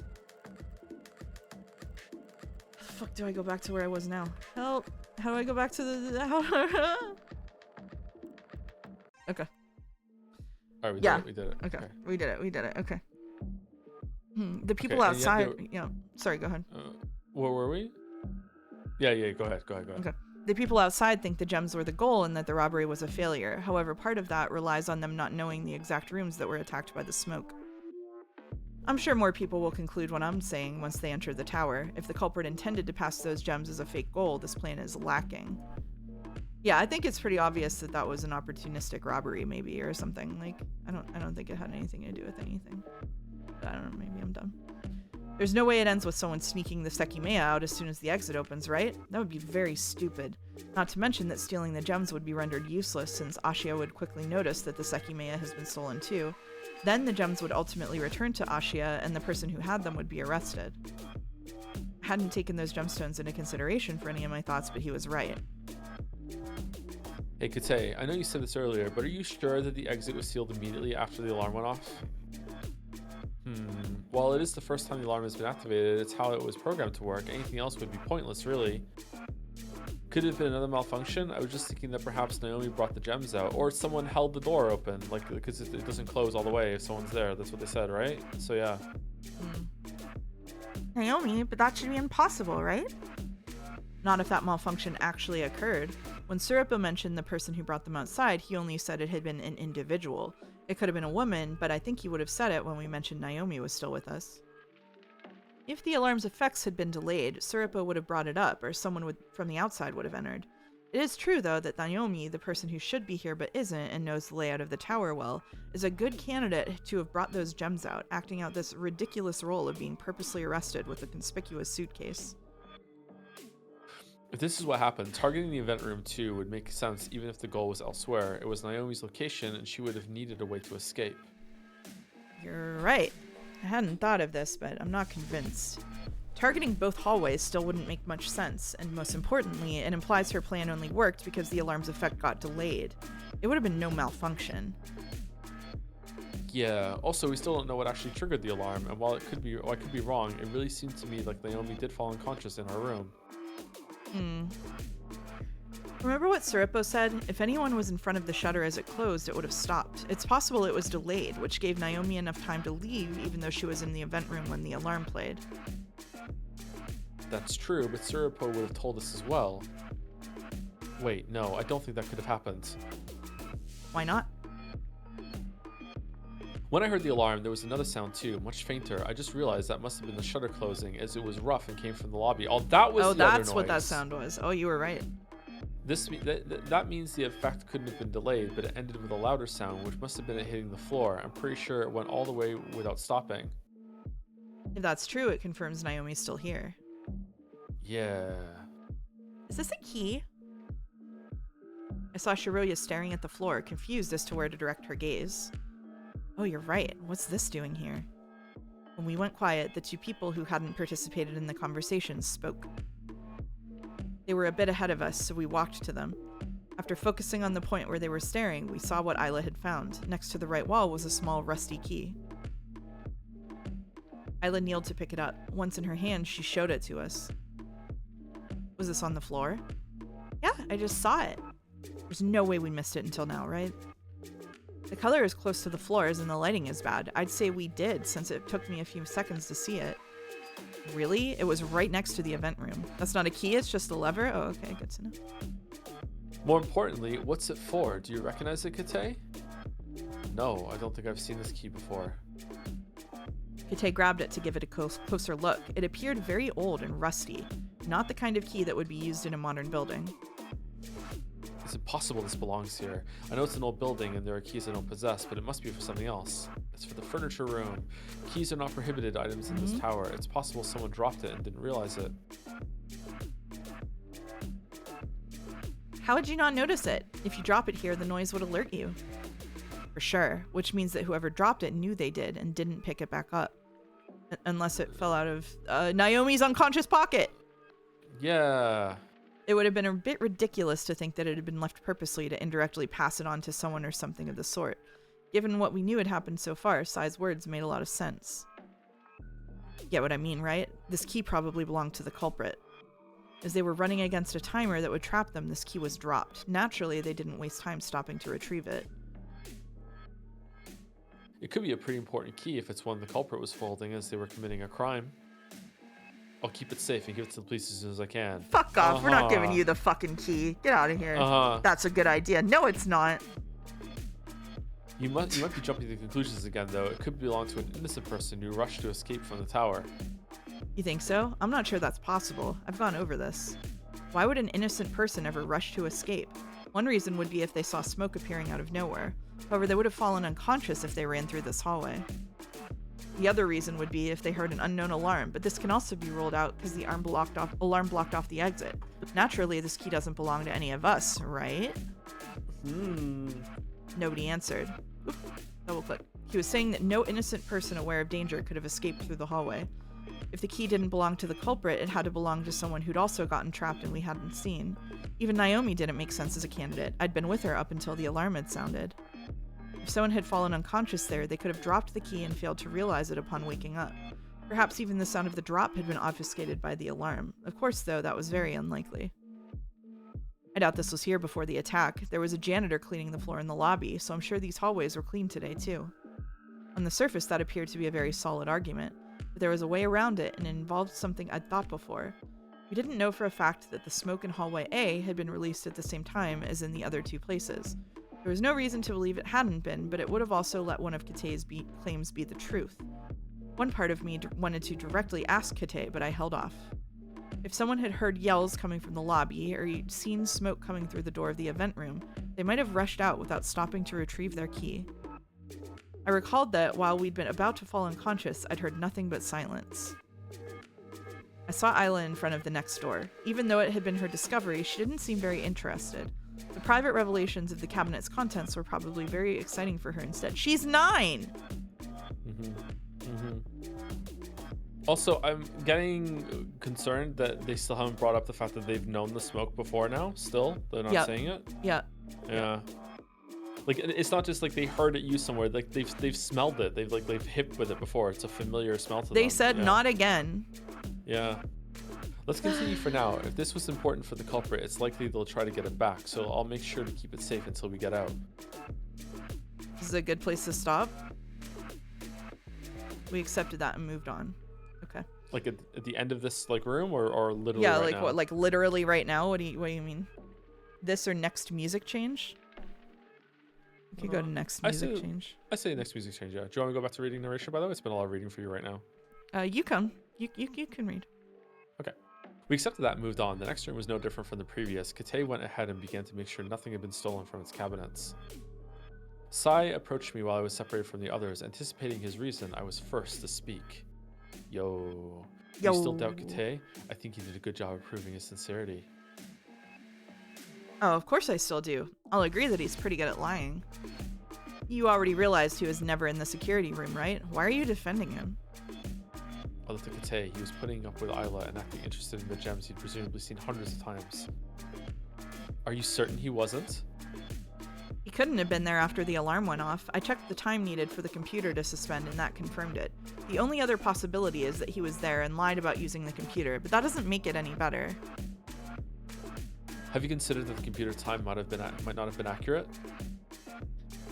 What is written on Sai's shirt? It says Wood Carbuncle, which is apparently a reference to Remember 11, I think, which is the Uchikoshi vehicle. The computer time. Yeah, if it was wrong, Kate could have had the time to be there without lying.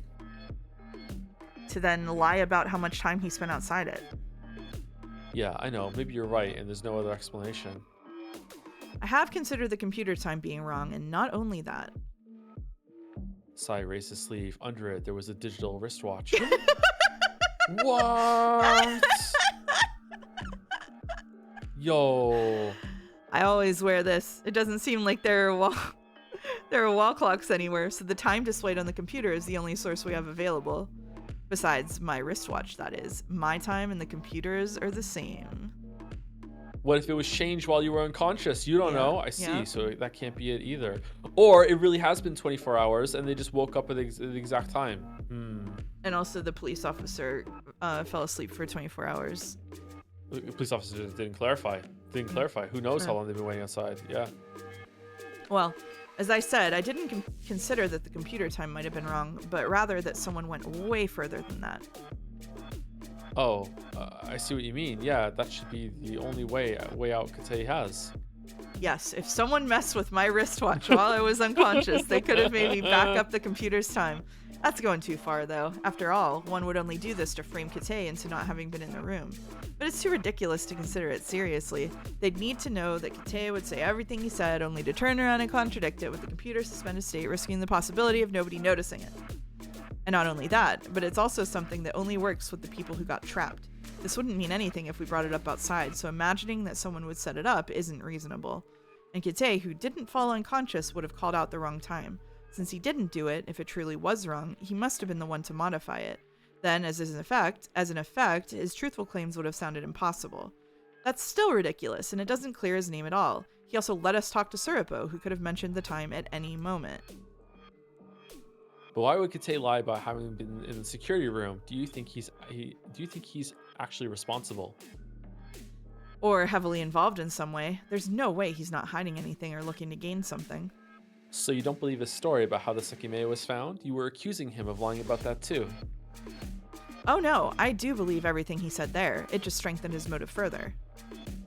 Huh? I still think the Sekimeiya has to be the core of all this. That has to be right. Now, don't you find it strange that a simple security member would know all that? He said it in a desperate time because he wanted to earn our trust, which is why he relied on factual truth to lessen our suspicion. But what I think he did was change his own perspective. I'm telling you this in case you think I'm missing something, but I think all he did was join his version with what Suripo told us to form an accurate story and pass it off as something Ashiya told him. I don't follow. I'm saying he could be the original finder of the Sekimeiya. Get the fuck out. What? What the fuck are you talking about? He didn't know about what Suripo told us before he did, otherwise he would have said it all to earn our trust. Once he knew about Suripo's factual story, he joined his own knowledge with it to make us believe he truly works in the tower. Sorry, so Sai's idea is that this guy, knocked out someone, took the security guard uniform, and then pretended to be a security guard instead of being the original person who found the Sekimeiya? Why is he here? What, did he regret giving it over to them and decide that he wants to keep it for himself? What are you fucking cooking? The way he detailed some things was very questionable. He knew the exact location. Yeah, but changing the time on his watch is too far. Oh my god. The way he detailed some things was very questionable. He knew the exact location where the Sekimeiya was found, and everything he told us was information the original finder would have known after hearing Suripo's story. Man, Sai's the yapper of this game, huh? Holy shit. That might be true, but it sounds like a pretty big assumption. He didn't he say the finder was already paid? I'll tell you one of the theories I formed. It's all speculation, yes, but I think it could make sense given whoever's behind this already went pretty far with all the smoke. I haven't told you this since it might not mean anything. You and I both showed up early and were at the front of the line for a while, in front of the hallway B door. Yes, we didn't have a way to check the time, but we definitely were there for a few hours. I mean, apparently Sai had a way to check the time. Mm-hmm. All right, so at approximately 8 o'clock, I saw Kate in the lobby. The reason why I started questioning him so quickly was because when I first saw him, he was wearing normal clothes. Why didn't you fucking tell us this sooner? Of course, back then, I didn't think anything of it. I don't know what he did either. I just saw him for a few seconds, and if anything, I'm certain he was never part of the line. Considering everything, I think this is one of the ways everything could have played out. Take whatever you want from it. The person claiming to be Kate found the Sekimeiya a couple of weeks ago. He contacted the Ashiya family, and given their interest, they bought Kate's discovery. At no point did Kate expect they'd set up so much advertisement for his own find. It's possible Ashiya said things that were wrong only to draw people in, and perhaps not being credited as the finder bothered him. As a motive, the father of the egg. As a motive, I'll admit it's pretty plain, but at some point, Kate could have realized the value of what he'd found and had been paid for had increased exponentially.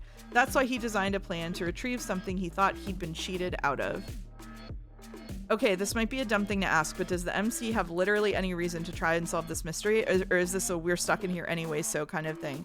He seems like he just compulsively needs to solve things, but also there was a weird mystery event several weeks ago of maybe one of their friends dying that seems to have put him in a weird headspace as far as I can. Excuse me, it's called being a man. It's just all the men are there. Yeah, this is what we do. Yeah. Why do you think the Grug Squad is just constantly theorizing and shit? Yeah, that's what we're doing. Yeah. Reminds you of someone? The scale of the attack seems too big to have been designed by a normal person who found a rare gemstone in a mountain, but many things line up nicely.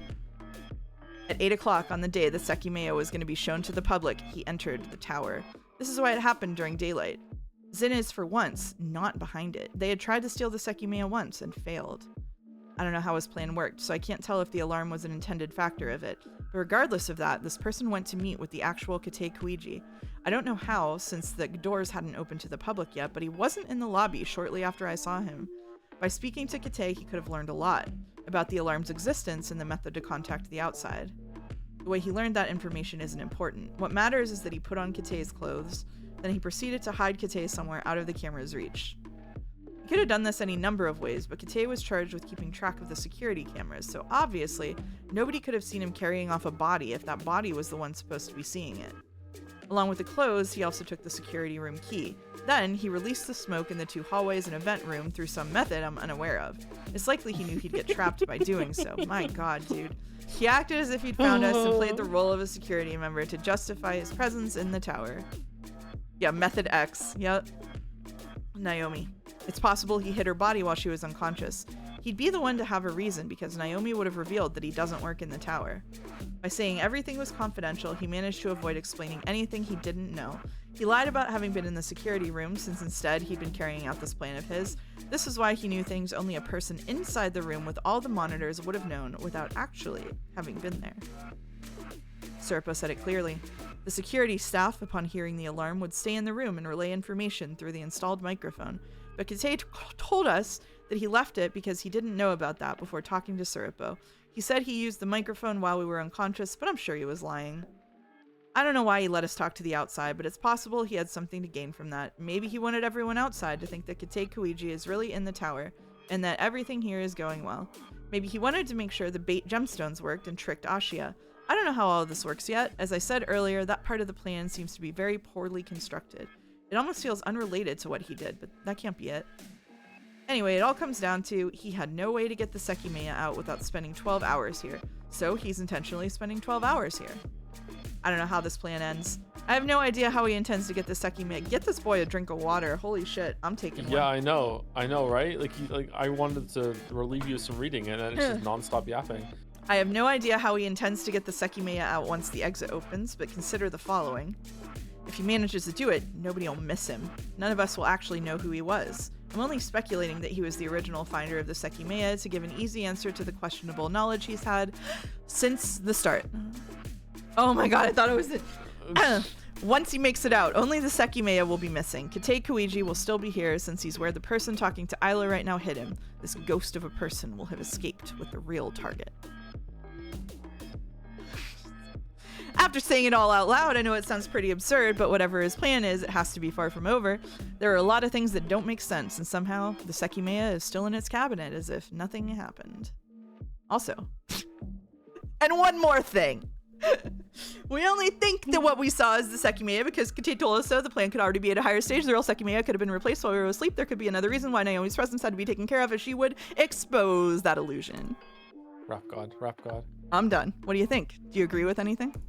Maybe it's like an ice replica of the Sekimeiya, and that's why it needs to stay cold. It's gonna melt if it's out there. All right, I don't think much of that made sense, to be honest, because like he No, it didn't. wasn't. Yeah, like I don't know. I was looking at the floor. I've been listening to everything expressionlessly. Kate remained engaged with Isla while her mother looked on from behind. Akaro and Shiroya were leaning against the wall, waiting to move on. Before I responded, we all walked to the next room, A4. That's it? He doesn't even respond? That's it. I waited for Kate and Isla to begin uncovering the cabinets before resuming the conversation with Sai. Oh my fucking god! Sai, I don't think I can directly object to anything you said. Admittedly, I did think Sai's theory was ridiculous. It didn't have to be wrong, but I had come to a similar idea myself. But some of his assumptions were a bit of a reach. It was Sai's way to enjoy the incident, though, and I cared about it as well. Just having some fun. Boulder's blog has the single word dumbass next to the protagonist line. There was no way it had been an accident. Many things indicated that nothing had happened coincidentally. The day, the smoke locations, the alarm, the recurring Zen events, Naomi. Sorry, I'm laughing at coughing Psy versus Hydrogen Battler. Therefore, before anything else, there are two options to choose from. The plan failed because of the new alarm, or the plan hasn't ended yet. If whatever this plan is hasn't ended, it's almost certain that a culprit must be here with us. Who would that be, and what do they intend to do next? Find out next week. Yeah, there weren't that many possibilities. Oh no, now you have to yell. Everything but points to Kate, and it's not just the one way to construct it. If he's really a security member, he probably would have had an easy time setting this up. If he's not, Sai's theory is valid too. He's definitely the most suspicious person here. Unless I choose to doubt Sai, it's almost a guarantee that Kate lied about having to be in the security room during the attack. There could have been many reasons behind the lie, though. If Kate is actually innocent, a similar plan could be worked around anyone who got trapped. Of course, I will rule myself and Shiroya out. We've come here innocently. Yeah, I never expected anything like this to happen. Shiroya and I have spent our lives together, and I know she'd never think of doing such a thing, and not even with some crazy motive against the Ashira family she dislikes. Interesting. I myself don't suffer from memory loss or split personalities. Good to know. Good to know. Good to know. I have a Good to particular know. interest in ruining my life after failing a robbery attempt. Wait, what? Where's this coming from? Karo was the last person in our group. Out of us 7, I feel he's the easiest person to suspect after Kate. He claimed not to care much about today's event, but he was here from the very beginning. Earlier, his behavior was clearly off, but it's gotten better since we woke up. It could be that he's letting the time pass so his plan can conclude. Since he stands out from the rest of us, though, he's an easy target to blame for a plan Sai and I have concocted. The same could be said for Arena and Isla, even though it sounds less likely. It's too naive to rule them out because of Isla's age, though as a well thought out plan, it could take advantage of that to lower our guard. I'm reminded, every time I was on the screen, I'm reminded of a message Balder typed in chat like 2 hours ago, which was like Isla, voice deepens. All right, you figured it out, Fukete. It was me. I'm the Sekimeiya thief.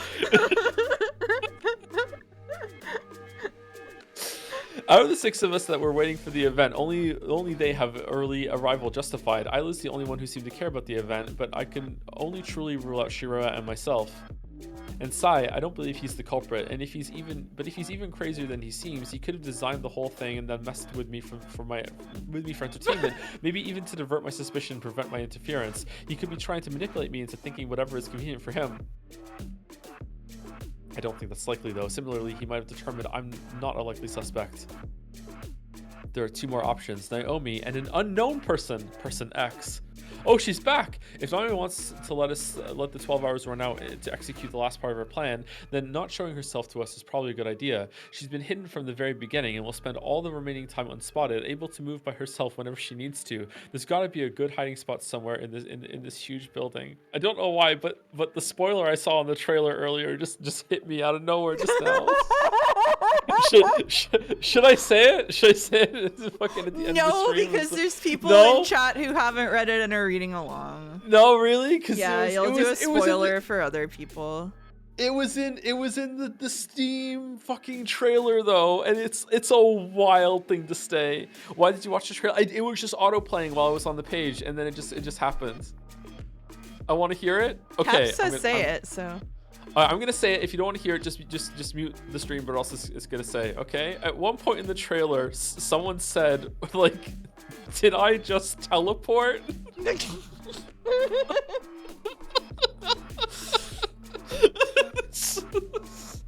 What? Yes. So I don't know what the fuck is going on. They teleport now?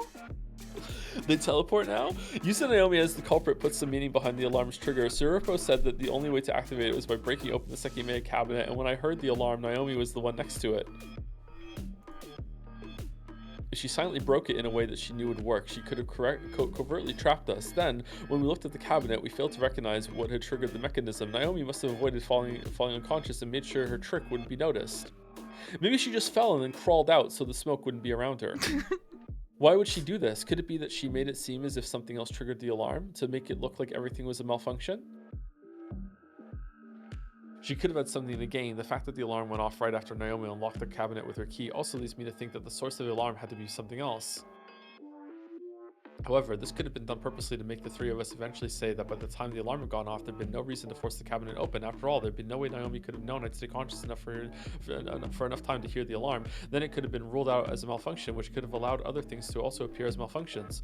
But if Naomi is innocent, is there more than one option behind her disappearance? Unless she woke up ahead of time and saw the culprit, the only person that could have had a clear motive would have been Kate. She could have been still be trapped and walking around, but I'm not sure why she wouldn't have shown herself already if she has nothing to do with the attack.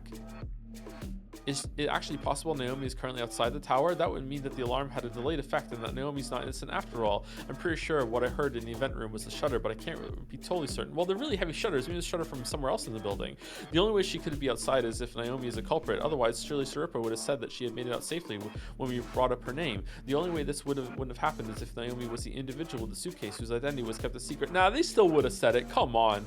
The unknown person option was basically the same, but better. After all, with Naomi, we know the identity of the culprit by the end. However, if an unknown person has stayed with us and somehow plans to sneak out with the Sekimeiya when the time comes, we'll have no way to know who they were. The lobby doesn't have security cameras. When everyone evacuated, someone hid behind the reception desk or entered the staircase of the mechanical room. Once the smoke faded, they hid in a better place, maybe after moving Naomi's body. Maybe they were in one of the rooms in the hallway, and that's why they made sure we couldn't look at the recorded footage. Once this is all listed out, there are a few extra options, like 2 people working together. For example, if Naomi and Kate were working together, one would cover what what doesn't make sense if the other person is working alone. The two staff members could have easily designed this eternal attack thanks to the knowledge they possess.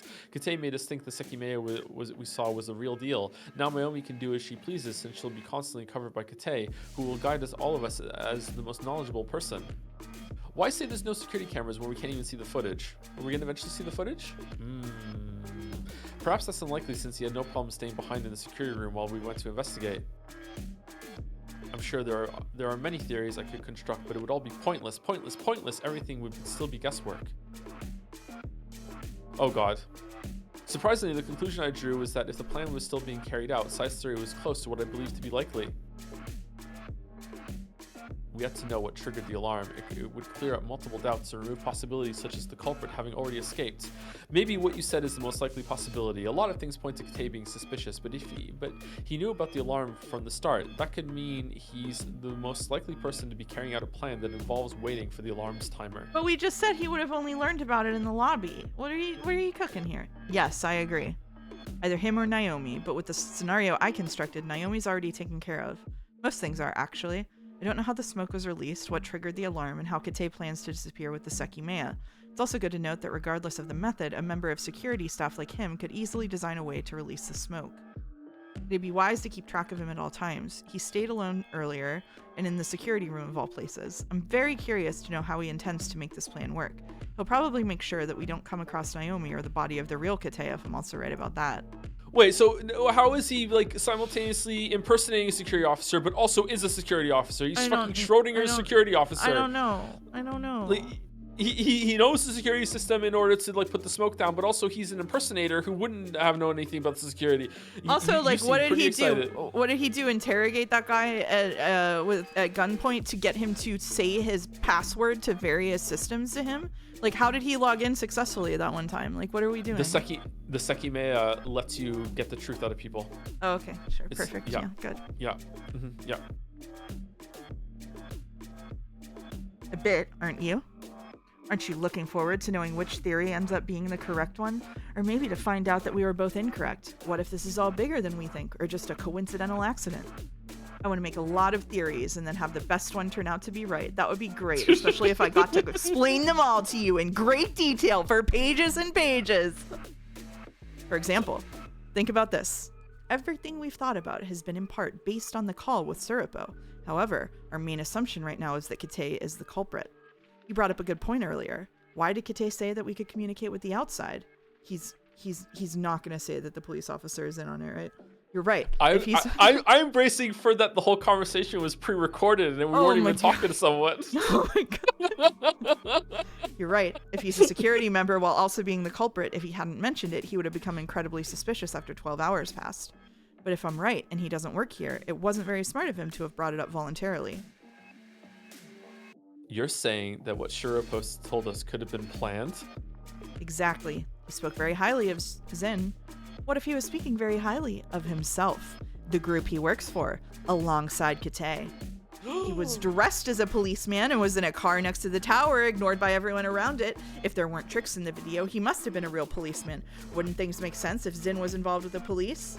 That program hidden deep within the computer's folders could have been another factor of this plan designed by Zen. They knew Ashia were working on a mechanism to defeat them, so they created this plan to keep their superiority afloat, assuming part of what he told us was the truth.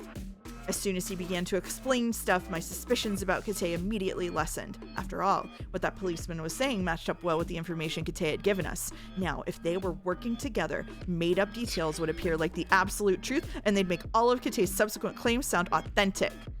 Suripo mainly spoke to Kate. If they were following a script, they could confuse us greatly. Suripo is the only reliable source we think we have. And after he was done, the power conveniently went out. Not only that, but Kate was unable to contact him again. How believable is that, really? Did the Ashia family really revoke his authority, knowing they'd leave us incommunicado for 12 hours? So is Sai still the best character? Sai is really serving, he's reminding me of the time I went on a date with a guy, and the guy was like, I bet you can't guess what my weird, unpredictable hobby is. And I was like, dude, you are for sure a conspiracy theorist. And he was like, he went silent for like 5 seconds, and he was like, well, listen, but like you don't understand about the temperature of jet fuel and what's required to melt steel beams. And then he actually went on to argue with me about 9/11 conspiracy theories. I did not win because he had to leave to go record his Gorillas podcast. I hope that guy somehow hears this. Gorillas podcast? Yes, he had a podcast about gorillas. This is burned into my brain. Oh, hold on. And I don't know which answer's better. The band or the animal? The band!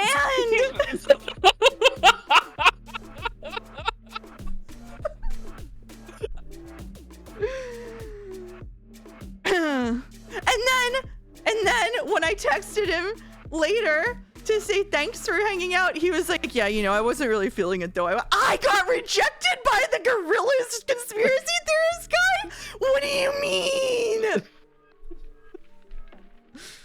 Anyway. Wouldn't it be exciting if we were in the middle of such a plan? Would you stop Zin if you saw through everything? I'm not excited about being caught up in this. I can say that much. But you liar. But if I get a chance to take these guys down, I absolutely would. I won't let them get away with this shit. I see. Me, I'm just curious. I can't wait to know how this plan ends. Sadly, there's still a while till that. Maybe they need those 12 hours for something. The number of hours is something both Kate and Suripo said, so it'd be strange if it turned out to be wrong. No, it wouldn't. You just said they were conspiring. Yeah, what they're in it. They're in it. Yeah. He can't keep his theory straight. It's like me playing Umineko. What the fuck is he doing? We'll have to see what happens. I suppose so, but if this is an ongoing plan, they won't make it obvious. If they're trying to trick the Ashia family, we might get tricked too. This is why I've been trying to think about it, to avoid being fooled.